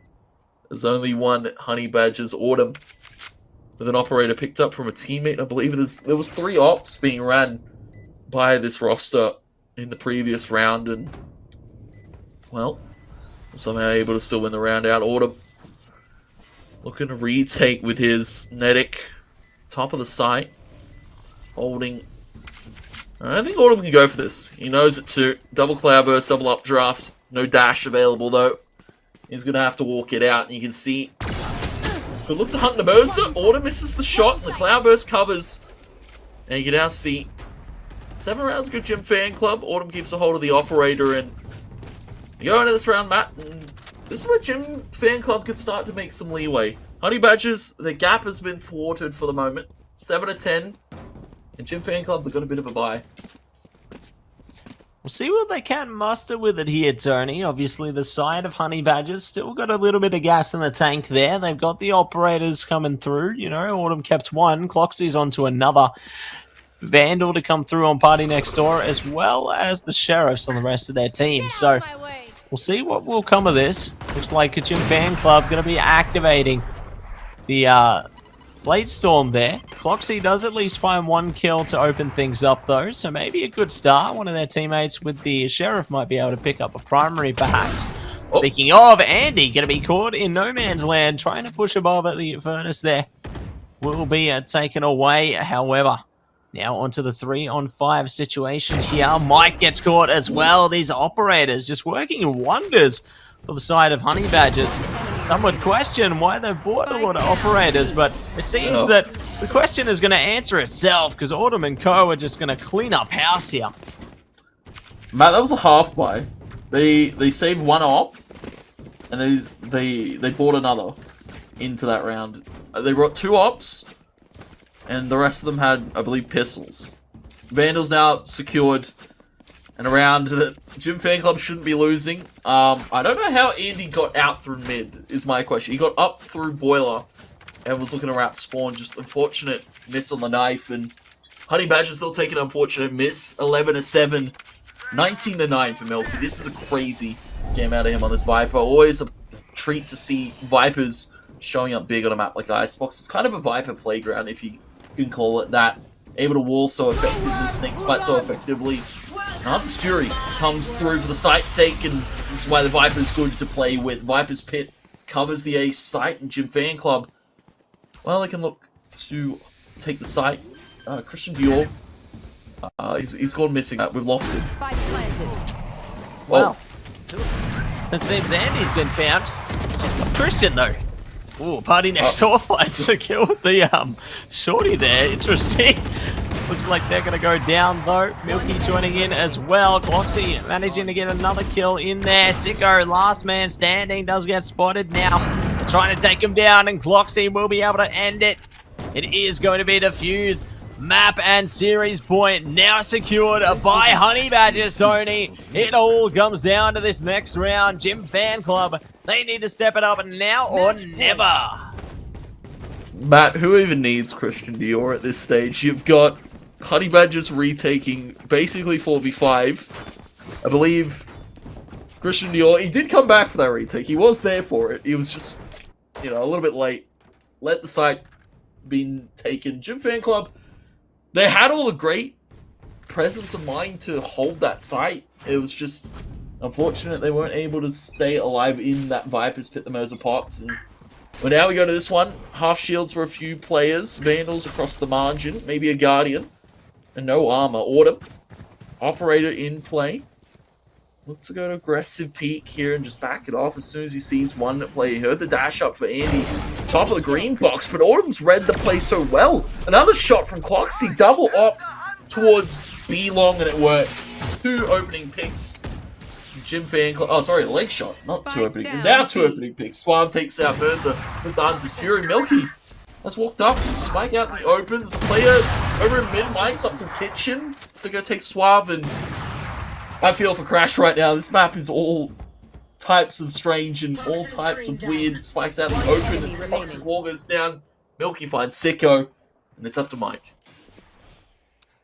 Let's see if Mike is going to be able to do it like Mike Tyson right now. Go for the KO here. There's one. Cloxy's down. Autumn does not follow. And there it is. Everybody, it is going to be Honey Badgers taking away the series 2-0. 13-7. They take home Icebox against Gym Fan Club. And Matt, I was a bit worried for, a bit of that one. The first half, 6-6, very even. And I have to say, Gym Fan Club, of course, a few players on that roster that very much like to play a map.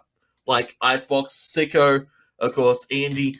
Always players to watch for on a map such as Icebox. But Honey Badgers coming in without Jelly D, and they still get it done. Very much so. Very impressive play out of, I have to say, Autumn and Cloxy on the double operator. Was not what we were expecting as we look at our scoreboard here. And it's Autumn, it's Cloxy at top of the board, but it's also Milky. Very big clutch to come through that kind of stirred that game so heavily in the favor of Honey Badgers. Yeah, they definitely had a lot of impact there across the board, Tony. I have to agree. I was definitely quite impressed with how well the operators managed to work out for them towards the end of that series, because they bought so many of them. Like, they had one on Christian Dior, one on Cloxy, and one on Autumn at one point. It was a bit hectic. Like, it was quite the gamble play to have so many operators actually purchased into play there. Yeah, it was an interesting one. Normally one we don't get to see, but if you're hitting shots, and if you're honey badgers, if it's all going right, then you may as well. And of course, it all went right for honey badgers. Of course, we got late into that first map. Haven looked very one-sided to honey badgers. Then we saw a little bit of Gym Fan Club get in the mix, but of course, a valiant effort from Gym Fan Club. 2-0 though to the honey badgers. Of course, a strong series out of them to start off their week with a victory. Of course, we saw try to take down the reigning champs 2-1 in their series. It was a series to watch for, of course, Matten. Look out for the rest of this tournament because these teams are going from strength to strength and anybody could come out on top if this is the way week one's already gone. I'm definitely excited to see how the rest of the league is going to play out, Tony, because obviously this is only week one and we've already seen some ripper matches. Like, this is setting the bar. And I feel like the bar is just going to continue to be raised as these teams continue to play it out week by week, and we see such improvement from them overall. The sky's the limit, Matt, and what more could we want for our second series here for the Open Series 2, brought to you by Intel and Computer Alliance, of course. We're going to get out of here, though. We'll, send you off with some good farewells, and we'll join you back next week for more action here, more best of threes, and plenty more Oceanic Valorant to come. Of course, we're going to love you and leave you. Peace out.